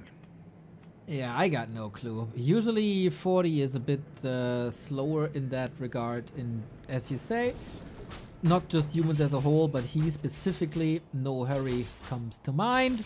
But he wants to contest the middle with Stormbolt, sniping and all. The timing looks good. Oh yeah, this is really cool. This is really cool. Stormbolt on the demon. If the demon commits to the creep, he will lose a lot of hit points, so he's bullied away, and of course there's no mana burn here yet. Oh, but he knows the item was left behind at the creep camp. It's a ring. Who can outmaneuver the other? 40 has a chance to surround here. This might be a TP. Oh, he gets the item, and he might force the TP. Jesus, life. That's an easy TP force. You Yeah. can see that coming a mile away. Yeah. It cost all the MK's mana at least. And he doesn't have bash yet, but he can take the little null, and then he got bash.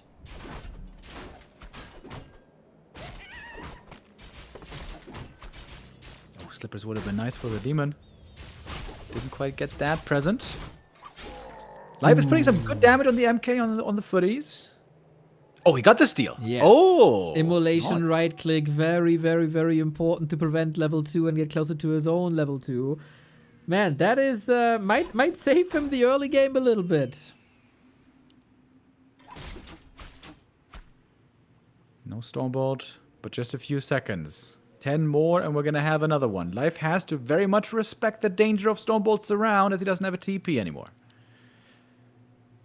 Militia coming in, exactly. Like you need a staff or A like. player's forces are Nah, under attack. okay, this doesn't work. This doesn't work. We attack this later. Tier 2 on the way, halfway. More creeping. You need to rely on the strong Demon Hunter. And that is then a free expo for 40. Demon gonna get a big item here. Claws of attack also good for the MK. Oh, Ring of Regen. Hell yeah, that's great. We're starting to get out of the early game, but still that healing goes a long way. Moon Juice is going to be heavily taxed, and we're not going to have too many bears here for a while. Yeah. Oh man, Life came into this with a lot of fanfare. Map 1 also looked like he reads 40 perfectly. Now 2 games in a row where things are not going his way. And we said Life grew as a competitor big time. He's got to show it now that he can deal with the pressure, that he can deal with imperfect early games, and he does have solutions outside of that predictable AP push. Yo, AM back, guys, with the 5 gifted subs. Thank you very, very much. Yahoo! As Life is finding the damage now towards the expansion. He's got a good little mercenary army joining him here in this attack. Tier 2 about to finish, by the way. Naga or Panda could be really strong additions right now. What if we get a bash surround here? Mercenaries up for grabs. Huge chance to level for that MK. Here's the bash. Here's the FoCuS. The block is in position 2. Burzy does not survive. 2.9. One more kill for level 3. Very important kill to get, by the way. If the Burzy gets back to the main base, he's going to heal up fully with the Moonwells. Life is going all in again. What's up with the Elves? They don't like the counter expos anymore. They looked so good recently. Yeah, this is a bit odd indeed, but this time the distraction is a lot better. 40 doesn't see this yet. He might expect it, but he didn't start the tech. He doesn't have a shop. The Mountain King is hurt. The Mountain King is under level. We do have a solid amount of footmen, but also not a crazy number. But it don't get surrounded. Woo, that was close. Threatening a militia engagement whenever the Demon Hunter marches forward. So there is healing now. There is a clarity now. But Demon Hunter Naga super ready. Blocking himself. Ah, the footy! What are you doing, bro? Oh. Sabotage! 40 sabotages himself. What an odd series this is. And Life, very interesting. Goes just 1 AP. Not all in. Lures behind. And now the Tree of Life. Ah, cool. I've seen this not with an expansion, but with a tech. Like you distract with this 1 AP so long that the tech is at some point finished, and then you go for a follow-up bear attack. So this AP is just to stall. Now, different idea, different approach, probably same outcome. Demon Hunter strong, Archer strong, AP hello. And 40 has to go for a Tavern Revive. Super expensive, delaying the tier 2 for a long time. MK back, healing up right away, but the clarity didn't run long yet. Doesn't have a Stormbolt here. Footies have to do the work. Oh, gets us around. Yeah. Wait a minute. No stab. Wait a Level minute. 3. There's a bolt zone. He's blocking himself again. Demon. Will they both fall again like they did on Twisted? Not really. Demon dead, but Life has a big bank. Can soon get his Demon Hunter back from the tavern. Mining interrupted here thanks to the AP. 40 at least started the tech already, but the resources right now for him are not looking wonderful. Life is ignoring the tavern for now. Going for the altar res. Can take another 90 seconds as the Naga enjoys some solo creeping. This is a wild series, man. I'm not saying this is a perfect series by any means, but this is about nerves, I think, at this point. And we're only on map 3. Both seem a little shaky, both seem a little nervous, both also seem extremely aggressive against each other in-game. Lots of kills. Who threw the other back further? Yeah, you know what? You speak of the nerves, and I think that is the key word, the key difference maker of the day. Kaho map 5, the nerves were showing. Lynn map 5, the nerves were showing. Right now, kind of, the nerves are showing partly for both, depending on the map. I wonder who's going to be able to deal with them and handle them better. 40's 10 footmen will surely be a help. Tier 3 for life on the way. Bears coming. Dude, Demon Hunter has been benched for such a long time. It's still 20 seconds off. I like the progress on the Naga, of course. I'm a big fan. The Yen's way, he showed the world the impact of high-level fork lightnings, and I think it's still a bit underestimated. And we get that level 2 now, especially against high number of footmen. But yeah, that Demon Hunter will not see level 4 anytime soon. Whereas the MK is progressing nicely. Level 4.1 already. This could be a fast level 5 MK game this game. And now the second hero revealed is the Archmage. Sock's been playing a good amount of Blood Mage second recently. Again, innovating there on the forefront on the new patch. Whereas 40, he likes his standard still for the most part. Double Sanctum, AM, most likely to be a tier 2 all-in. Very much looking like it. We got a sick Mountain King Invis scouting everything. Not willing to intercept here. Just gathering information. Oh, what's your inventory? Do I have to be threatened by you? What's your army comp? Do I see any bears yet? No, okay. He might miss the first bear, which is arriving now. Tier 3, just a couple of seconds off. And Life's expansion also just a couple of seconds off. I wonder if 40 is going to make rifles. Or if he's so disappointed in them right now that he's just going to refuse making them. That would be kind of funny. Ah, he could go Mortars instead. But then he needs tier 3, kind of. Yeah. That would be my assessment as well. Life here creeping aggressively. Taking the big camp away from the opponent. MK reveals himself from the shadows. One easy kill. But this is the time when the human doesn't really want to fight. He wants to muscle up to 70 supply, ideally with heal scrolls, and then he's strong. So Life knows right now, especially with Master Training finishing, he is the boss in the middle of the map. I feel like 40 is not doing too much with his footmen. It's 10 of them, or were 10 of them. Archmage still level 1 though? Like, what was he doing all the time? Was full focus on that Mountain King? I thought this would be close to Blizzard already, but Archmage, wow, he's ambitious positioning. Getting a Fork Lightning straight to the face. Get a Stormbolt straight to the face. It might just be a lot about heal scrolls here. Double heal scroll for 40. Nice watch award for vision. And Life banking a lot. Sometimes we see Night Elves being a little bit too greedy and not going into upkeep fast enough. Up at the lab, he's going to get double level 4. That's wonderful. If this was Moon playing, I would definitely expect a Zeppelin here and then lots of lame towards the main base. Might still do that. Is there any fortification? It's just an arcane, that's it. Level 4 Naga is scary. Yeah, really good right-click items as well. Should be a double orb at some point. 40 has a supply lead here, but not by too much. I'd say Life is in a good position to hold a push.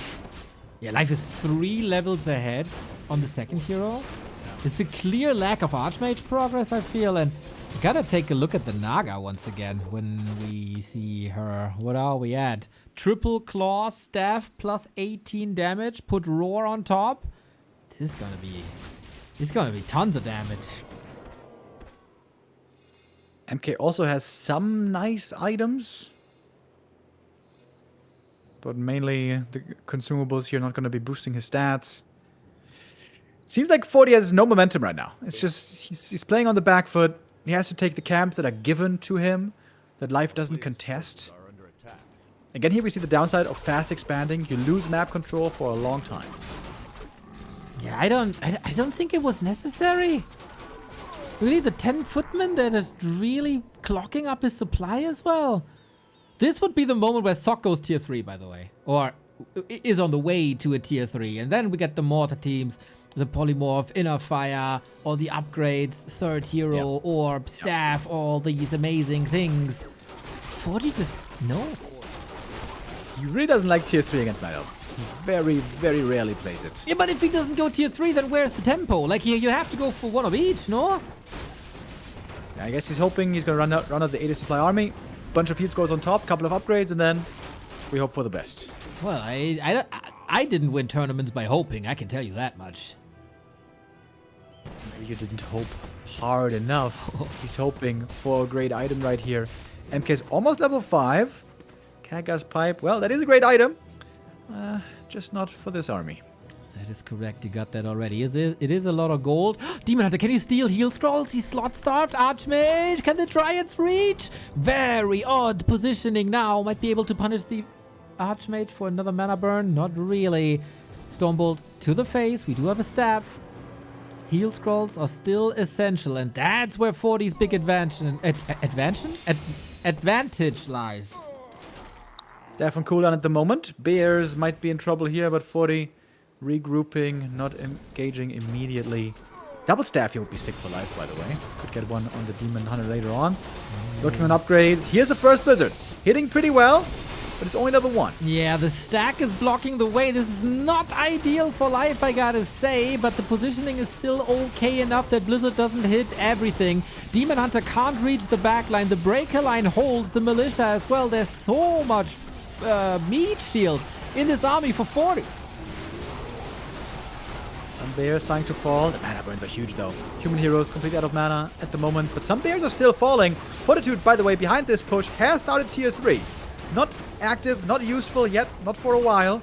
But this push is going better for 40, I think, than I initially thought, but we're not done yet. Okay, for me, it's the other way around, man. I think life is taken over. Mountain King needs an Invo potion. He got that X Factor mana potion as well. Breakers are falling. Footy's all rotated out. Is there a Fork Lightning? Anything for the Mountain King? No, there is not.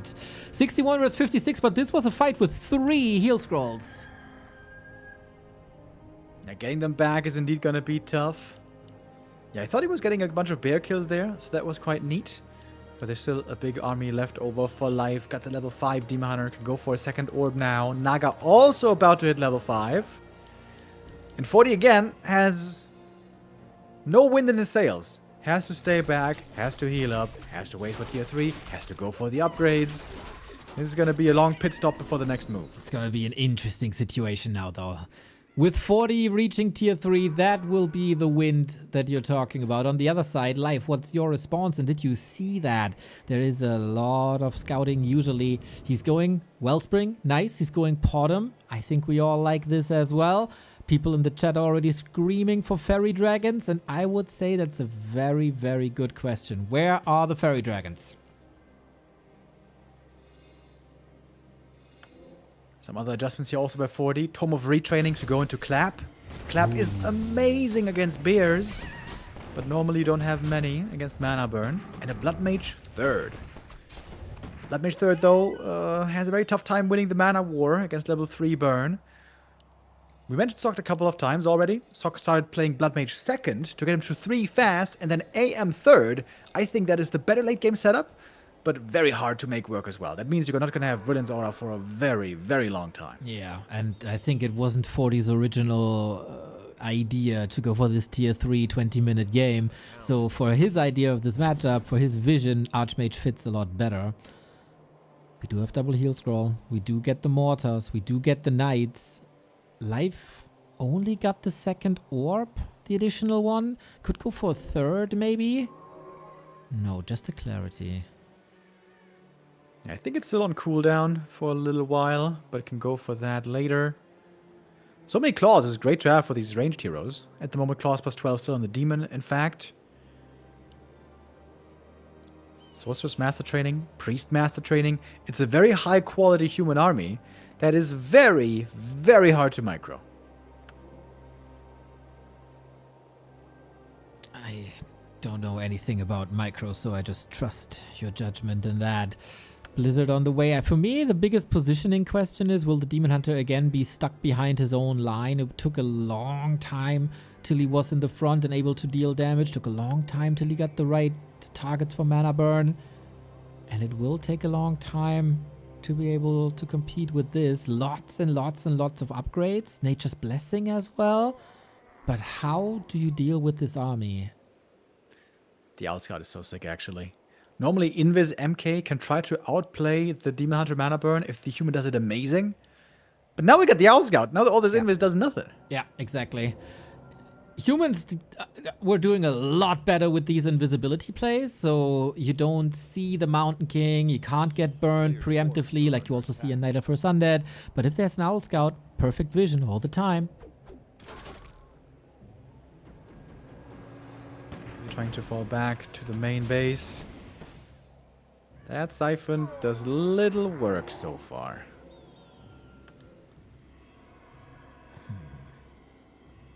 Life going up to 100. Still contesting some shops. Potom, of course, great to have more slots for consumables in general. Not just the third orb, second staff. Also more scrolls.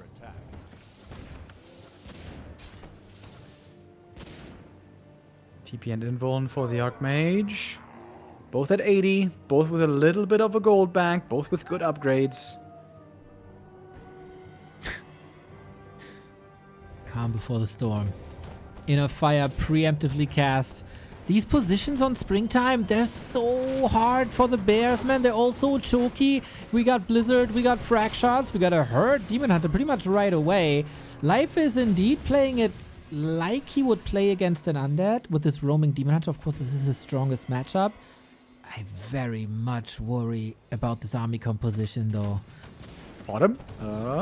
That's not the right spot for you, my lady. Oh, no second staff. Redo! The blizzard hits hard. The bottom is safe, but that is, of course, not the perfect setup for this fight. Demon Hunter, though, in a way better spot. Instant heal scroll. Clap is amazing. Wisps are coming in. The position is amazing. Got rid of a lot of mana. Not all mana. Mortar teams falling. Knights falling. And Life still has 1,000 gold. He's like, also the bears are taking no damage. AM, on the other hand, taking lots of damage. Low HP there already. May have to TP out soon. Getting into position to use the TP. Save the rest of the army. Seems to be a good fight for the Night Elf. Clap. Fork Lightning. AoE spells. And Life is ahead in supply. Exactly. Both have a big bank. Who restores army faster? If there's a bit of mana here, the bears, of course, redo everything back to green. On the other side, we got a regen scroll that's basically doing the same. Mana potion. Both stay very conservative with their expenses, just restocking to 80. Portem for life. Roaming. Got double heal scroll on the right-hand side. I love this. Super risky. If she's getting caught by Stormbolt, she dead. But he stole a lot of the consumables. And man, 40. If you want to fight, you have to go to the other side. Yeah, he cannot fight without heal scrolls. They are mandatory. Gonna have to go on over there. Going for some more upgrades. Animal War Training, buffing up the HP on the Knights. He only has 2 of them, though. It's a nice mix of army. Lots of different units. We have the Sorks, Knights, Mortars, Priests, Breakers, Gyros. 1 single Rifleman. I think it was only 1 or 2 made this game. Yeah, 2. Pretty much it. This is the perfect setup for fairy dragons, but we ain't building them, apparently. Life's just waiting, man. Life's just waiting it out.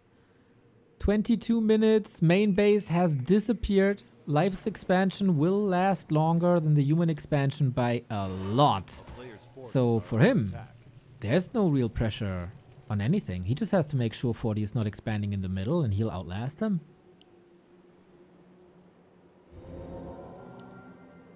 Got the double heal scrolls again.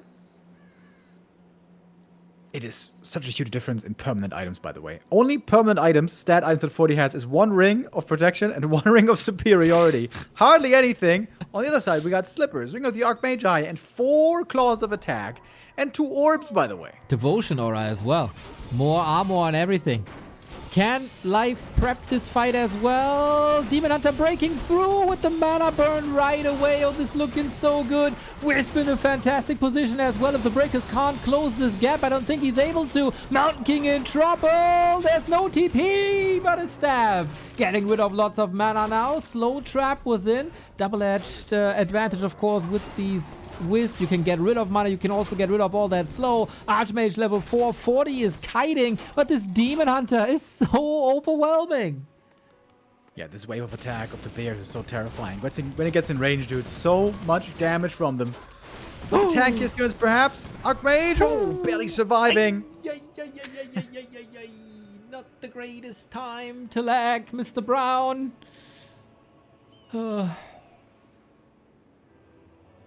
5 food advantage, but 40 is bleeding left and right. Archmage might be safe, but the staff is on cooldown for a while. Mountain King is stuck at the castle for a long time.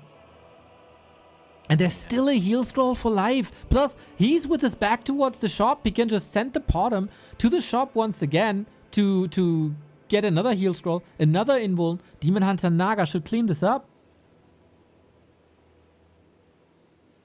And if your plan is to go late game with triple hero, perhaps that wasn't the plan initially. But I wonder, Archmage first. Might that not be the way of the future? This MK against Demon Hunter late game. What's he really doing? Demon has the staff and the preemptive redo as well. The Mortar teams are still doing an amazing damage, and it feels like Life lost his rhythm a little bit after this forced break. Demon back now, Portem level 2. The Blizzard is getting better as well. 40 is not dead yet. But Life's also getting more kills, more experience being gobbled up. These heroes with the orbs still doing tons of damage. Blood Mage level 2, I would say not really a relevant level up in this crazy late game with so many Night Elf units and Dispel and everything. 40 again pushed back far onto his side of the map. Again, an exchange where he lost way more. Not too much gold anymore for Life. He's pushing into one of the worst positions possible here with all the bears clumped up. If there's only one blizzard, he could get 6 bears. Almost got the mana for it. But the bears are getting kills in return. It's not like they're inactive and useless here. Where's the MK? Still hitting at the main base, I guess. Oh no, wait, there he is. I'm blind. MK is here, but no mana right now. Solid time for the retreat. But yeah, this is 5 bears. Extremely hurt. Dryads can't be that easily controlled as they aren't affected by slow. 40's problem is, of course, still the gold mine. 2 minutes left. And then that's it. Who can restore? Now, of course, Life has the advantage that he's able to sell some items as well. But what is 40 doing when this mine is empty? He's got 2 minutes left to win the game, pretty much. This is not enough gold to get back up to 80. He needs invols, he needs heal scrolls. This army can be very strong for the human in the late game, but it requires a lot of gold. Gold that now 40 doesn't really have. Night Elf army, way more cost efficient. You can get away with fewer gold coins way more easily. You got Rejuve, great to be sustainable. You got Moon Wells as well. And now fighting on home turf or close to it is Life. Whee! The mortar volleys were amazing.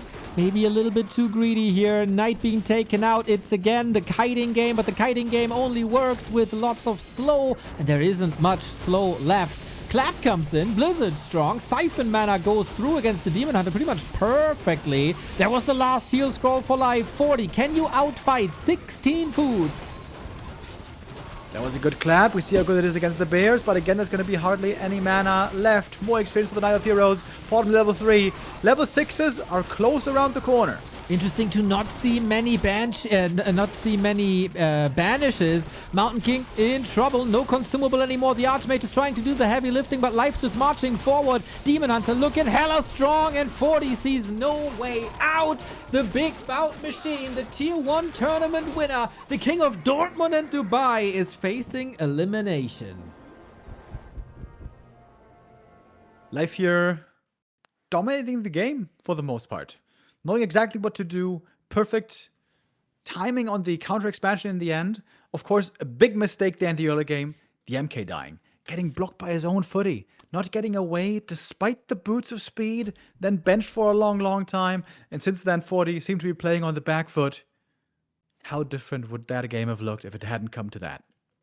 Yeah, that was surely the wrench in the gears.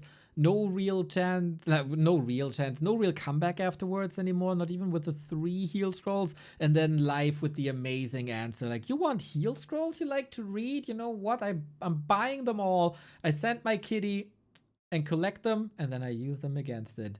We saw the potential of the tier 3 there, though, right? Like, the mortar teams, the frag shards, the slow, the blizzards, the staffs. Like, once this tier 3 was up, it looked so good. But then it didn't, because it was just too late. Now, this is 40's last map pick, and we go to the old Turtle Rock.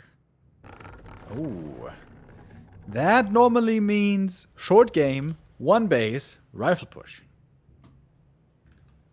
Tournament life on the line for one of the most dominant players in competitive Warcraft in the past couple of years. Happy defended match points. Lynn was eliminated earlier. How about our next S-tier player? Will it fall like Lynn, and will we have the rise of Life? Or can he again force the 3rd game 5 of the day?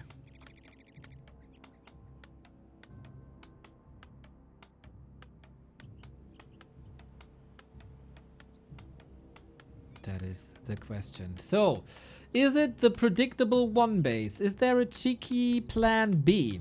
What is Life going to do? How do you play this? Again, this is not the greatest Demon Hunter immolation map, and usually immolation is what gives you the edge, what gives you the tempo, what gives you the strength. And also, Life's good games when he can, like, 2 base is amazing. How about 1 base? We'll see about that. It is Archmage. This is somewhat established on Turtle Rock these days. Demon Hunter, of course, always the hero of choice, especially in the hands of Life. For Life, a breakout performance is just one map away. The group stage was amazing. Making that in playoffs is not guaranteed when you're not that used to top 8, top 4 performances in tier 1 tournaments. Similar to a FoCuS, similar to a Kaho that can he keep his nerves under control. Gotta deliver again in map 4.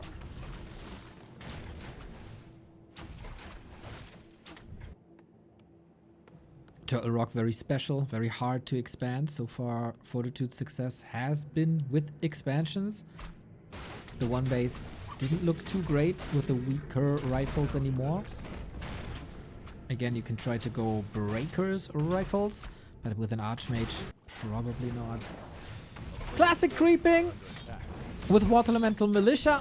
That is alright. Life lets the Ancient and the Archers do the job. Go straight for Harass. Now, Mana Burn or Immolation's the question. Oh, not engaging. Oh, he didn't... he did scout before, right? Did he not? Did he not see the position? Did he want to go for the green? Interesting. Odd, calm, early game. Just a Demon Hunter resting with Evasion. Now that's not doing nothing. Ooh, Life needs level 2 quite fast. Life denied both hatchlings as well. He can't go for level 2 right away without an ogre camp. This is terrible. Usually 2 turtle camps together are level 2. And now how do you stop this Archmage? Ooh, you gotta juggle a little bit here, Life. This is not looking pretty. Demon Hunters make an appearance, and usually that's also stressful. You expect this guy to burn. You expect this guy to burn your mana away. Now he's not doing anything, and Evasion has exactly 0 purpose if the Demon Hunter is not getting attacked. Hunter's Hall straight in the face. Rifles coming. This is the perfect prep for 40. Life's weak games look extremely weak today.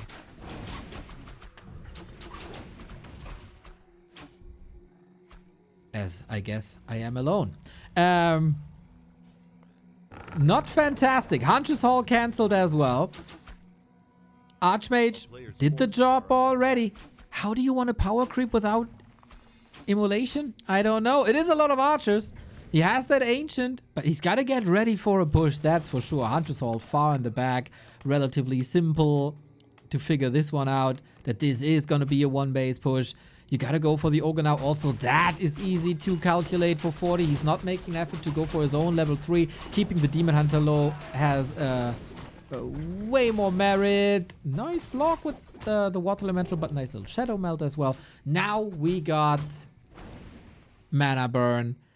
And that is oh so painful that he don't have Immolation now.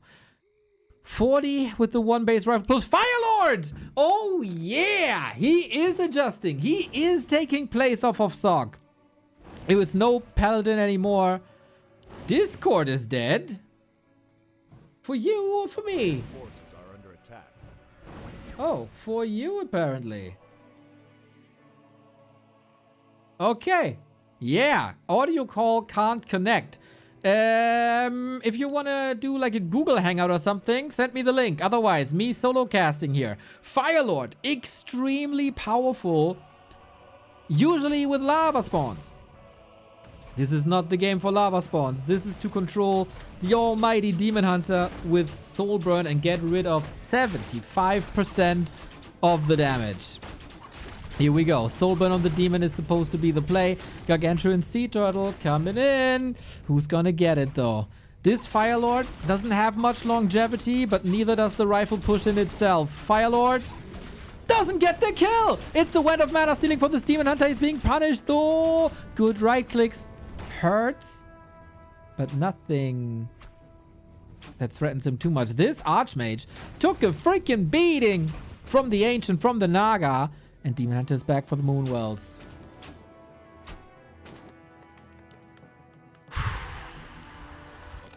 I don't think this worked as expected.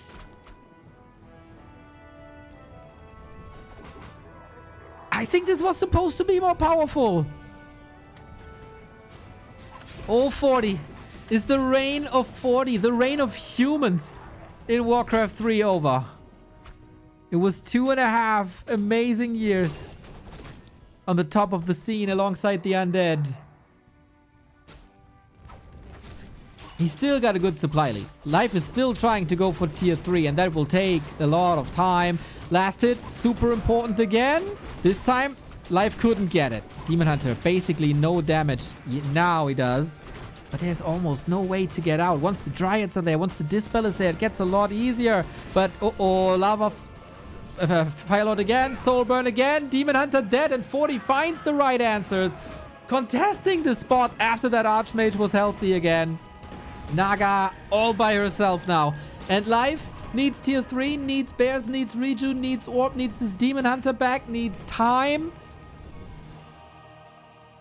But the defensive position in a Night Elf base is oftentimes life-saving.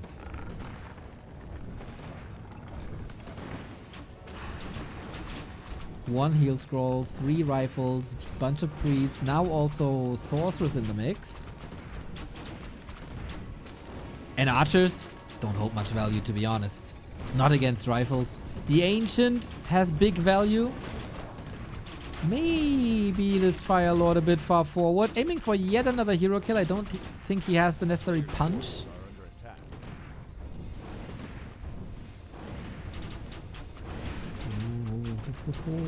Tower cancelled. Now we got Reju. Maybe the strongest asset in the absence of this buff. 40's tournament life is with this push. And the casters are a bit too exposed, I gotta say. Demon Hunter back, only level 2. But he adds to the mana war with the Wand of Mana Stealing. Again, greeted by Soulburn immediately. Minus 26 damage. He can get into negative damage ranges. Bears, 18 seconds away. Orb of Venom online. No third hero. He's pushing out. 5 seconds left. We have an orb. We have a potion. Ooh, the Bear's very much exposed prior to the master training. Archmage, low. Firelord, low. And now 3 Bears are pushing out. Life, was he patient enough? With a bit of range damage, he can take care of a lot of casters there. Demon Hunter needs a potion. Naga doesn't have a staff. And the Bears don't have mana no more. 40 trying to force game 5, but Life ain't giving him anything. Nobody's really getting killed, but I think this is good for Life. 40 is getting lower income because he's above 50. Again, Soulburn, Soulburn, Soulburn, but this was the last for a while.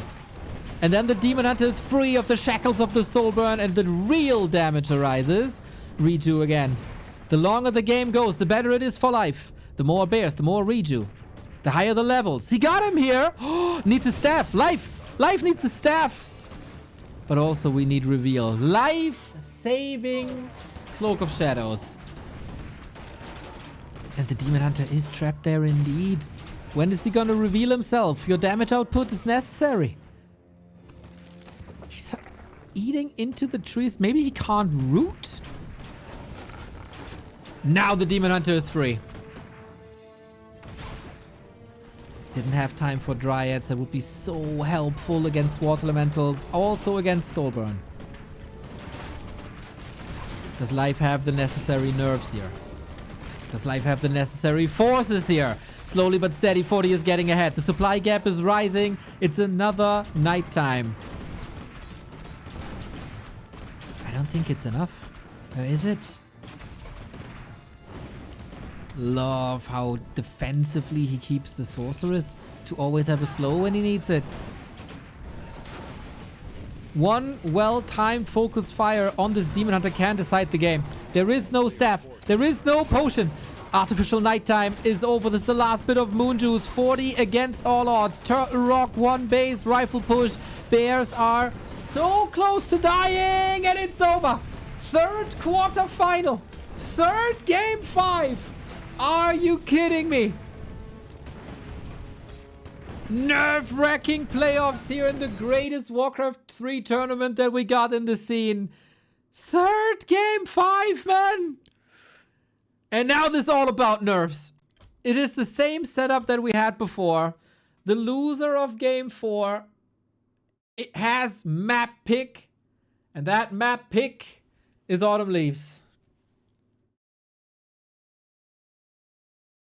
What the hell? What the hell?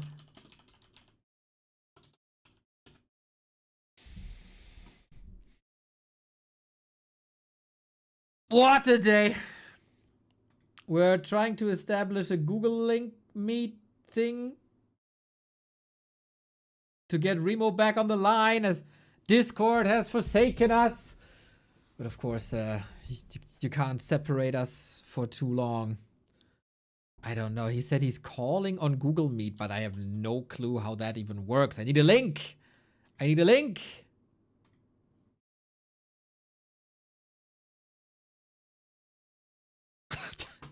Meet.google.com. Okay.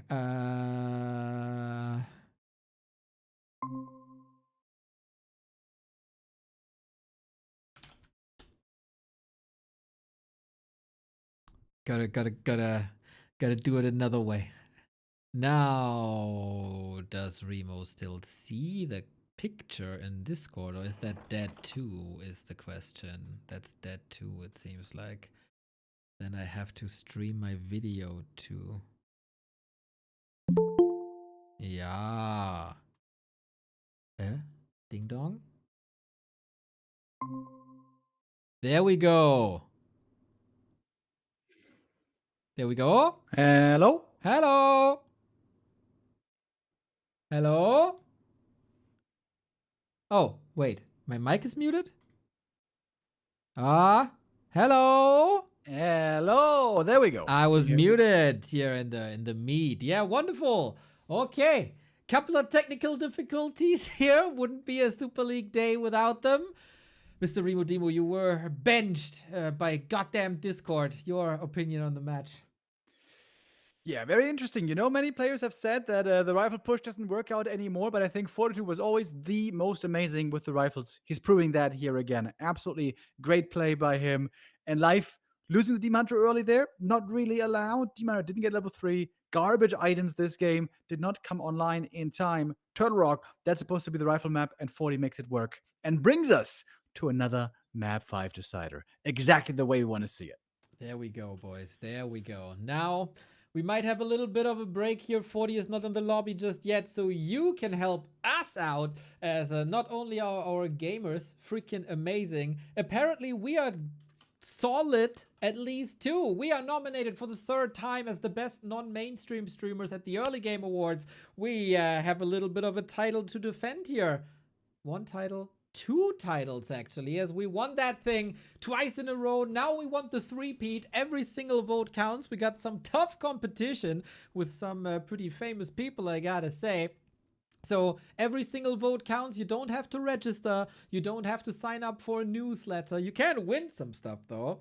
You can vote once a week with several devices and several IPs. So make us another tournament winning and vote winning champion. That would be glorious. Now we was about to say are setting things up for the game, but this might be a join bug.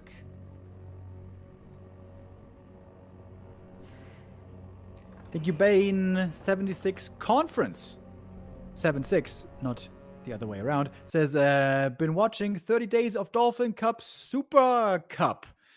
Hell yeah, dude. This is the best we have to offer in the scene. The best players in the world going head to head today is absolutely delivering. Amazingly, it is. We have 15 maps already now, about to get into the 15th. One more series, of course, coming up after 1-0 versus ColorFul. 2 players already into the top 4 for tomorrow. Championship Sunday is going to feature Happy and FoCuS. We know it's going to be only one org left with FoCuS. Happy might be one of 2 undeads. We'll see. Fortitude, the last human in the running. Man, this was stressful to get into the game this time. Okay. Second try. General Walrus, thank you very much. The vote is in German. I don't speak. Just click on Abstimmen. And there you go.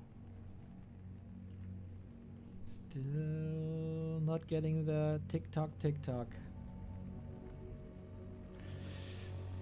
All right, might take a little bit of a rehost.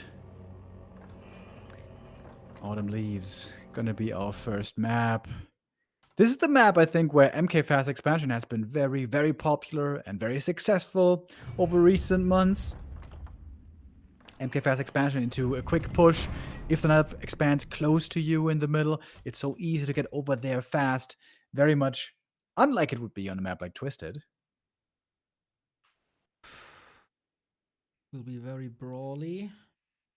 I think Angeline says if this doesn't work, then Flow TV. Afterwards, by the way, we have another series, as Remo just mentioned. ColorFul versus 120. Could be another huge upset there.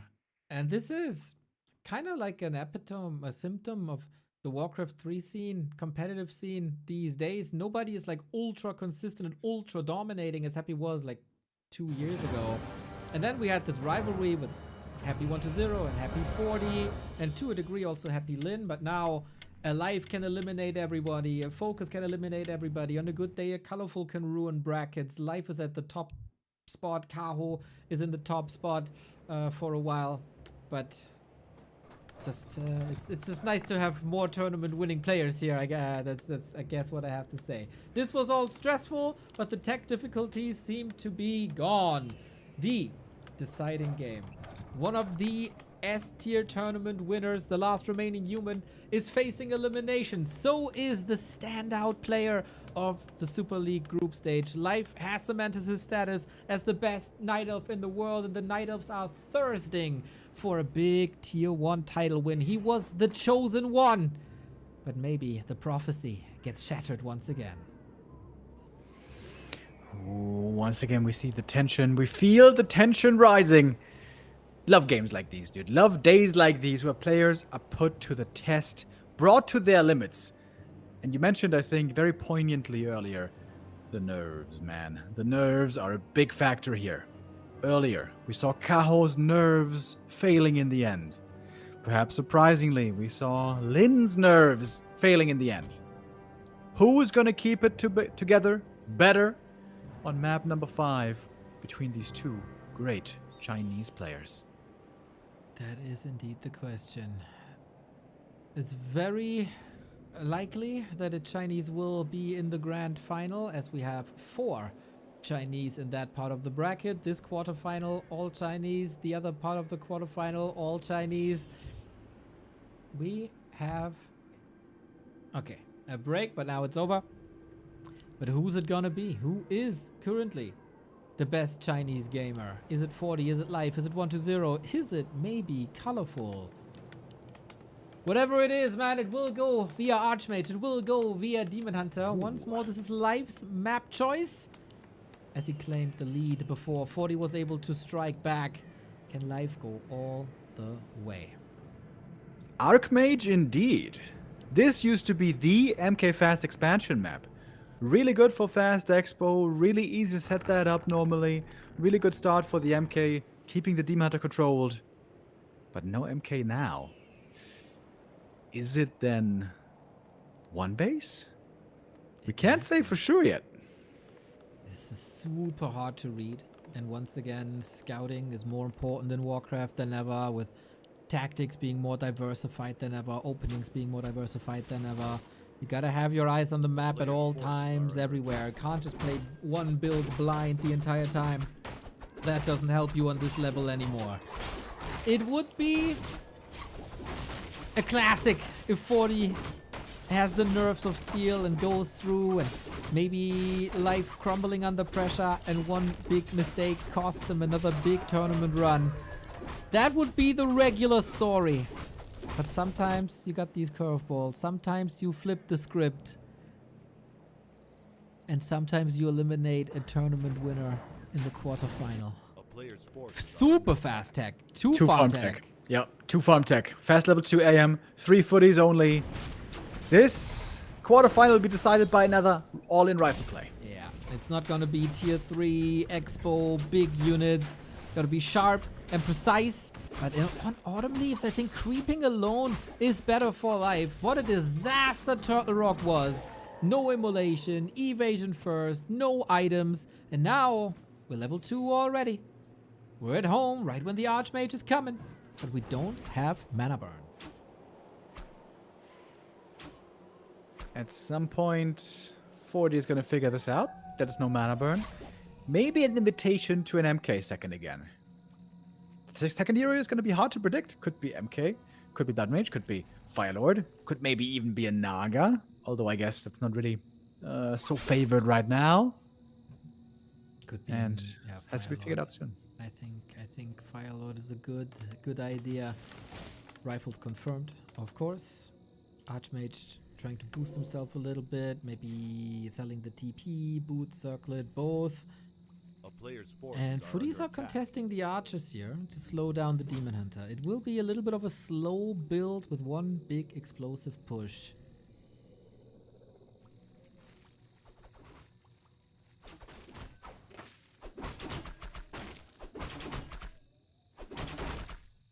Demon Hunter humbly taking the rest of the camp. He would love to stack up with some more items. But where is he gonna do that? Ancient of War not at the shop yet. That's a camp he would love to creep ideally. But at the moment, Ancient of War seems to be on the way to the orange. Also a big heal potion, big invuln. Would be phenomenal. While the Archmage has also fairly passive items, I suppose. No claws of attack here. Thank you for the sub, Gold Team Moncha, 21 months, much love. We go for the Merc Camp, we go for the big consumable. There's a Health Stone that helps a ton. Book of the Dead, Wand of the Wind. Off we go, and it is a Firelord confirmed. Soul Burn first. Yes, same as last game. Okay, cool against the Demon Hunter, I guess. Creeping up the natural, we see the Naga being picked second. Town Portal home as the Archmage is causing a little bit of an issue here. Oh boy, no TP! Oh no! Not like this! Is the reign of Fortitude getting ruined by a wand Oh of the my wind? god. He needs this surround though. You can't mess this up now. Archmage, he's dead in the ground, is he not? There is no way out. That's really unlucky for 40. That's the only item that could have led to a hero kill right here. AM now 6 feet under. Benched for a while. Well, well, well. The Firelord was right here when life was creeping it. If he checks the Merc Camp and punishes that, of course he knows, and then the Archmage can retreat, but also life seeing this opportunity. What a brilliant moment. There was an Archmage, of course you want to defend your home turf because you get the lores out, you need the lores out, but seeing this Archmage kill and investing the TP puts him so far ahead. 40 seconds for the AM to return. Demon Hunter with level 3.8 now, looking good on the levels. Looking bad on the items. He's got 0 defensive items on this demon. That's true. Got a Wind of Mana stealing. That helps a little bit. Naga sees the Firelord. Welcome. And slows him down. There is a cloak, but he's also right next to the shop, so dust is possible. How much punch is there with only a level 2 Archmage?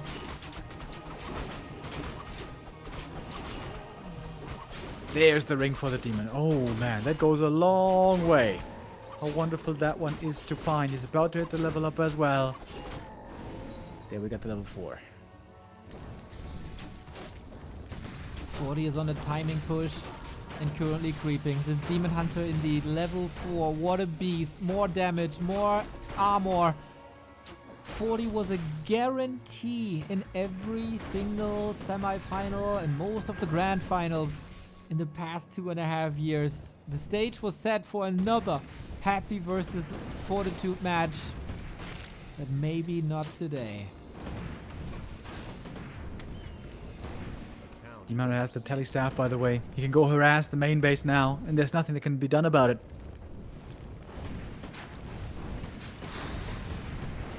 What can you do, Sven?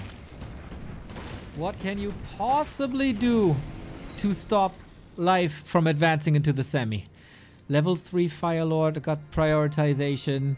Demon Hunter roaming. Absolute beast of a hero. Forces are under attack. He needs bears. He needs rejuve. Oh, Demon Hunter has a staff and there's no disable. So he's safe. Firelord's supposed to be the counter to the Demon Hunter here with a level 2 Incinerate. Can that damage stack up enough to bring the demon to his knees? It seems like Life is getting more and more ready. He's got the orb, he's got the staff, and master training about to be finished up. The town is under siege. No fallback net no more. No TP, no resurrection.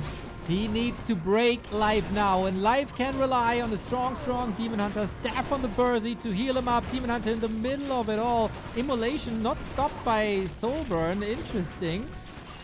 And the rifles take a lot of damage, but so are the archers. Heal scrolls used up already. That's more damage on the rifleman. Another one goes down here. Militia seem pretty damn late for this push. Arriving now when the party's over already. It's not looking good for all the 40 fans out there. Send your prayers, thoughts and prayers. Can you remember a tournament without a human player in the top 4? Players' forces are under attack. This might be the one. It's looking very rough right now. Also, if there's a slow late game phase now, the Demon Hunter with his telestaff can go into the human main base over and over if there's no wall off. That's right. Oh damn. So many options for Life. The world's his oyster. The one thing that cannot happen is a B2W RIP classic unnecessary hero loss. But Life doesn't seem that way, I gotta say. Invis Demon Hunter. Look at him go. Adds insult to injury, maybe. Imagine getting last hit an item here to the already bruised 40. He's waiting for the moment. Steals the item. Not the XP, though. Staffs out again. Without a Mountain King, there's just no control. That would have been a great item to have for the rifles. Warsong Battle Rums? Oh yeah, that would have been real good. But now, on the other side, more slippers found as well. The Demon Hunter now, you know, he started off with very weak inventory, but now looking really good indeed. Yeah, the Naga gives him a ring +5. It's so amazing. Slippers as well. Archmage gets more mana. Okay, but it's tier 2 versus tier 3. The Night Elf just got the better technology. He gets Dispel now. This is something that was missing in the last push because he had no time, no resources. Now, there's all the time in the world. You can go for Dryads. You get the slow. You get the Dispel against Slow of the Sorks, against Soulburn, against Water Elementals. Layer by layer, Life is moving closer to the semi-final. Tome of Retraining, we're going for Blizzard. Second Sanctum. Mass Casters is how 40 wants to try to do this. He's supposed to have level 4 AM now for a while, but he's not there. He's not even all that close. That hero loss really seemed to throw him back in many regards. Life in full control. Turns out when you're dead, you don't learn that much anymore. Another red spot. Life sees this. Oh, you want to do this, man? This will take you quite some time, eh? It would be a shame if someone kills your shop when you want to go into breakers. Was he able to queue some? Only one additional breaker to steal the rejuve away. 40 has to abandon the red spot. Life is playing 40 like a fiddle. Demon Hunter maybe getting surrounded, but he's got a staff. Doesn't even happen. Doesn't even matter. Oh boy. What a tough position this is now. I really like that Life is not getting impatient. That he doesn't think that, oh, I got the lead, I gotta finish him now. 40, the late game beast. No, he's so calm and collected. A little poke here, a little poke there, another TP, another item here, one more upgrade. Like, he's not threatening anything because he has that lead. And now the Demon Hunter has really insane items, by the way. Man, is he looking good. Close to the human main base here, we have militia support. Maybe a chance to take a good fight finally for 40. He needs this time. He needs the bears around, I guess. But then there's a stab ready. How much of a threat is this Fire Lord in the late game is a question. Life is taking this fight now, apparently. The damage output by rifles seems alright. But is it enough? Bursey falling, bear falling. Level 4 Fire Lord, level 2 Soul Burn. It's a little bit more damage, I think. I don't even know what that was exactly. Fork Lightning though, return kills found. Demon Hunter still with Immolation turned on, even if he's silenced.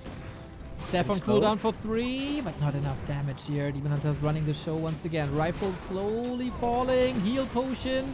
Well done. Fork Lightning. Archmage is dashing out a lot of damage. Heal Scroll to the rescue. No invis! Archmage dead! With the AM dead, this might be the game. Not many units left here for the Night Elf player, but still very strong heroes. The Demon Hunter is bullying whoever is close to him. He's running out of mana now, getting soul burned again, but the Overbend is still doing damage. Fire Lord in trouble. Fire Lord has to get away here somehow, fast with the boots, getting away. Oh, 40. These are probably your last moments here. The Archmage dead for the second time. No TP, no staff on his side. And no tier 3 transitions. It's a lot about heal scrolls now. 40 has 600 gold. But he's still on a timer. The Demon Hunter is getting better and better and better. He's close to level 5. He has 14 armor. He got 11 damage. And the Naga is not too shabby either. On one base, 40 cannot win this. He's hoping to find a way, somehow. With the AM still dead, 60 seconds. With life still pressuring. Looking so strong on these heroes. These items looking fantastic. Demon Hunter almost level 5 as well. And now we're going for the Altar of Kings. 45 seconds for this Archmage to arrive.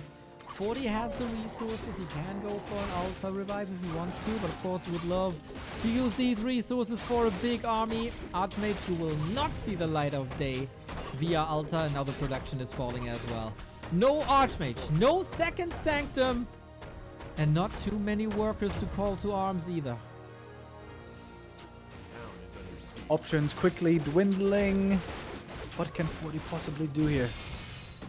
AM, there he is, but no mana right now. Blizzard at the moment, no concern.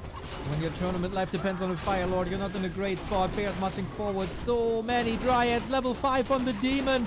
40, you brought us a lot of joy. You were responsible for the paradigm shift when Happy was dominating. At some point, 40 took over. But this is now a new star in the Warcraft scene. He can follow up his great group stage into the playoffs here as well. The supply gap is widening and widening and widening. It's the last breath. It's the last moment. Everything is dying. Fire Lord extinguished, and the reign of humans in Warcraft 3 is over. Life eliminates the big bout machine.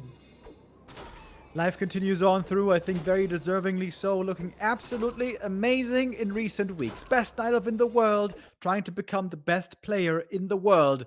Now one step closer to his goal. He's going to be guaranteed the semifinals tomorrow. And Fortitude, after sounding quite frustrated the last few weeks, now has more reason to feel saddened. It was the one time where he couldn't step up his game that much in the playoffs when it counts most. No. He started, I want to say this again, with 7 wins in a row in this league. And then a couple of weeks prior to the patch, boom, loss after loss after loss after loss. And he couldn't recover. He could never recover. And now he's out. A top 4 without 40. A top 4 without Lynn. This is the new reality. 3 out of the 4 players in the semifinal happy. FoCuS and Life. FoCuS in here, Life in here. Who would have expected this? No Lynn, no 40. Normally the triumvirate is 40, Lynn, Happy. That's the guys who win the tournaments. It might still be happy in the end, but it might be someone else altogether. We got 3 semifinalists now determined. One more has yet to be played out. Warcraft Champions let us know that the Flow controller is being upgraded. Service will be back online shortly. That's a timing.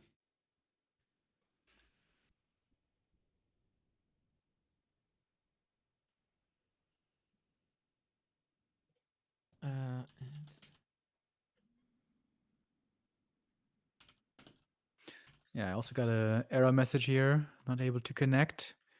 Flow disconnected. Okay, well, I guess at least we were able to finish this series without any interruptions. Seems like we may have to wait a few minutes here before we get into the next and last game of the day.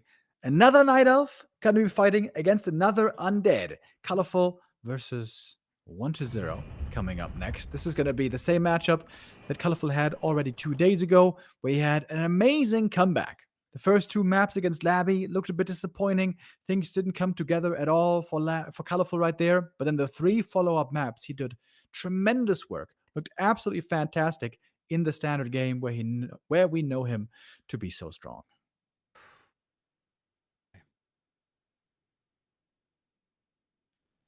This Final Four is like Final Four is already crazy. Happy, FoCuS, Life, 1-0, ColorFul. Woof. It feels like it's a little bit of a new dawn, new age starting. As currently we don't really know when our games can resume. I mean, worst case they could play on KK, I guess.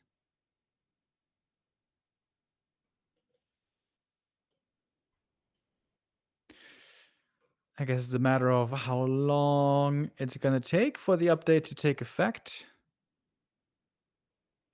And the timing is a bit unfortunate. Kovacs, did you forget about us? My man.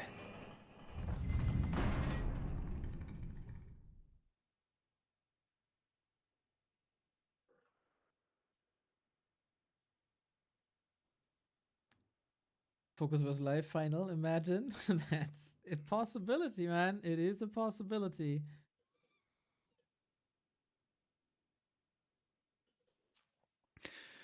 I wonder, is there a person who predicted this? We got a little bit of a prediction game running. Can't be. Can't be a person that has a perfect score. Shout out to El Umbral del Mal, who has with 10 picks the perfect one so far. Or the best one so far. 7 out of 11 picks correct. It's crazy how hard it is to get everything right?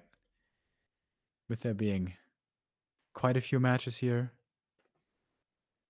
I tried. I got lousy 5 points at the moment.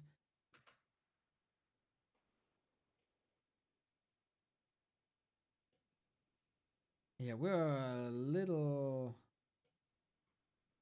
distracted.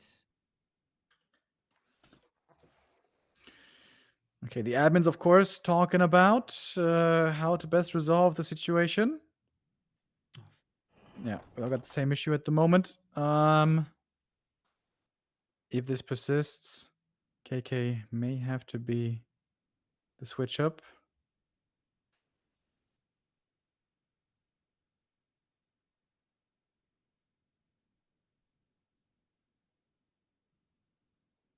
And then the question is, how do we enter? Maybe via Angeline's phone again?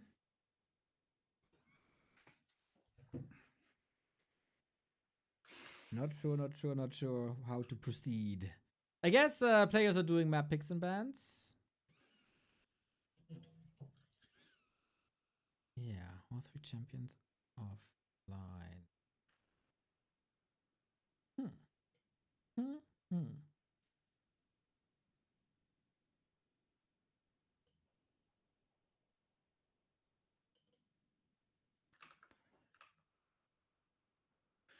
Yeah, Some people said in the chat that it's working again, but apparently not for everyone.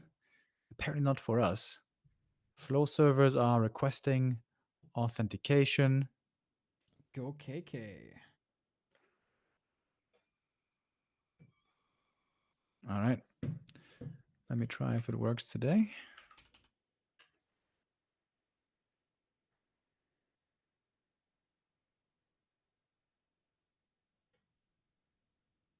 Oh, I gotta update this.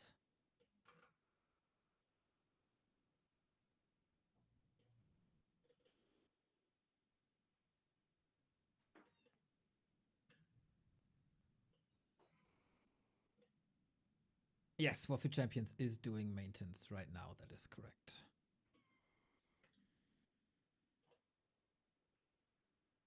There must be a good reason.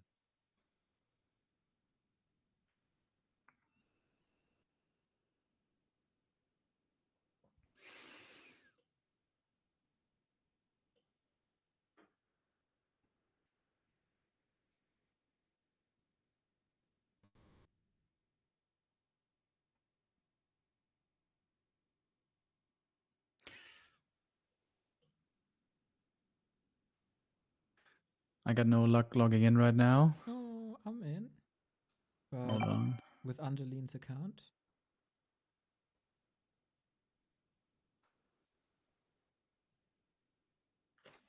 Now my KK is gone. What the fuck? It's just gone. I logged in and it crashed. Nice. It did do a nice little didderm sound though. Well, at least you got a little notification. I think I'm in.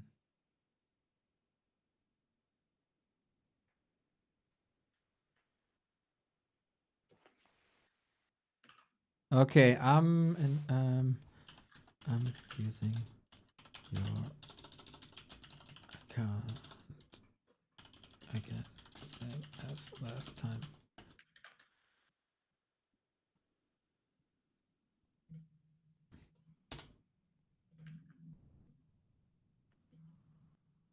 Okay. I don't think a lobby is up. Everybody's switching to Kike.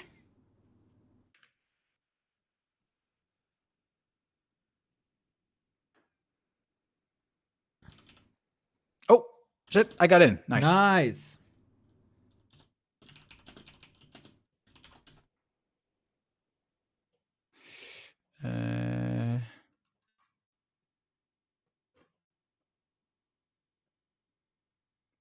Okay. Okay. We're getting there. We're getting there. Now, lobby has been hosted as well. At some point, we'll be invited. Man, what a day. Nice. What a day. Ah, I got the invite. Beautiful. Shishisha-chan. Okay, now I don't have my nickname. I don't know who I am, so I have to check if I'm ready. Yes, I think I am. Okay, cool.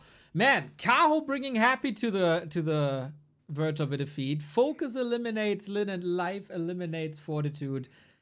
Incredible day. So, if things going according to plan, we get another game 5 between 1-0 and ColorFul. And we gotta say, 1-0, phenomenal season. Similar to what he played last season. Yeah. I didn't expect him to be this stable and this good this time. ColorFul coming in as rank 11 of the regular season, but yesterday, the perfect solutions to LabyRinth. Now, LabyRinth is easy to predict.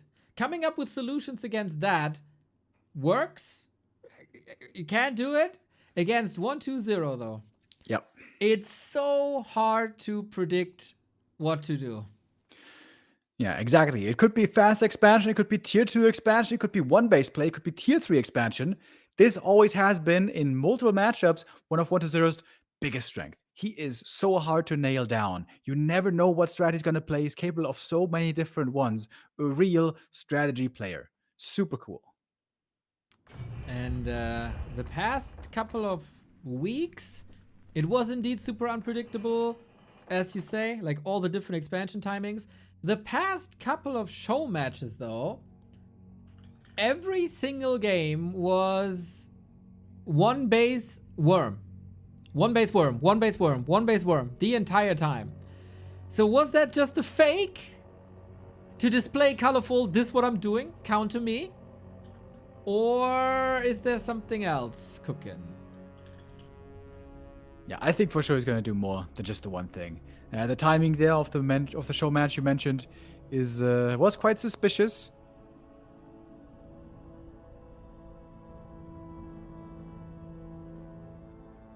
As we're trying to get the lobby started, but might need a restart. Yes. Seems like with these guys, get away from it. Now we can get. I don't know what this means. I clicked the button and I don't know what it means.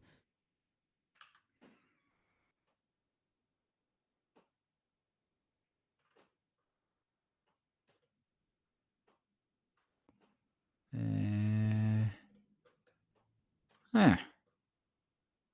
120 says a dot. Shaotian says his agricultural network is struggling.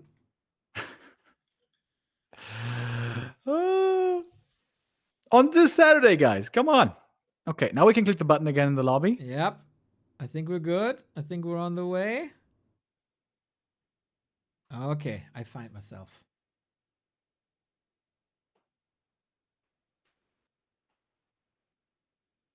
Dude, you got a green connection to KK? For me, it shows orange. Ah, now it's orange. Ah, for a second there. Maybe you didn't move to Karlsruhe. Maybe you did move to China. Oh, get some hot pot. Yummy, yummy, yummy. Talked about this yesterday, how much I miss that. Dude, that would be amazing.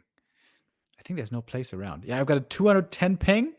Nice. I guess that's okay.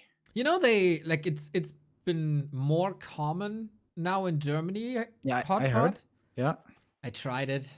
It's not the same. Is it? It's not the same, Remo. It's not the same. Yeah. Doesn't surprise me too much, to be completely honest with you.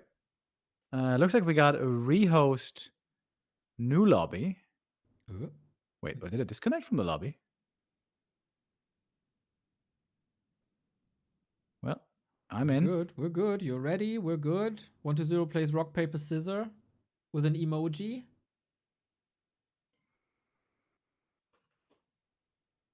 Well, this is the perfect time for you guys to fill out the survey that we have at !feedback. We obviously will try to make Super League even better. If there's a third season, we will forward this to the organizers, to Hai Tuntun, to Xiaotian, to Angeline.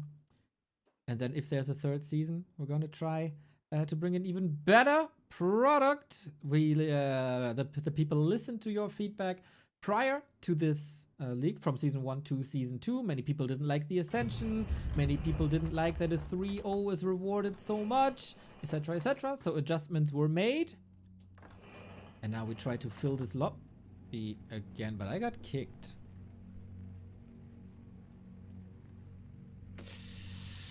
Oh, yeah. I can't join either. Okay. Sorry, guys. It's proving a little bit difficult.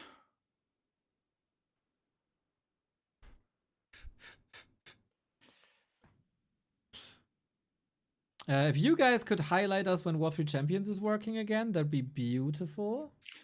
Yeah, I'm trying to see as well, restarting in between, but no luck yet.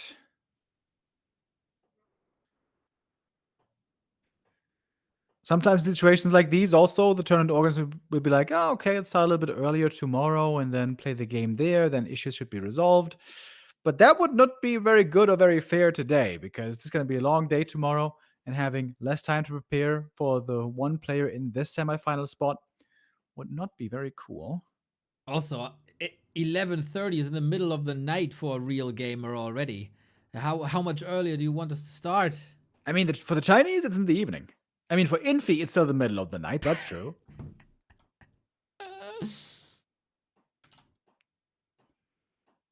Dude. Discord crapping out on us. Seriously, what is going on? The World 3 Champions crapping out. The KK not working. God damn it. The games are amazing, though. The games are amazing.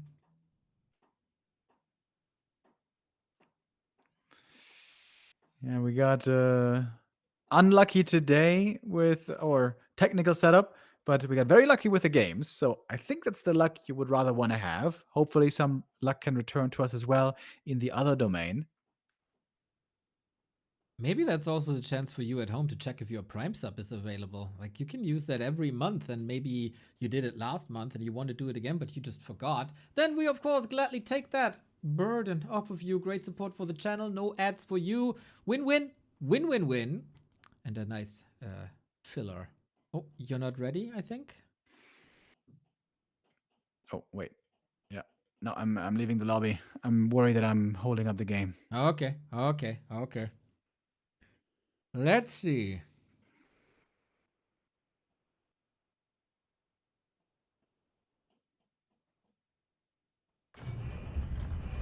Okay, I see the LAN screen. Oh. It's filling. 120 is in. ColorFul is in. 4 players missing. 3, 2, 1. Let's go! Ladies and gentlemen, we do have our 4th quarterfinal. That is the last quarterfinal of this league. The Super League has been with us for 5 weeks. We got Happy in the semis, FoCuS and Life. Now, who will join them? Is it 120, who had a phenomenal group stage, one of the most stable and creative plays that we've seen? Or is it ColorFul, who had a super disappointing group stage? He came back to competition after not playing for like 5 to 6 months. He was organizing tournaments, but not playing himself. Now, he's back in the saddle. Now he's performing again, and he eliminated LabyRinth yesterday in an absolute war on Game 5. Can he eliminate another undead in 120? These guys know each other for years, a decade, been in teams together, been in wars with their teams against each other. They have practice partners, Dota partners, broadcast partners, but only one can survive. Ooh, okay. Are we gonna see a Demon Hunter here taking over? I feel like much of this matchup right now is the story of the Demon Hunter. How good is his early game? How well can he harass? How well can he level and find items and find that power in the late game? We know for ColorFul it's gonna come all down to the Demon Hunter, but the strategic initiative is with 120. The Undead decides where the game goes. Is it a tower push? Is it a fast expo? Is it tier 3? Is it some weird tier 2 expo stuff? Or maybe a tier 3 expansion? It's going to be 120 showing the direction, and then ColorFul will have to follow in the right steps. He has done all the strategies you mentioned before. He's also never shy of going for a ghoul pull early on. Therefore, a bit risky already by ColorFul to go for an Engine of War here. And the latest twist of 120 to this matchup is one base, tier 3 Frostworm for a 10-minute timing push. You can still go into like Necros later or something, but that's the strat of the past couple of days. Was it just a ruse to let ColorFul think that this is the new strat, or is this really the new strat on the highest competitive level of Warcraft? We'll see about that. ColorFul in position for Ghoul Harass. Earlier here we saw how things got tough for Kaho against Happy, but right now ColorFul seems to be off to a pretty good start. Forces these ghouls away. Just like I have to go to the bathroom real quick. Okay, I just took a bite to eat. Sorry about that. I got hungry after all this time. Well, couldn't anticipate that. Tier 2 on the way. No expansion. On ColorFul side, this was a nice ambush, which is not over. Immolation still, Gloves of Haste, kinda nice. Barely any XP for 120 yet, but he gets that lasted. 120 threatening us around. He was not really busy yesterday. But he played a show match very late at night while everybody was using their free time and relax or practice in secret. 120 was playing at like, I don't know, 3 a.m. China time against Leon. Was nice. Both, of course, practice partners, know each other for a while. And now 120, close to level 2, leave the Demon Hunter alone, let him creep in peace. And that's then level 2 guaranteed as well. A calm setup for this quarterfinals. Been a lot of back and forth in all these quarters. So far, 120 is indeed in a very regular path. But an Acolyte is moving out. And while we've seen a lot of Tier 1 and Tier 3 Expo, maybe this is where 120 thinks, hey, there's a gap. And I could expand on Tier 2 with the skull, with the Narup, and maybe this is the play that ColorFul will not expect. We praised life scouting, and oh, he knows as well. Oh, he knows as well. Grande ColorFul. This is huge that it's not a surprise. 120 is losing ghouls to the creeps. The Demon Hunter is coming, so are the archers. Level 2.8, claws kinda nice. But how much damage can this Demon Hunter do? How much damage can these archers do? 4 archers. Demon Hunter is an absolute beast. Gloves, boots, claws, got it all. Immolation looking good. Immolation looking hot. But it is a level 3 DK. Ghouls, ghouls. Oh, he sends them back in. Oh no, what a mistake. He didn't send them fully back, and the Demon Hunter capitalizes right away. Gotta go for a TP, but damage is done. Question is, what can he do about this expo? The expo is not started yet. No haunted, only the arcane. He drove the Acolyte back as well. Naga second may be a bit late. Demon Hunter needs more levels. Counter expansion by ColorFul stays on tier 2 as well. And now Shoes on the other foot. DK comes in, also with the Naga. Swaps over the items. Big damage, good attack speed. Naga getting punished and caught right away. Wants the level 3 for the Demon Hunter. For that he needs a solo kill. 2.9, Naga on the menu. Mana burn is good, but this Naga is probably dead. Naga on Naga violence. He did deny though with the Ancient of War. Nicely done to keep the XP away from 120's Naga, but this Creepjack is vicious, and this demon might fall as well. Mana burn! Naga denied as well. Oh my god. You don't want the enemy to get the black dirt under the fingernails. But all behind that, 120 got his tier 2 expansion up. A timing that nobody could have foreseen that way. But he somehow makes it work. Naga only level 1, of course, easy to get back. And now we gotta saturate. And then we can tech quite fast. ColorFul got his expo up as well. Still takes time to move over to entangle. And there's only now the tier 3. It's not that he got that classic Night of tech advantage and he slowly catches up. He does have a little bit of a tech advantage, but not that much really. DK trying to cause some trouble. Doesn't really work. It's a very odd, very atypical Night Elf versus Undead. And this can sometimes happen when both players know each other inside out and try to trick each other with timing so much. I think it's a very good lesson that 120 learned from the LabyRinth games. Don't fast expand against ColorFul. He's way too vicious. He's way too powerful in the beginning. I think he could start with like 3 games no fast expansion and then go into fast expansion just as a late series curveball. That would probably be smart. But yeah, the strategic depth is big in 1-2-0. So, Slaughterhouse. Tech. Probably a transition to Fiends. All coming up. ColorFul. Not skipping Dryads, but staying low on Dryads. Early Bear transition. No progress on the Naga. Barely progress on the Naga of ColorFul. At least she got Fog Lightning out. And I gotta say, I was worried that when the game gets weird, ColorFul might find himself lost. But with the counter expo timing here looking so good, I'd say he's in a fine position. Just as I say it, Jinxer! B2W rip. There was a coil and he miscalculated this. Dryad moving forward, Dryad catching up, maybe a counter kill, but then again, it is only a level 1 Naga. The Dryad body block is phenomenal, but of course, if you compare these two actions here, the DH kill weighs way heavier. I should have just kept my mouth shut. God damn it. Alright.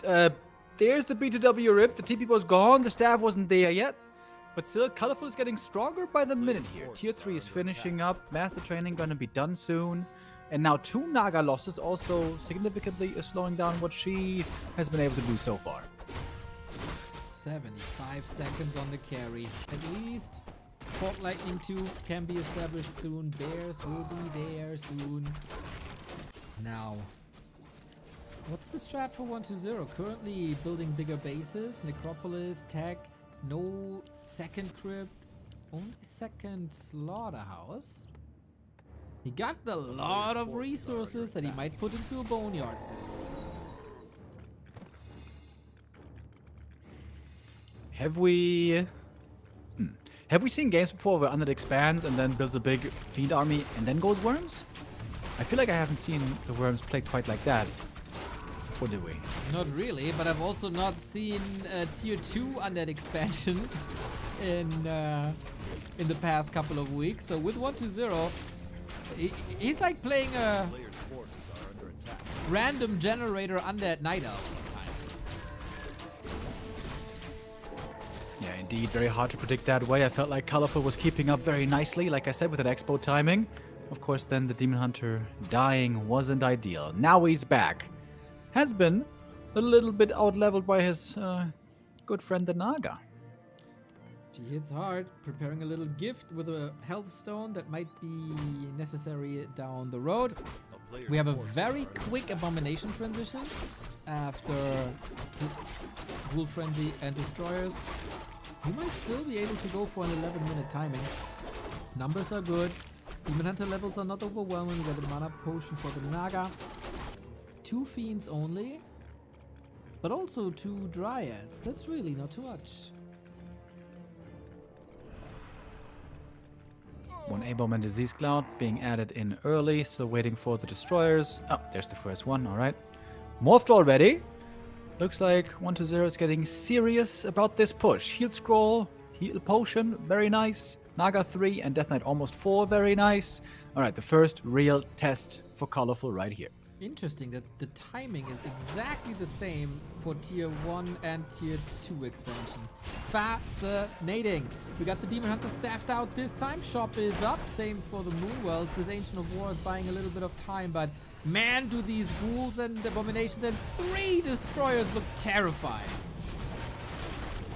Using their mana on the tree, so now gonna have less damage with that mana spent already. Aggressive coil on the bear, Nova Fog Lightning as well.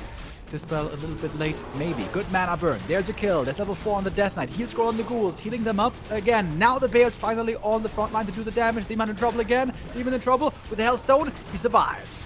Okay, there's the staff ready as well. Demon Hunter back. Might need another potion soon. The supply numbers are still in favor of 1-2-0. Question is for how long? Lich in trouble. Demon Hunter standing, not tall, but still standing. Ooh, saving him here. One of the 2 last bears will be nuked down. The focus fire is looking good. More and more Dryads. The Fiends are becoming more and more important. Demon Hunter with the staff. Well done. Reveal used against the Fiends as well. So that's a kill right there. But that's the last bit of HP on that. Demon Hunter as Moon Juice is dry. Alright, still nighttime. Moonwell still doing good. Good hold by ColorFul here, very much still alive. As 1-0 is falling back to the shop, goes for the TP to get out if necessary. Cloud restarted. I think at some point he cancelled that. Yeah. It's a bit odd that he didn't push through with it. I also don't see too many statues coming in. Maybe I missed that. No, just another abomination. Wisps necessary here. That's another invite for a Fork Lightning. Maybe, but rather using the Fork Lightning on the bear. Only one though, didn't hit too many targets. Nice split by ColorFul. But yeah, that is the problem where usually the fiends take over. Oh, demon! Another staff. It was just in time. Almost looked like he was kind of misclicking and running away, but the demon is saved again. Can he be healed up once again? The pressure here is far from over. Sorry about the sound, guys. Windows 11 is just resetting this the entire time. I don't know how to stop it. Anyway, ColorFul against the ropes. This is where we've seen many, many, many times. And at some point, he's able to break through. But when is that point? We got a potion still if he's not missing the mark. Naga under fire. Got the frost armor. That is sweet. Invo potion as well. Can't allow a nuke. And now 1-0 decides to stay at home for the time being. Bunch of units saved. Very impressive holds here so far for Kaho, and he's doing that without a crazy demon. He's 3.5, okay. But where's that level 4? Where's that level 5? It's the Naga who perhaps has to be the carry here for ColorFul. There we go. Yep, that's how it looks like. Indeed. How powerful is this build in the late game? ColorFul is going Wellspring. ColorFul... What else? What else? No talents just yet, and I think that is the right call for once. We still have a lot of consumables here for 1-0. All sorts of room to improve still. Get stronger on those heroes. Naga 4, I'm always a big fan of. That level 2 Cold Arrow is damn good. Amazing slow. And Lich level 3 also still available. DK5 not too far away. I think considering the heroes, 1-0 might be in the favored position now. Big item as well. Lots and lots of damage here. Got some redo in the mix too. Attack upgrades coming. More A-bombs, more fiends. That's always been 1-0 style. And especially when that Lich gets higher, will be even more threatening for more Nova, but we're not there yet. Book of the Dead, kinda lame. Can be dispelled quickly. Yeah, ColorFul is getting stronger and stronger. 1-0 taking the cheese off the bread here. The little green cam was enough for level 4. Another small item. No, I guess that one was gone already. From the early 4-4-2 heroes, about to be 5-4-3 soon, possibly. That's a terrifying undead army right there. Here we go, and we're not attacking the expansion anymore. It is the main base, where the moon wells are, where they're now supply blocked. Well done. So far by 1-0, not ignorant and going for the expo once again where there's so much fortification. No, into the main, onto the moon wells. Well done. Is he going to take a fight here or will TP out? Let's take a look. Nova Fork Lightning, big damage on the bears immediately, getting absolutely melted by this undead army. Upgrade's kind of low at the moment, but 1-0 kicking in for the UD in a second. There's this level 3. Oh man, this trio is looking so powerful right here. Demon with an info potion last second needs a redo immediately, but where to take it from is the question. He's trying to stem against the defeat. It was looking fine for a minute, but 1-0, man, just swinging back right in ColorFul space with the creep jack, with the moon wells, with the demon kill so close. ColorFul in shambles. Yeah, he held on for a long time here. ColorFul defended long for a long while and with a valiant effort. But now, too many losses. Absolutely overtowering is the supply, and 1-0 is looking to put it in the hole. Here on Hammerfall, an oftentimes contested map between the two factions would be a nice exclamation mark for 1-0. And of course, a question for the rest of the series. Like this tier 2 timing, that's new. What else do I have to expect this series? Fiends now annihilate these Dryads. Yeah, it's a bit of a meat grinder situation right now. Everything that walks into the front that isn't called the Demon Hunter quickly melts away. And even the demon is taking some good damage. It's a Naga level 5. But not soon enough. Also, not enough mana. Not enough damage. Not enough threats anymore. Team Hunter, if he gets staffed, he's very close to the undead army. Great staff, disjoints the coil, but might not survive this. Trying to lure him into the tree. ColorFul is a fighter. We've seen that in the series versus LabyRinth before, but 2 Demon Hunter kills are oftentimes 1 too many. And that is the tap out. Necromancer with a 1-0 advantage. Very interesting game. Indeed, it seems like this worm play that 1-0 showed before, just a little bit of a ruse, just a little bit of misdirection, and now playing a very difficult, very tough to adjust to style. Like I said a couple of times, I thought ColorFul did pretty well, but then those hero losses. That seems to be the story often for the Night Elves. If there's hero losses, the game gets hard. If they keep them alive, they do quite well. Map 1, not his. Now the question, do we stay on KK? Do we go back to War 3 Champions, which is back up? Is a question. That is the question. I try to find a solution for my audio issues. Remo, you have to take over for a second. Yeah, today we have been getting tested by the lords above. Some issues in War 3 Champions, some issues with the connection, some issues even with Discord. Normally, Discord is the thing we can always rely on, but all right, today it is new waters for many of us getting tested. We are loading up the next map on KK. Last Refuge to be the map. And there's also lots of different strategies you can try to go for. One base play we saw looking really good by Happy earlier. Frostworms can be terrific on this map. Even Lich Expo. I'm a huge fan of Lich Expo. And if you guys recall, 2 days ago, this was played by Labby. And that's when he looked the best. When ColorFul looked the most lost, really, was his Lich first expansion play.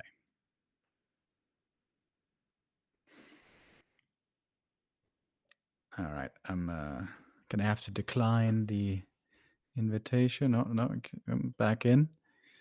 It's always difficult when you're clicking buttons and you don't know what it says. But more people that are in the lobby, the higher the chance of it not starting. So let me pass the baton to the others.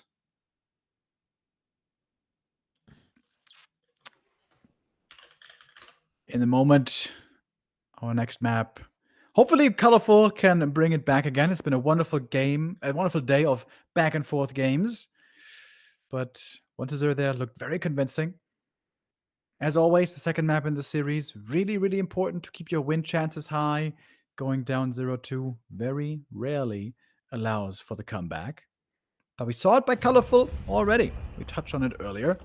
It was Labby who went up 2-0. Then ColorFul got the comeback, where then he started looking way better on the later maps. Looking to do that now here as well. Well. Let's see if he can repeat that this time. Or if he can tie it up. 1-0 again in the big matches has looked absolutely phenomenal. But while I praised him for his late game, or late state of the series many times, against Happy, for example, he flew ahead. Had a great start, which he usually doesn't have, and then the last breath wasn't necessarily there yet, and Happy overtook him. This shall not happen against ColorFul here today. You gotta be sharp at every moment of the game. Last Refuge it is for ColorFul. His map choice now very, very important for him to score on. I think the worst thing, strategically speaking, 1-0 could do here is go DK first, fast expo. I think this is what ColorFul and many other Night Elves have gotten really, really good against, where the counter expo timing can work out very well for them. One archer into quick expansion with Immolation Demon Hunter creating the space across the map. Anything else I would like to see, that strategy, in my opinion, the most easy way to allow ColorFul a way back into this series. Yeah, especially with how good he was against LabyRinth on these maps just 2 days ago. I think that should be a rather simple deduction. But then tier 2 expo, tier 3 expo, no expo. What is it? We got an early Acolyte Scout over here. We're going to look at the production tab for the first 3 minutes. If we see a 7th Acolyte, that is the tell that it is indeed a fast expansion. I was hoping for the Lich first here, but don't get to see it on this map. If we go to springtime, I wonder if he's going to play it there. Can be very tough to stop for the Night Elves if they don't have the perfect answer on that map. 1-0. Acolyte Scout is... Oh, I was about to say, almost getting away on 1 hit point, but that one is taken out. Slowed down the demon a little bit. And by the way, Acolyte number 7.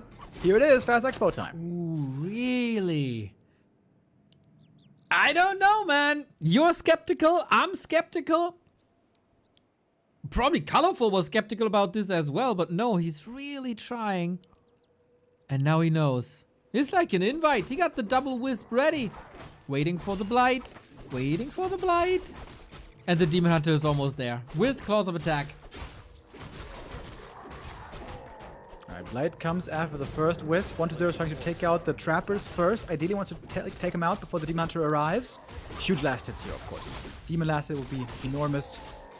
So far, the DK gets the last hits here. Demon on 1.7, finished the camp cleanly, and has the very quick counter expansion coming up across the map. I like that. Yeah, I wonder what leads 1-0 to believe that he can do so much better than LabyRinth before. Maybe just trusts in his abilities to have a clean early game here. So far, it is clean. No last hits given away. No ghouls lost yet. DK would have loved to get a wisp last hit. That would have given level 2 now in this case. But no level 2 yet. And without level 2, you normally can't get too aggressive. Yeah, missing out on that unholy aura is not what you want. ColorFul still contesting here, but also rather hurt. At the moment, it is not an expo just yet. We're waiting for gold and lumber. Same as we're waiting for the narrow tower. DK body block. Oh, for a second at least. Now the ghoul turns around as he got another coil, so safe we are. Expo, as you said, 50% on ColorFul's side. And with that, it's not even a counter expo. It's just a fast expo. Yeah, a little bit more resources needed here for 1-0. Where is his expansion, one wonders? There. Starting to look very late. He was short on lumber. Maybe he called a ghoul too much. Timing-wise, should still be working out. The ghoul rotation looks a lot better than on game 1, where he sent them back, but only halfway, and then they were still hurt. The Demon Hunter capitalized on that. DK and ghouls marching across. Archers are here, distracting even further. Demon Hunter has to heal to be in a position to defend this tree. Yeah, great job with the archers. He knows they're safe as well, since there's no aura yet and there's no reveal yet. He has to staff back in with the demon. He's got those boots of speed. There should be some easy kills now. Oh, nice ghoul splits here. One denied, I think. Not sure. Still no level 2 Demon Hunter. He's punishing ColorFul so hard for not having level 2. I like ColorFul's position though. Sure, he's on level 2, but neither is the Death Knight. And the Tree of Life is up. Can start walking over now. And that ghoul would be enough for level 2. Coil through the forest. Well done. Surround. Maybe. Can't stick the landing. In the meantime, Hunter's Hall pretty much in time. Even earlier than you needed. That's a first. And then we get Arthur's versus Illidan. Around 300,400. This is such a big last hit. 1-0 gets it. And both at the same time. Sentry wards might be quite useful to get some additional scouting in. Doesn't know yet about the expo timing of the opponent exactly. Archers though there to intercept. Archer movement is great. Expo timing is great. I'd say ColorFul has a very good start into the second map. That's right. Good ghoul denies, but still some ghoul kills. Tech timing in favor of Fortitude. ColorFul. Expo timing is looking wonderful as well. There's not much fortification here either. No level 3 DK harass that he has to fear. 1-0 though. Can never underestimate him, even an imperfect early game. This is still a million times better than what we've seen with LabyRinth fast expansions recently. So while this is looking good for ColorFul, it's not looking like a 4-minute win. Oh, great Wisp Scout over here. Can the Demon Hunter show up and do some trouble? Yes, he can. In we come with the staff. ColorFul now with a chance for a lot of damage. Okay, looking ignited. Mana burn kill for Nice. ColorFul. So much damage. What a play by ColorFul, man. Where was this ColorFul? The entire group stage. Once the playoffs are on, ColorFul is on. Yeah, Roasty Toasty, that was wonderful. Takes the experience lead, and now he's got the second hero lead as well, with the Naka joining, of course. ColorFul definitely now a little bit ahead here on map number 2. Which he needs, remember. This is map pick. Don't want to go down 0-2. Immolation level 2. So much damage. 4,000 already.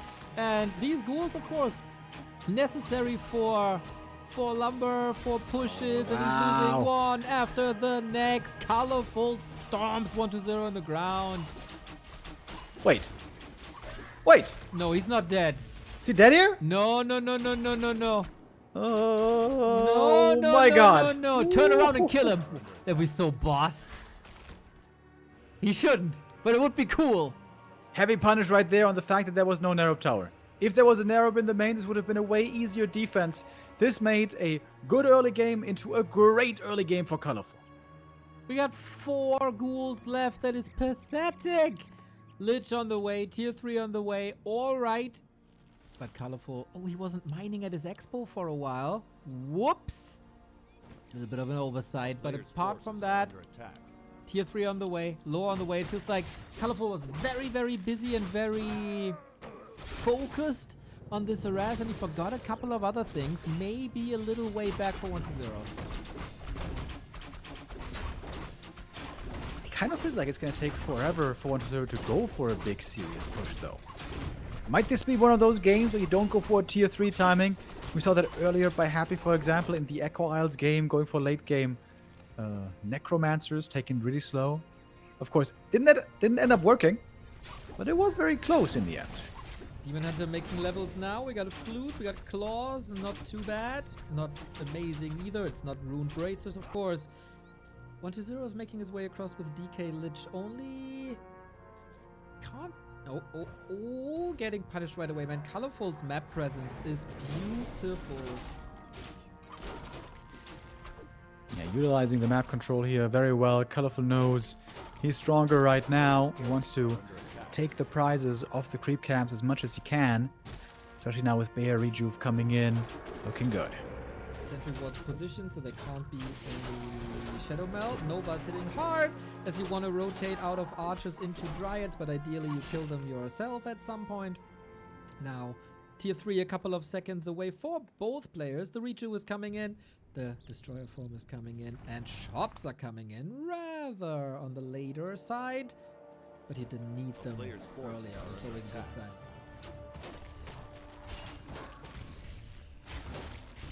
Clear experience lead here on the Night Elf. This is what you love to see, playing this kind of a game. Counter expansion coming very well together, strategically speaking. And to be honest, it's not that big of a surprise, is it? We all know ColorFul is really good against the standard play, standard fast expansion with the immolation early game harass. I gotta say, I feel like 1-0 is shooting himself in the foot a little bit here with this strat. I thought you'll be saying, we all know ColorFul is a great player, but we also know he has to work on build autos, creeping, scouting, etc. But no. Yeah, I agree. A little bit of an invite for 1-0. 2 base is apparently where he sees himself. I would also not be too surprised if he's going Abominations again very early. He's not really a wagon player. He's not that much of a Necro player, even though he did do it. It rather seems like brute force, A-bombs, and fiends. I've seen sometimes from him very slow games, like Shattered Exile games, you know, bigger maps, where he would go to 80 supply first with Fiend A-bomb Destroyer, and then go into 100 with a lot of wagons. That was very interesting. And those games were successful for him. If that is still a consideration, though, I'm not quite certain. 3-2 levels as well for the Undead. Not really impressing anybody right now. Nope, not really. Calm before the storm, it feels like. quad production on 120. This is always the moment where you can overthrow the Night Elf with like lots of production, very short time. Items are amazing, as you say. Devotion is kind of sweet, and Mana Stone is of course nice for 120 as well.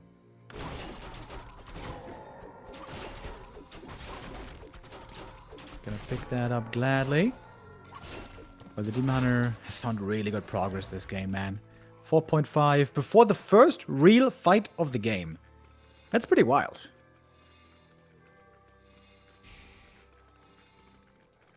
Big push. ColorFul is super ready though. There shouldn't be a world where he's losing this one. Trying to bait some Nova here with an illusion. 120 might be wise to it.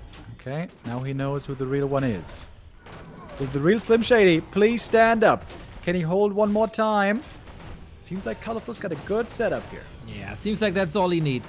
One last hold with 4 move wells. The shop is down though, no potions. Statue's a bit exposed here. Rijo running through. Demon Hunter with an invo potion immediately. Couldn't get the Rijo out. 1 GNL bear killed. Focus fire by 120, of course, amazing.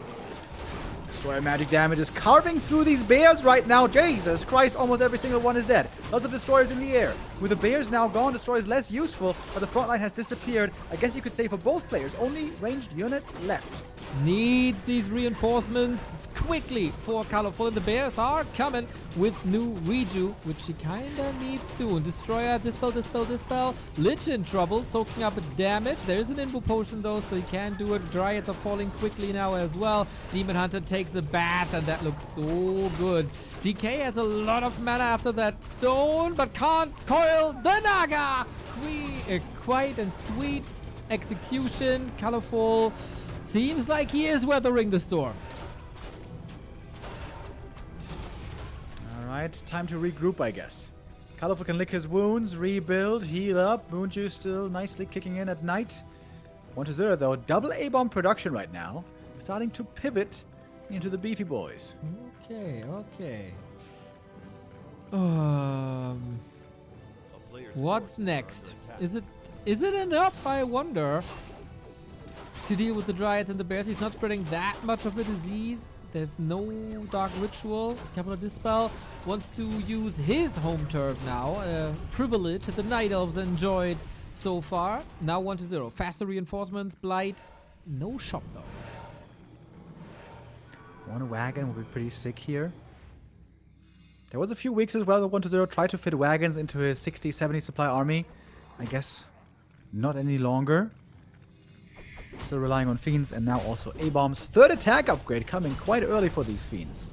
Also counts for the Destroyers. Red spot, easy to creep. Indeed, 4-3-2. A-Bombs! Reinforcements! Oh no! That is 10 supply vanishing. Oh my god! Huge mistake. We got the red camp item at least, but I'm not sure that that's worth it. More HP and more intelligence, huh? Might need especially more intelligence. 2 upgrades for ColorFul. Love the state of the game for him. It is an 80-80 fight close to the undead base. It's always scary. Lich no mana. Naga kind of low level, so the bears are not getting nuked from orbit immediately. They're surviving fairly long, even pulling them back, even saving that one, I think. Well Got done. the dust. He's not forgetting about it. Very good. Still a couple of invo potions, but yeah, would be nice to have these 10 supply now, wouldn't it? Naga punished, A-Bomb punished. It feels like you need this Hail Mary on a demon with that potion locked and loaded, but the bear is coming in. The invo, the reju, the combo is so good. ColorFul looking to even out our series once again. The 1-0 always turned into the 1-1. This looks like the next one of these examples. Invo potions used all across. Trying to force the TP here on the Naga. He can't win the fight right now, 1-0. Naga dead. Destroyers, no impact. GG. Again, ColorFul with a positive surprise here. He is an absolute beast against Tier 1 Undead Expo. Yep. And there was not a moment really where he was threatened and in danger of losing this map. So well played, but also 1-0 Was it strategically smart to play into the strength of your opponent? Yeah, I think the answer is no. I think the answer is no, and I think the question is, why does 1-0 not see what is so obvious by now? That is that ColorFul, in the most standard games, he is the strongest. You do things weird, he's going to struggle more. And when he has this strength, 1-0 does, when he has the strength of making the game weird, of playing outside the box, it seems very questionable here, to be honest, very questionable to play just the most standard, most predictable style. I agree. It is a bit interesting, this series, but hey, it is another close series, and looking forward to more. Mr. Remo, can we quickly check if Discord is available again? Because the audio is resetting the entire time and it's driving me nuts. All right, I'm restarting Discord. Oh, it doesn't look good. Let's see. It doesn't look good. Nope.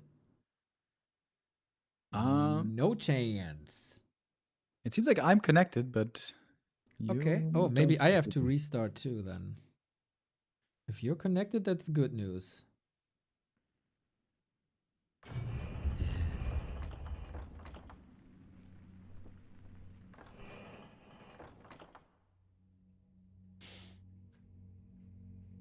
As we join the game 3.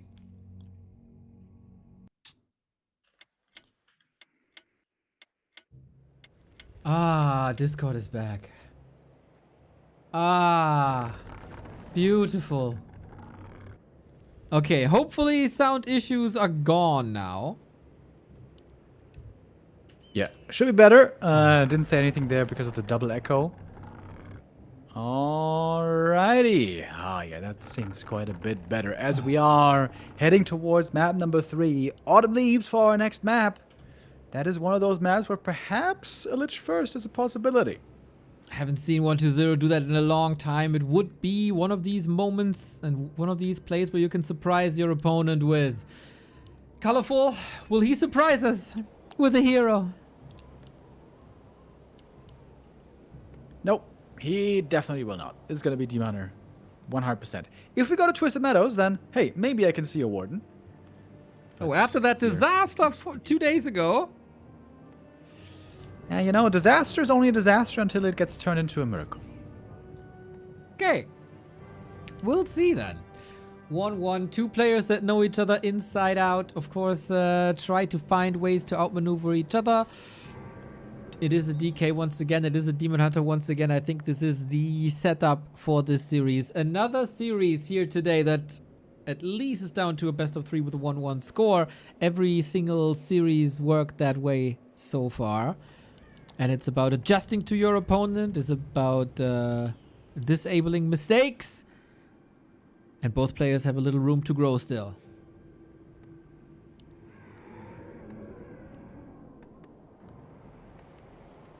One to 0 now. Question is, what strat is he going to be playing? It could just honestly be the straight up counter expansion immediately. I think it's a little bit better on this map than on Last Refuge, because here it's easier to get across the map and cancel the Tree of Life if one is coming up.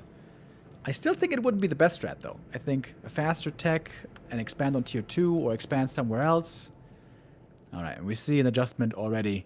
DK going for Aura first and Dust and No Skull. Ooh, how aggressive is he gonna be then with the DK and the ghouls? Will he just use it for creeping and be prone to mana burn, or will he just march across with that aura and punish ColorFul's base? Players' forces are under attack. Didn't go for a Scouting Acolyte, right? I didn't see one. Saving a bit of gold might lead to a slightly faster tech, but there ColorFul is ahead regardless. On the way to tier 2 already. This tier 2 advantage can be quite relevant when it comes to the Naga second. Here comes the Ghoul Gang now. ColorFul needs to be quick on his fingers, react fast, make sure you don't lose too many wisps, especially against these ghouls. It's not too many though. Skeletons are like 4 of them. That's nice. Detonate, good XP. Ghouls try to get rid of these wisps to slow down timings, lore timings, dryad timings, all the timings. But yeah, you gotta be quick indeed. There's a Demon Hunter burning your HP away. 1-0 heavily focusing on the Moonwell. That is a successful cancel, but the Death Knight is hurt already. And so far, ColorFul didn't take much damage right here. Would love to chase down some ghouls, but very hard to do when there's no boots of speed on him. Claws on both sides, both benefit a little. The ghouls can't really reach, man. The Archer micro looking stellar for ColorFul. Blocking now a little bit, same on the other side. New Rod of Necromancy for new skeletons. Causes a bit of trouble, but yeah, I would say this harass didn't do that much. Yeah, strong defense by ColorFul. And to be honest, not the scariest push of all times. The Wisps were hardly even under pressure. Most of the pressure was on the Archers, but they've all survived so far. Ooh, ghoul. Oh, ColorFul shows mercy. No boots, as you say, so he can't cause any more problems for this DK. In the meantime, tech is progressing. Hunter's Hall is coming, same as the Graveyard. So both players are getting ready for tier 2. Nope, there's one Archer, I guess, in the end that is going to go down. That might be level 2. Oh, can't you deny yourself? That would be sick. Ooh. Not quite. Level 2, finally, we got the burn. Yeah, immediately. Immediately. There was no need to burn when there's no coil, because you don't have a mana spender anyway. Now there is, and boom, you get punished. ColorFul again, the eye is everywhere on the map, except maybe the upper left. We don't have a second crypt, so someone was saying Gargs. There ain't no Gargs. ColorFul has arrived on tier 2, so punish him with Naga. Naga on one side, Demon on the other. Should be at least one kill on the ghouls. Kill on the DK would be amazing here. Death Knight, where you going? He got ghouls, boots. where you going? They're splitting up. He got boots. Mana burn. Can he reach? There's a wisp on the left-hand side. Could use it for blocking. Naga also says hello. 1-2-0. Loses the first hero while his Lich just started. ColorFul, tremendous position for him. A really good defense first, and now the hero kill. Pushing all the way into the under main base. This is crazy, man. The position was so perfect, and there's nothing to fear. Zero miedo by ColorFul. Demon Hunter says hello. Naga as well. This 23 seconds till the Lich arrives. There's a little bit of an issue here that the Naga gets surrounded, but he frees herself. Well done. Has to go for the Tavern Res here on the DK. That's expensive. And not just that, also a bunch of ghouls died. This is a perfect early game for ColorFul. Incredible. Got good levels with the Wisp and the Detonate. He held his base clean from ghouls and skeletons. Unfolding lores now, of course. Demon Hunter needs a little bit of XP, but the Ancient is already in position. 1-2-0 is in no position to threaten anything. And what now? What now? 1-2-0, do you want to expand again as you did on game 1? Staying on tier 2 for now. There's no Whisk out here at the moment. Yeah, there's a 6 Acolyte. He's doing it again. Interesting strategy, Neo. This strategy is get Giga owned in the early game into tier 2 expansion. As if he's cosplaying an old school Night Elf, eh? But yeah, this is a timing that is not out there. Again, and ColorFul didn't know how to react perfectly on game 1. So maybe 1-2-0 thinks this is his best shot. I would say, though, this game looking a lot better than game 1 was. Huge scout. Demon Hunter sees an Acolyte being made in the main base, sees no tech. He dead. No, he's not. No. Oh. Ooh, he might be dead, though. Dude, what are you doing? What are you doing? Dude, how are you not running away, brother? He's brave. He got 0 fear. Fear sometimes keeps you alive. Wise words, Mr. Remo Demo. Wise words. Okay, Naga joins up with the Demon. The Dryad is here as well, and maybe that inflicts some fear into the DK. Lich on the right-hand side as well. He tried to recreate the ColorFul play of the North, and and gets away with an archer. And of course, this is all... wait, lol! Ah, nice escape. Double slow. Pretty good. 1-0 is still reeling here, I think. And it's going to be stuck on tier 2 for a long time, thanks to that expansion. ColorFul's going to have a strong timing with the bear push if he wants. I think ColorFul's 1-0 is going to need, what's it called? Wand of Negation, right? Against Rejuice soon. I would love that. I've seen it like 3 times. It's a beautiful play if you have the gold, but of course there's a lot that he needs right now. Tier 3, production buildings, workers, fortification, upgrades. Do you then have the resources for the Wand of Negation? I don't know. But this Demon Hunter will be a green health in a second. ColorFul is way ahead in experience. Way higher. 1-0 trying to annoy the opponent, make creeping harder for him, but clearly ColorFul is just stronger right now with the higher level heroes, with more army, with more tech as well. 1-0 seems to be in a rough spot right here. 33 food only. Can he hide behind towers? That's the only chance it seems like. And of course, if he's getting away with an unscouted expansion, when ColorFul is not going for a timing push towards that expansion, then there might be a chance, but by God is he slaying right now.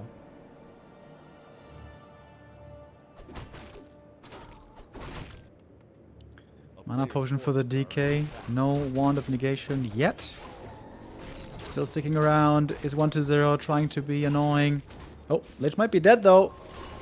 Oh, One of the wind! Like life did before. Will this lead to a kill? There's a coil in a second. Oh, there we go with the second shot of the One of the Wind. And maybe, just maybe, you're not going to be the one that saves anybody, but the one that's getting killed as well if the Dryad reaches. Demon position, amazing. ColorFul with the double kill. Owned. Absolute wreckage here by ColorFul on map number 2. 1-0 losing everything he has, one unit after the next. These Knight of Heroes having an absolute field day. Look at their experience, look at their journey. 3-3, level 4 close by, attacking into the undead main base. Normally that's a scary prospect, but this game there's just nothing to fear. Absolutely terrible outcome for 1-0. This is Bizarro World. The guy who was so solid and so stable and played such high quality Warcraft in the group stage is getting owned by ColorFul, who barely made playoffs. It was 2 points or something. He was actually sometimes a little lucky that he got the points, but when it matters most in the round of 8, ColorFul is showing why he became the world champion in 2020 at WGL. 1-0 this time goes for the play in the early game. The push doesn't work out. Impressive play by ColorFul. Really solid, really good. And he is adjusting well this time to 1-0's antics in games that are not super standard.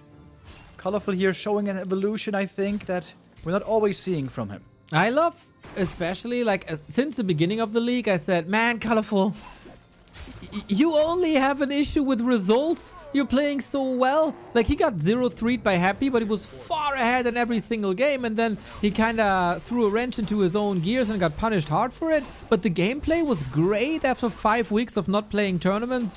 And now he's able to flip that switch, and he's not doing these mistakes so far in the quarter. And now he's able to reward himself for that. And look at all the value he's edging out here. Getting Fiend kills, Hero kills, Acolyte kills, Ghoul kills. Now he's taking on the expansion. There's no mining here anymore. Take out the towers. Why not? 1-0 trying desperately to force the TP. But the reach of here is so insanely good. There's still no destroyers. There's also soon no Lich no more. It can try to get a potion.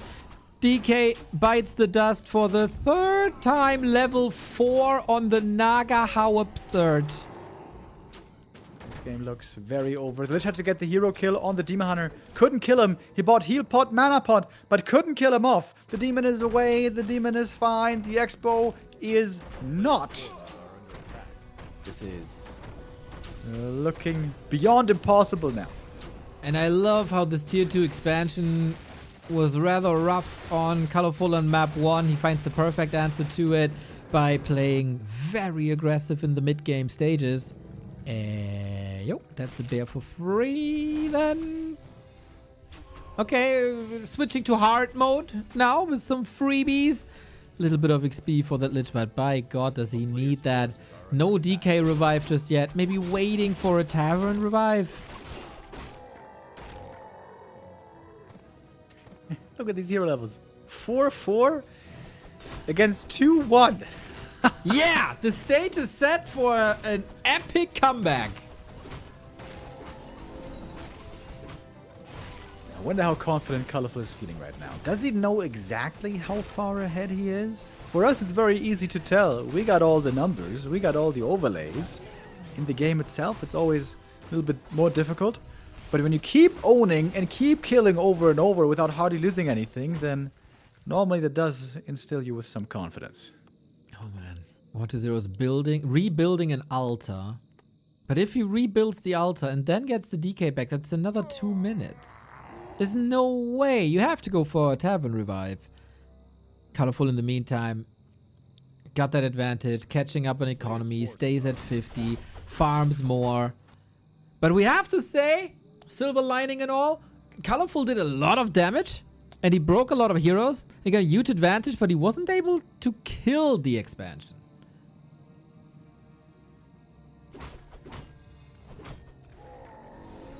Yeah, that's the only thing that's perhaps holding 1-0 in the game.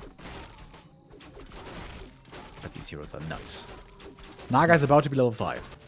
Yep. Maybe 1-0 thinks back to the past 18, 24 months. How many Night Elf heroes suddenly disappeared.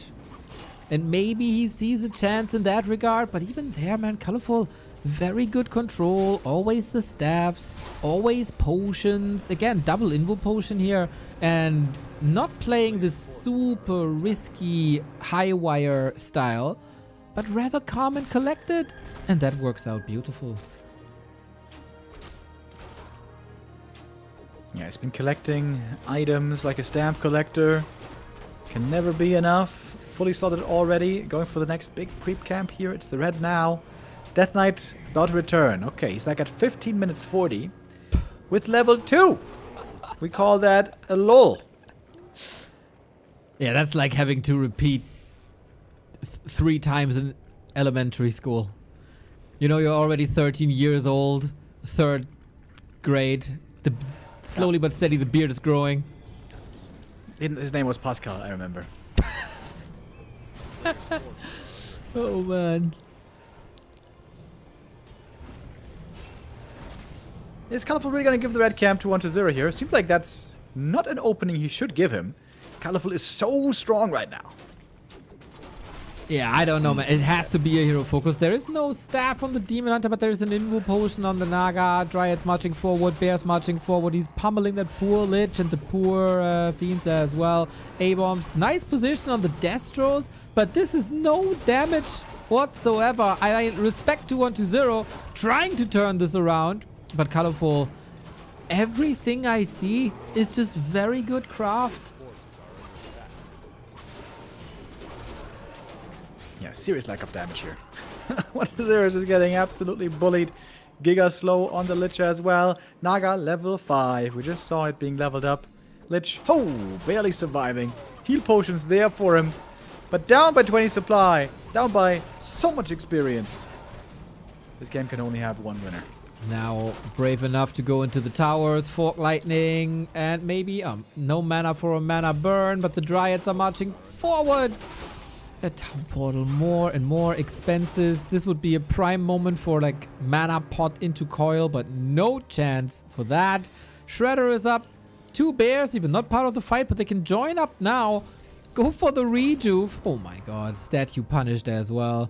A kingdom for a heal scroll. You can easily afford this now if 1-0 is not stealing that.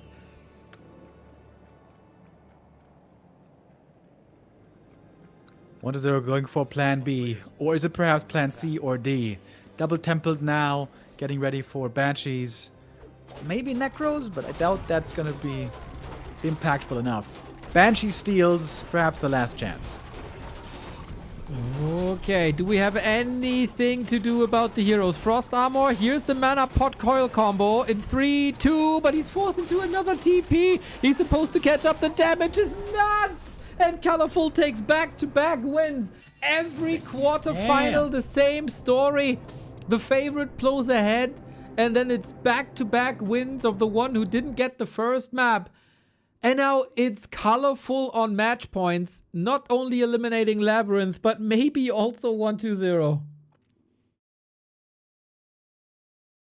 Bouncing back very well. ColorFul needs a bit of a punish at the start of the series, but here he's doing really well. And 1-0, struggling. Map number 2, I think he played the worst strategy. Map number 3, he goes for a ghoul push. I'm not against it, but then he doesn't even hunt the wisps. He uses all of his time to take out a Moonwell. Then he takes lots of damage on the ghouls and gets no kills in the end.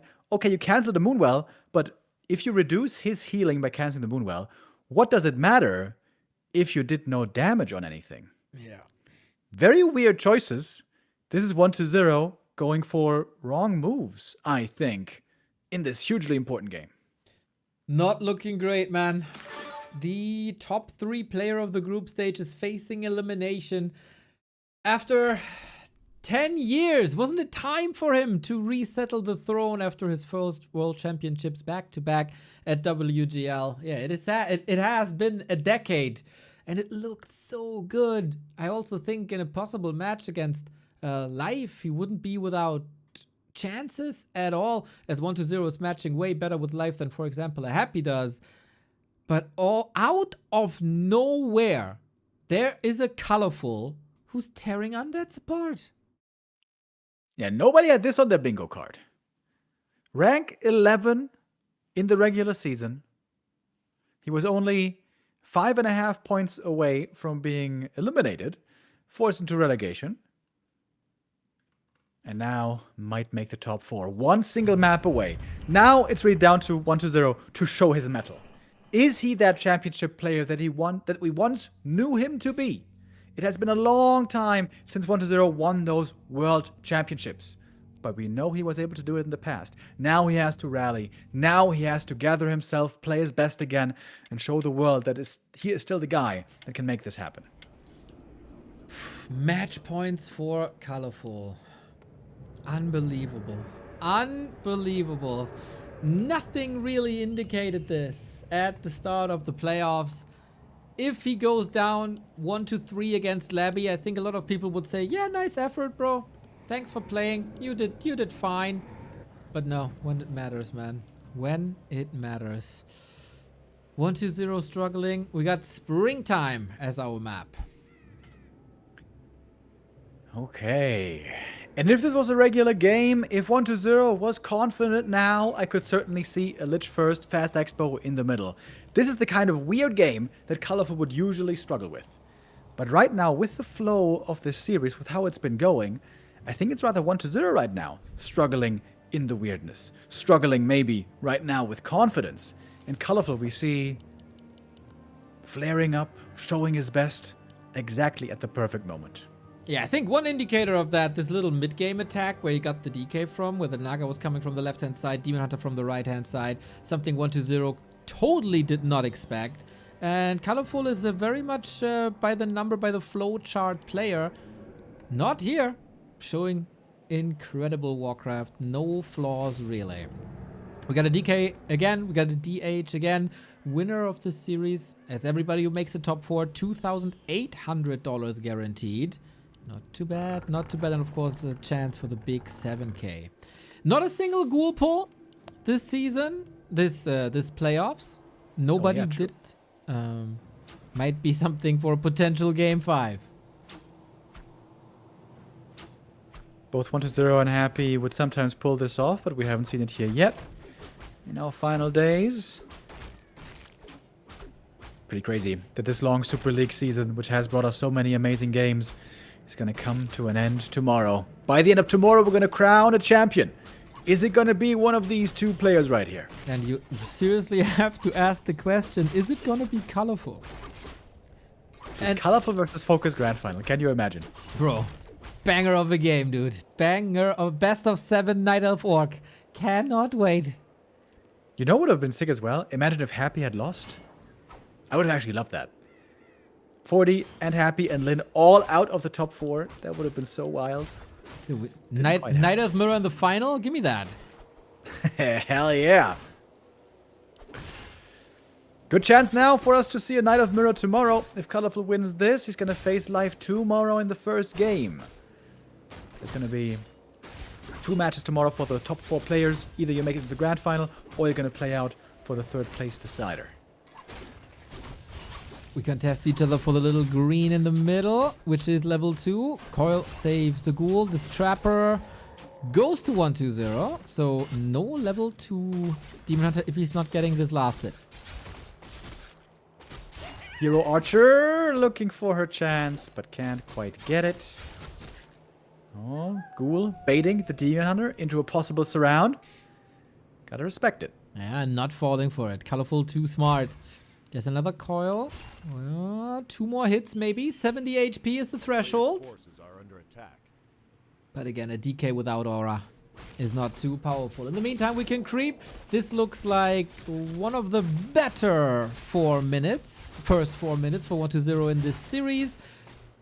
Gets aura early. Got a bunch of ghouls. Didn't lose too much. And for this time, ColorFul is the one stuck on level 1. Also, 1-2-0's tech is noticeably faster. Either ColorFul forgot to hit the tech button, or he went for a 3rd wound well before the tech, which isn't really necessary. In many of these games, he got away with a faster tech, which meant faster Naga, which meant better control of the middle on tier 2. Looks like 1-2-0 has a decent opening here, moving slowly towards the mid game. Sweet creeping, of course, at the mercenary camp. Oh, Skull. Tier 2 Expo again. Quick scout though by ColorFul. He's got a Wisp right there.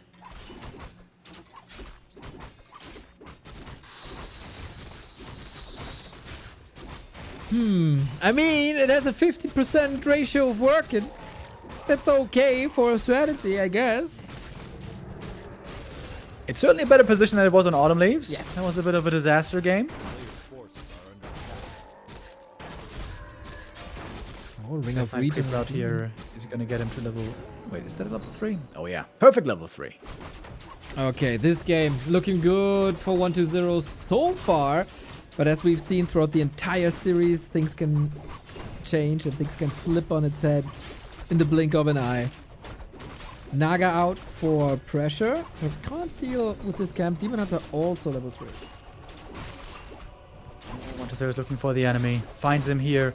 Coil on the Merc might be an easy kill. What's he looking for? Coil on the Demon Hunter. Surround. He's pretty tanky though. That's going to be a TP required, I guess.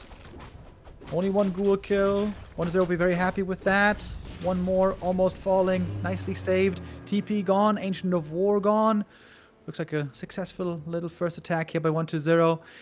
Who has to wait a good while for this actual expansion to finish, by the way. But I like this attack. I like the ruthless aggression. 1-2-0 looking way more vivid than he did on Autumn Leaves, where he had that fighting spirit, of course, and stayed in for a long time, but he was just taking beating after beating after beating, and now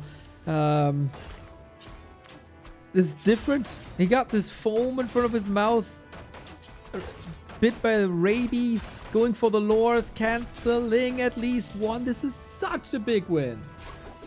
And the demon doesn't have boots here, so it's way harder for him to find the chase down kills. He's going to get 1 ghoul, probably.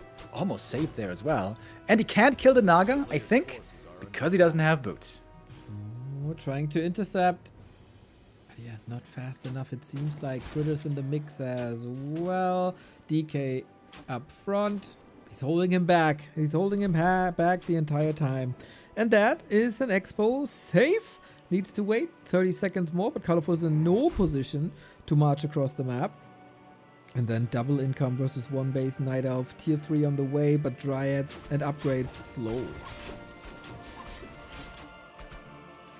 1-2-0 looking cheeky over here with the hero sticking around, trying to make ColorFul's creeping difficult. And just waste his time. If 1-2-0 can delay the expansion for his opponent a long, long time, he should be favored. And I guess the question is, in the first place, will it even be an expansion, or is ColorFul going to go all in with bears? Those are the two options. With the Wisp moving to the bottom left-hand side, it very much looks like a counter expansion. Got the resources perfectly as well.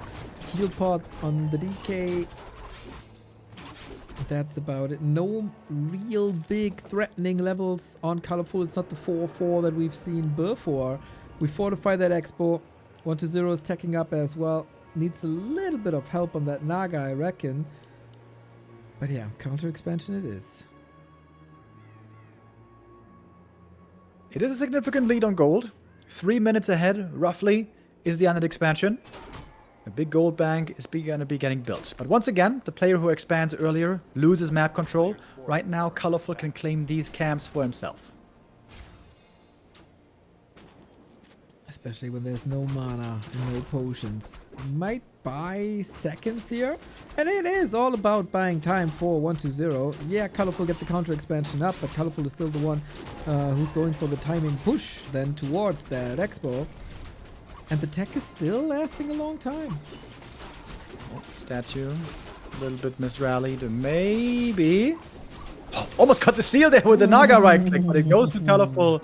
Quel'Thala's boots. That's what you love to see. Quite amazing. ColorFul is maneuvering himself into a better and better spot. 1-0 with some denies, but couldn't get much done here. Doesn't have Fork Lightning, nothing to really threaten last hits. ColorFul got the bear timing ready. 1-0 is not super strong at this point in the game, but quickly the tech is going to be kicking in. Oh, if he kill the shop here before the orb, that would be fantastic. Not sure if there's really the time for it, though. How much do we got? 15 seconds? Rather not. ColorFul is still building the Expo for 10 more seconds. And it's not that 1-0 can immediately jump into 70. He has no bank whatsoever. Sweet snipe with that coil, I gotta say. But at the arrival of tier 2, what can you possibly get? Like a Lich? And that's about it. The Fiends are getting trampled on right now. Demon Hunter, redo, focus, so much slow. ColorFul has some good moments here. Double coil saves the Fiend for the time being. Level up for the Naga. She gets level 2, but the Bear still looking feisty. Fighting on. Death Knight, kind of low HP as well. But he's next to the shop. The potions are available. Yeah, also has a great potion on the Naga. ColorFul, very, very, very aggressive. Is that the right move against the Undead? He's going for the shop now. Orb of Corruption on that Naga, so he can pass it to the Lich in 30 seconds, but it's going to be long 30 seconds. Alright, you got the orb. That's the most important thing. Can't make statues right now, but I think he doesn't really have to. There's a bunch of statues for him already. Making the new shop. 1-0. Very fast going into upkeep here. Didn't build a big bank at all. He did weather the storm, not crumbling under this attack. Bit annoying, of course, to lose the shop, but that's about it. The orb is the most important one. He gets the Destroyer upgrade out. That's the second most important one, and then can transition into Abominations as he loves to do. ColorFul on the other side, bought enough time. No pressure by 1-2-0. Expo up, 2 base. And then will we get a third lore? Will we just pure upgrades? He got Ultra Vision already. Coil used before the mana burn. Lich out gets... Oh, no orb yet. Now we do, but the statue is trailing a bit behind. Destroyer up. Does he want to move more and take the fight? I think ColorFul would gladly accept that and then move away. So Mercenary Camp only it is. Demon without boots of speed here, having a tough time as often, getting the right spot. 1-0, kind of between heaven and hell, right? In some games playing so well. This is another great performance, great showing by him. Whereas the last 2 maps looked very different. Dare I say, it might be again the nerves showing through at times. But now he seems to have the nerves under control. Now he's in a great position here. 15 supply lead with pretty much his full tech unfolding in a moment and a big item to be grabbed for the red. Burrow is coming in as well. ColorFul gets a... dust against it. We haven't seen a single bottom for ColorFul yet this series. It's just not that kind of player like a Kaho is most of the time. And Demon Hunter is getting strong with Orb now. But yeah, XP surely on 1-2-0 side. Tech, supply, all that. Can he close it out though? A player's forces are under attack. Decent items on the heroes. I would say not phenomenal. Maybe even a bit better on ColorFul. Nah, not necessarily. Demon Hunter has some good items, but not that many. Naga now level 3, another level up for the DKs right around the corner. The A-bomb, if it gets taken out without spreading too much disease, that would be great. So far the Dryads are unaffected, and the A-bomb is almost dead. Not quite yet. One more coil comes in. Now it's disappearing. Front lines seem to be dwindling on both sides. Now it's Fiends versus Dryads, and that is not the greatest matchup normally for the Dryads. Demon Hunter has an invuln and access to the shop. That was a lot of damage thrown at it. Destroyer positioning necessary. Redo applied, but the Naga falls regardless. The Fiends have a field day now. Destroyer saved above the trees for the time being. Focus fire not reapplied. Ideally, Invo Potion saves the demon maybe for a second. 7 seconds actually. Burrow coming in. The dust was on the Naga, so there's nothing you can do about that except buy it again. And ColorFul in shambles, man. As one-sided as game 3 was, these moments here are all for 1-2-0, and we got the 4th game 5 in 4 quarterfinals. We are eating good today, folks. Really, really getting all the Warcraft action we could ever desire. Once again, we're going to go to a 5th map decider. These two guys going toe-to-toe. Very interesting that pretty much every single map was one-sided so far. And we had a clear winner. But ultimately, the series is close. A single last map to determine our winner. Super late here. Past midnight already. Like 1 a.m. in China now. Who got the last breath? 20 maps in 1 day. That is a full broadcast day, as full as our hearts are, and hopefully you guys enjoy this as well. The last map is coming up. We got a couple of supporters to thank. Dawn of War for 6 years. Rafa Mania. Guys, I want to give you my personal award, the best channel on Twitch. Thank you. PG Draxos for the Prime, and Trusselled with the 245. If you like what we do, we're here every single day for 705 days. And we have no intention of changing that as long as you support us. Back to warcraft.com/support. 2 semifinals tomorrow. 3 participants are decided already. It is Happy versus FoCuS. It is live against the winner of the upcoming map. And now 2 friends, 2 broadcast partners are clashing. This is the Chinese equivalent of a Neo versus Remo quarterfinal match. With lots of prestige and prize money on the line as well. And bragging rights. You know, we mentioned this is the Chinese bracket earlier. 4 Chinese to fight for 1 grand final spot. And only 1 can take home all that honor. And we give the honor to Mr. Backhead. Thank you for the 5 gifties. You're a wonderful soul. And the Rancor also with the 5 Schweizer Franken. Bring it home 1-0. I need you versus life. Both games should be bangers. I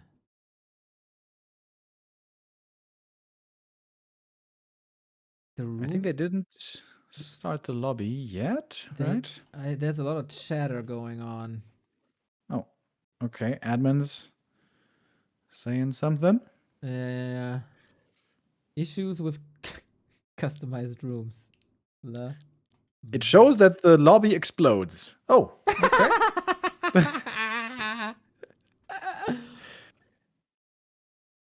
Oh my god, they chat so much. Oh, I got the invite. Oh, I got an error message. I don't know what it says. I click OK.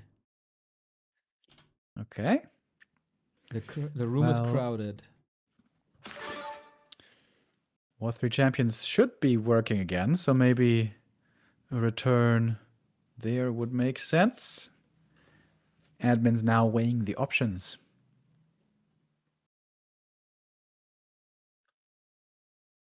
Seems like War 3 champions is the way to go. Oh, no, I'm in.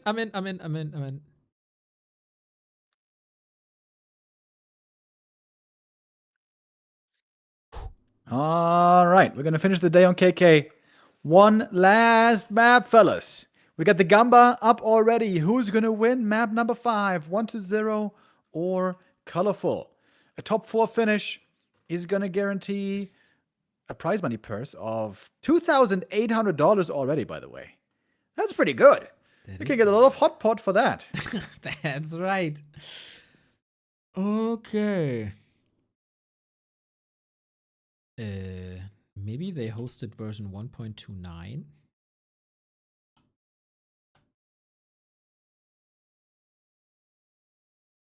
We You mean the last map? No, this one. That is the correct one. We tested this map. It just shows 1.29. Okay, okay. Ah, yeah, it's Turtle Rock then, I guess. Yes, it is.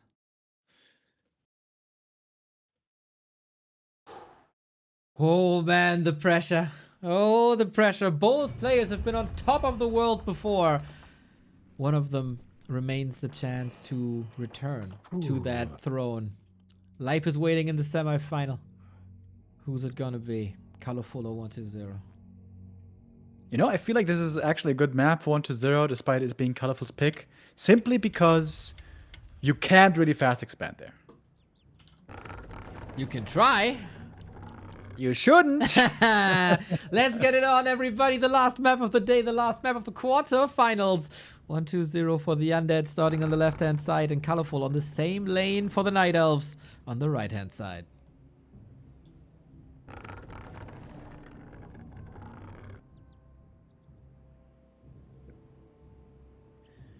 All right, let's buckle up one last time, fellas. Last map of the day on our penultimate day of the Super League. Tomorrow, Championship Sunday, is going to be our last play day, determining the grand final and the world champion.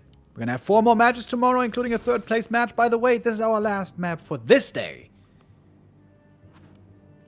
Tension between these two at an all-time high. Demon Hunter Archers versus DK Ghouls. One base is expected. And who's favored there then?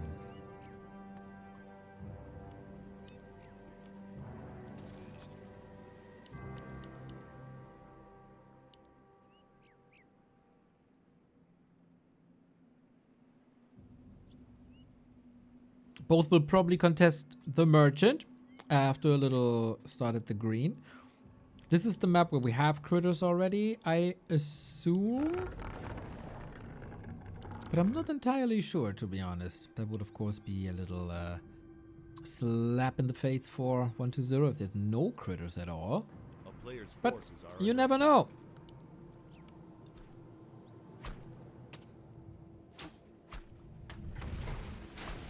Is this I good? think this is the one with... Oh, no, I'm here.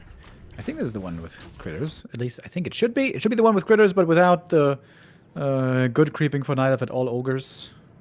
Yeah, but I haven't seen them yet. Oh no, wait! Isn't this... No, wait. They played this before in KK, and this is the one with the wards, right? Yeah, I don't know if they changed it or not. I don't know what version this is, actually. I mean, it says 1.29, but I really don't know. No, I saw it before. It was with wards. Oh, that's huge, actually. Especially with the Watcher at the shop. Normally, in the early game with Archers, level 2 Demon, the Night Elf is a bit better at creeping those shops. And we have level 1 DK Aggression with a super fast tech, no ghoul creeping. Weird start by 1-0. I like that. You know what? He could be going Garks this game. This is his #1 worm map. This can be an amazing map for worm positioning. And we were waiting for that strat pretty much the entire series. And now on one base, with the last map being Turtle Rock, it might just be time for the 1-0 worm strat. Frosty Dragons. Are we gonna get there? It is a lot of ghouls for that, I think. A little bit of creeping is necessary.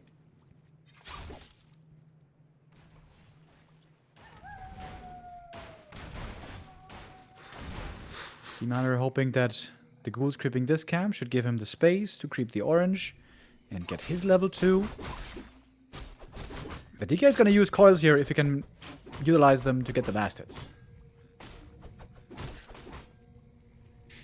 Really good scouting and movement so far, the 1-0, I'd say. ColorFul also not too far behind. But yeah, no chance really for this Ogre camp. And the tech advantage is looking fine. Very little to Ancient of War creep. Nice ghoul rhythm. One camp after the next. Stealing the item, maybe. Oh, no.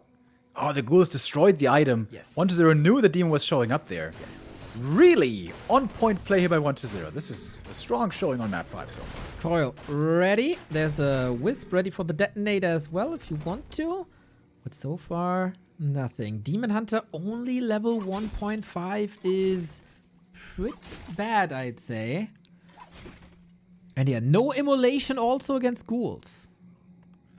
Double Mantle is going to be great for the Naga later, but right now it really doesn't do much at all. ColorFul, you need to get back to creeping, buddy. You need some more levels and items. I agree.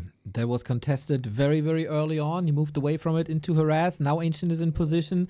Demon Hunter got the circlet and has boots before. 1-0 also. Level 3 will be a good benefit for him. It is Lich second. It is fast tier 3. We're getting closer to a worm. Yeah, this would be the perfect game for a Frostworm. It's a slow mid-game Demon Hunter. The concern is if the demon is really strong, you're gonna get punished. That was a deny, by the way. Uh-oh. Still level 2 for the demon, but that's a bit of experience missing. This is an odd game, and I think that plays into the cards of 1-2-0. Oftentimes thrives in craziness. ColorFul must have, if he did his homework, he must have prepared for this. And I am very curious when he scouts this, if he knows already, what's the counterplay? Is it crows? Is it just heroes? Is it heavy dryads? It's very tough to say. Huge creep camp right here. The shot between the two bases. I'm pretty sure this is the one with the Watcher Ward. Maybe I shouldn't say it too loud, maybe it isn't, but last time it was. Yeah. And yeah, with the Ancient of War and the Archers here, it seems like this is destined to go to ColorFul. Lich coming in. Can Nova against it, but might need to Nova against the Demon Hunter right away. Good burn. DK catches another Frost Arrow. Not too much here really to work with for 1-2-0, especially since the Demon Hunter posturing up with the boots, with the circlet, always stepping forward, always threatening. Yeah, ColorFul is gonna get it. 1-0 is just trying to make it painful and make it delayed. And there's no ward. Okay, I take it back, chat. Sorry. But maybe there's a dead Lich soon if he continues chasing. He is not. 1-0, 40 food. ColorFul 30. Tier 3 on the way. Dryads on the horizon. All of a sudden, by the way, ColorFul has amazing items. Damage on the Naga. Tank on the Demon. This is looking great. ColorFul, do you want to engage without level 3? These Ultra Vision advantage. Oh, really? Does he not see? There's such a big camp. 1-2-0 is getting backstab big time. No TP! Nova trying to get out of there. DK saves the Lich with the coil and might... This saved this game. The quick reaction and the perfect answer saved the game. The statue there was huge. Right now we're still pretty much in the early game. Damage is low. Here's the Boneyard. There it is. Good call, Neo. This is the fastest tech pretty much you can go for. The fastest worm pretty much you can go for. Worms slightly buffed in the latest patch. We're seeing them a bit more again. Well. What was the success ratio of this worm play in the past show matches? I would say more or less 50%. It's a big question if ColorFul was casting all these matches, the Gladiator Cups, if he was exposed to this himself, and what the answers are. So far, I don't see a single reaction to this. I don't see wisps moving around. Worms are amazing for damage, for slow, for creep speed, for everything. Also positioning here on Turtle Rock with all these trees and all these positions here with the hills is great, but they're very expensive and it still will take a lot of time to get them on. And I guess the Night Elves, when facing worms, have to go low on bears, right? And heavy on piercing damage. Yeah. That is the case now already. 3 bears might be one too many. Perhaps. But it's still up in the air right now what the perfect counter is. That worm play has only very recently resurfaced. Also a bit of a question how much time there is. Can you squeeze out wins? Can you go for talents? That's the ideal situation, I think. There's not too many fiends on 1-2-0 side. Stays at 50, but yeah, it is a 10-minute timing. The worm is around, and you have exactly 1 minute, ColorFul. 1-0 is getting 3 out of 4 consumables. These items help a lot in winning fights. One fight win could give a big lead to 1-0 or make him win outright.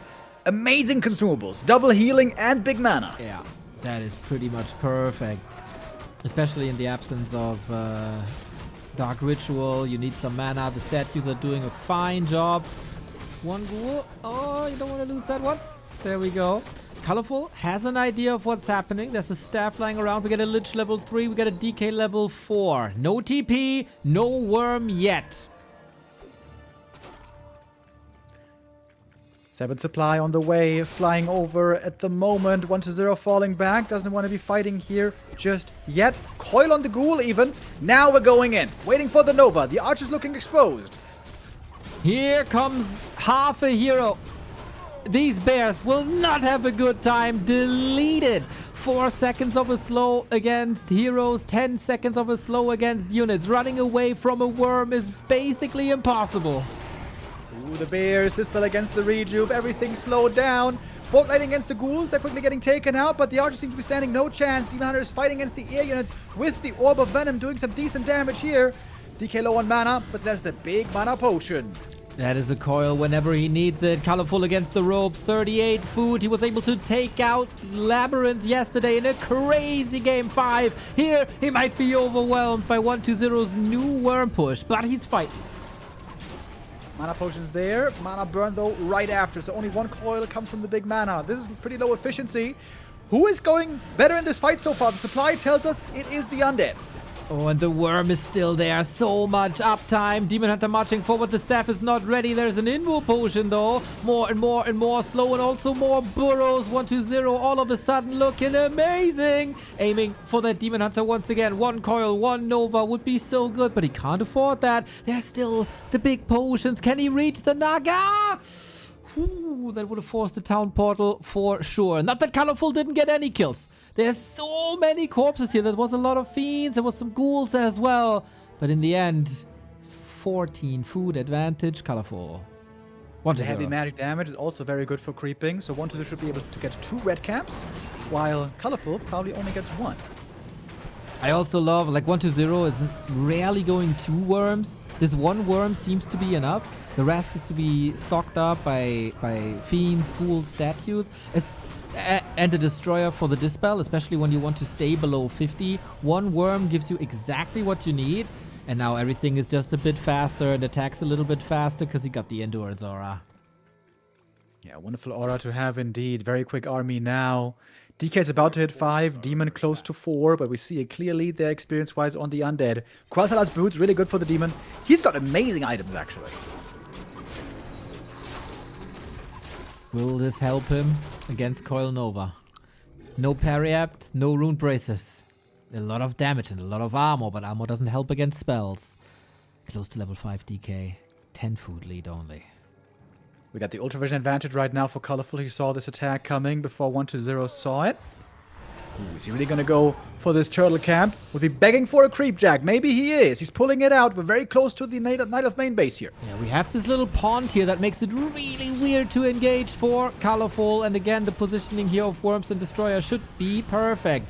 Fiends also, not too much damage. This is once again the situation we would love a wagon. Oh, and snare. This is getting weird now. Gets an attack, the bear in the front line. We can see the magic damage doing a lot right here. DK level 5 gets the coil out. Not in time. Good burn right before the coil. Okay, Worm still up. Lich soon has a Nova. Very soon. Jesus. It's too close to comfort, man. The supply is even. And there's not much against the Dryads. Of course, the magic damage from the Worms doesn't work against those Dryads. Item goes to 1-2-0. He gets the circlet, I guess it was. Yes. That's decent. Demon's back. Team Burrow cannot be counted right now. There's no detection, no revelation. There's also no TP. 1-0. Well, you're a little overconfident here. The big heal potion is gone. The mana potion is gone as well. 1 more heal scroll. Needs it for the worm. Oh, he's diving deep for this, but the tree position seems to be perfect. But this is 15 food, almost dying. Oh. Next worm. Oh, what a bait this is. Demon Hunter in the middle of the pack has an invul still. 1-0. He's about to lose a lot. Yeah, Oh my god, look at all these units! There's 20 Look food. at all these units, look at the Naga! There's 20 food about to die over the trees right there. But the Fiends can't be killed, they're burrowing. What is That's this? right. Double heal potion? Excuse me, actually only one heal potion. Oh my god, the words. Can you imagine the experience? If he gets those kills, he's on track to level 5. Bro, if he could use that mana pot on one of the worms, he'd do it. Oh my god. Oh, dude. 1-0. Clutching his pearls right now. Almost losing 20 supply right there. Demon Hunter still on the prowl.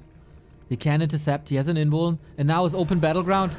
Nowhere to hide, but maybe there's a way to kill. 7 seconds. Dryads coming in from the right-hand side as well. This Demon Hunter has to die. 1-0 is losing, in the process of losing so much. Is he escaping? No! Oh my god! Staff! Are you kidding me? The legit trouble now. Needs the potion. Fork lightning so close. Split second reaction 1-0. Sag is all out of mana, by the way. They can barely heal anymore. Do we have a dust now? Yes, we do. Naga gonna have to use it in a moment. And the Demon Hunter is much, much needed in this fight. Coming back on pretty low HP, though. He didn't go too many bears, obviously, against worms. So there's not much reach of healing. And this worm might be the next target. Could be another big kill for big experience. Ooh, Fiends falling, reinforcements coming in, both on one base. 1-0 is building the third worm, with 2 of them being useless. D8, his staff must be ready and he must use it. He uses the unit as a bait. TP, FoCuS, Demon, maybe something. Survive on 130. 50 versus 30. But 1-0's army is half dead and the statue's kind of useless. What is this nail biter game? One A-bomb, I think, with disease would be crazy effective here. But now 1-0 is doing creeping without getting experience. He's double 5 already. Big experience lead. What a thriller. At the end of a long day. Both players were watching the series, of course, before way past midnight in China, but nobody of these guys cares. They're as degen as all of us. Real gamers making it through the night. Statues now, heaven sent. 2 worms in good health. Did you pick up the item here yet? Item on... Oh my god. Item on the ground. Flute! He's forgetting about it! No, he got it. Flute. How much is this? 7%, right? Of 140? Is a lot. It's a good amount. Plus 9. Yeah, that's a big claws of attack on every worm. Oh my god. Disease Cloud is coming. I was thinking, Wagon A-Bomb, as much of a fan as you are, but when to find the time now that he got more statues with HP? Yeah, that is the time now. All those hurt worms seem to be healed up again. Dryads here scouting. And you must be thinking, oh, goddamn. Disease Cloud is not something I like to see right now. And still nighttime for a good while. Daytime, excuse me. ColorFul is so patient, not breaking upkeep. He needs it now. He tried to squeeze in as much time as possible to stay at 50 for as long as possible. 1-2-0. A huge armada. Double mana pot. Yep. Heal scroll. Yep. Flute. Endurance aura. 5 heroes. He's ready for knockout punches. He can start spreading the disease here with the wagon if he wants. This is going to be so hard for ColorFul to properly defend. A little bit lazy with the wagon at the moment, taking out some buildings. Oh, will you stop that criticism of 1-2-0 now? He's owning with the worms and the wagon, doing everything what we want. And here we go. Bears annihilated. Coil hits these bears, man. He just deletes them. Worms taking over. The Dryads in trouble. The disease. The Fiends. More and more kills. 1-0 here is now miles ahead. And the wagon damage is, of course, also boosted by the flute. The Dryads don't stand a chance anymore. Worms far forward. Demon is trying the hardest, but no more. Invul needs the staff, gets the staff. But what now? We need potions. We need rejuice. We need a miracle. Avada Kedavra, level 6. GG. 1-2-0 makes it into the semi-final of Super League. God damn, another great series in a day of amazing series. 1-2-0 with a top 4 finish.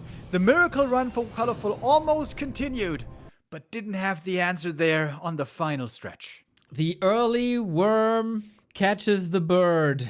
That is colorful in this case. What a beautiful, beautiful day of Warcraft it was. Our biggest tournament, the most prestigious tournament, the highest paying tournament. And that was all so noticeable today. Everybody went the extra mile. Everybody came in a little bit extra prepared. There was, of course, a couple of heartbreaking moments here today. Kaho not able to take the W off of Happy despite having match points. Lynn with a crazy miscalculation, giving it up to FoCuS, who played an amazing series. Fortitude being eliminated round of 8 as one of our big time tier 1 tournament winners. Time for a paradigm shift with life taken over. And then 1-0 in ColorFul, man. A match between two players that know each other and went miles together as teammates, as broadcast partners, as training partners. And then in the end, 1-0 wins it with his own strategy that he held back for 4 maps just to unleash it when it matters most. Brilliant. Super sick, dude. 6 hours plus of amazing Warcraft today. Almost 7 hours, actually. I keep forgetting. We're starting half an hour earlier. What a wonderful day. What wonderful back and forth we had. Amazing, crazy games today. Some sick results as well. Lynn eliminated by an orc this time. He can't even give that as a reason to go back into retirement. If he does, we'll see how his journey continues. But yeah, the top 4 now, what it's all about. If we can build on today and have an even better day tomorrow, imagine that, Neo. Wouldn't that be sick? That would be the best gift ever. Christmas comes again. You know what they say, Remo, if you have bad semifinals, you got amazing grand finals. If you have great semifinals, the last day will absolutely suck. So get ready for disappointment tomorrow. It's going to be all good. All upside, boys. Don't worry. Exactly. Tune in tomorrow, 11:30 a.m. CET, when this show continues. Exactly, man. We show you the bracket once again as I updated it. I thought I updated it. Gotta show you the bracket. Can't close this without showing you the bracket. For the final day, it's been 6 weeks almost. And now we're down to the final 4. It is Happy against FoCuS and 1-0 versus Live. And then we know who the real best not World of Warcraft, Warcraft 3 player is. I think if you tell me at the beginning of the season that the top 4 would be Happy, FoCuS, Live 1-0, I think you're crazy. Yeah. Especially seeing FoCuS in here. Man, would I love for him to do it. It would be so epic. 4 players left, 4 matches left, 1 world championship to be not given out, not handed out, but to be claimed, to be deserved by one of these players tomorrow.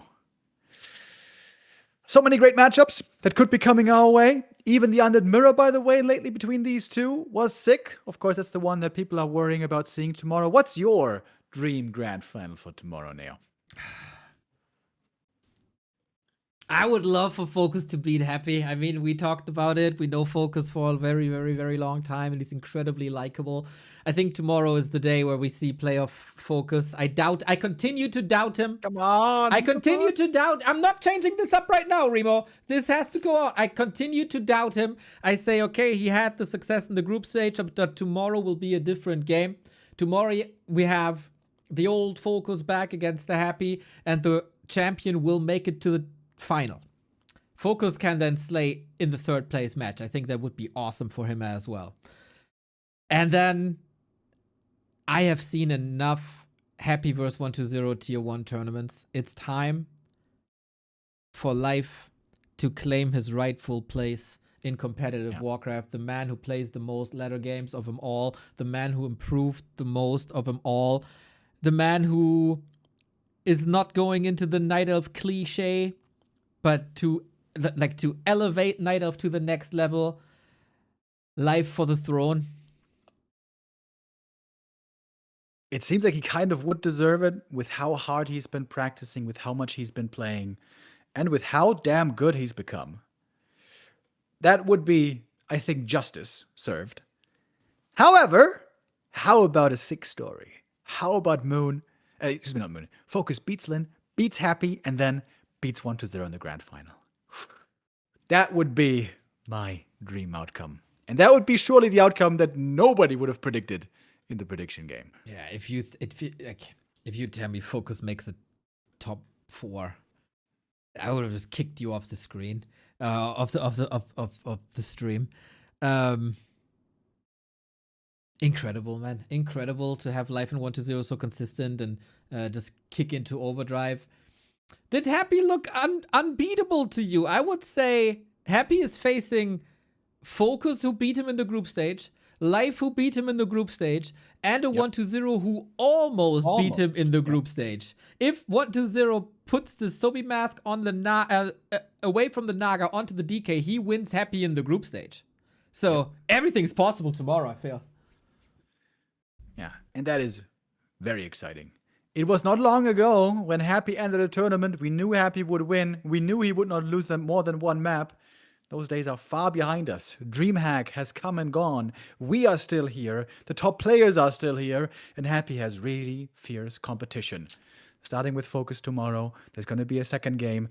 Not saying he's going to make the grand final for sure, but of course, as we know, third place match is going to be there as well. So cool, dude. The Super League, always extremely special. Dare I say super special. Tomorrow, our champion will be crowned. That is correct, Mr. Remodimo. It is also the day of the Super Bowl, and just as the Super Bowl, we have an amazing halftime show. It's going to be Remodimo singing A Macarena for you in full Spanish. That is the halftime show. If you have a problem with that, I don't know if there's an alternative halftime show as there is at the NFL, but you can very much look forward to that. Yeah, that's no problem at all. I hear that those halftime shows featuring Kendrick Lamar and Beyonce get a pretty good fee. So as long as that fee comes in, we're good. You want the same fee as Kendrick? I mean, I can do with 90% maybe. Okay. Deal? Hold on. Don't tell me you did that for free. Deal?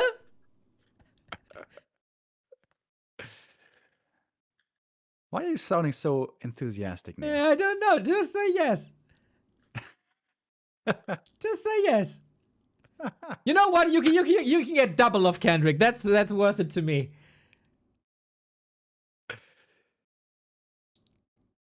I'm very suspicious right now. Okay, I take that as a deal. The art of the deal, everybody. I got that down. Wonderful World of Warcraft, everybody. 2, 3 little things. We are here for 705 days. If you want us to continue the way we're doing it now and to be able to bring you all day Warcraft, feel free to support us any way you can with the Prime sub, with the membership, with the regular sub, with the Dono, with Patreon, merch purchase. We got it all. Obviously, also interacting with the content helps a ton. Every time you interact with our content, it shows the algorithm, hey, these guys need more exposure. So that'd be dope. Then we are gathering feedback for the Super League, and we will forward that, of course, to the main organizers, Hi Tun Tun, Xiao Tian, and Angeline. So if you have a feeling of how this tournament went, and if you think there can be something that is improved, or you think some elements of season 1 were better, or you're just fresh and started watching Warcraft and have experience from other tournaments maybe that you would like to see implemented here, would be fantastic.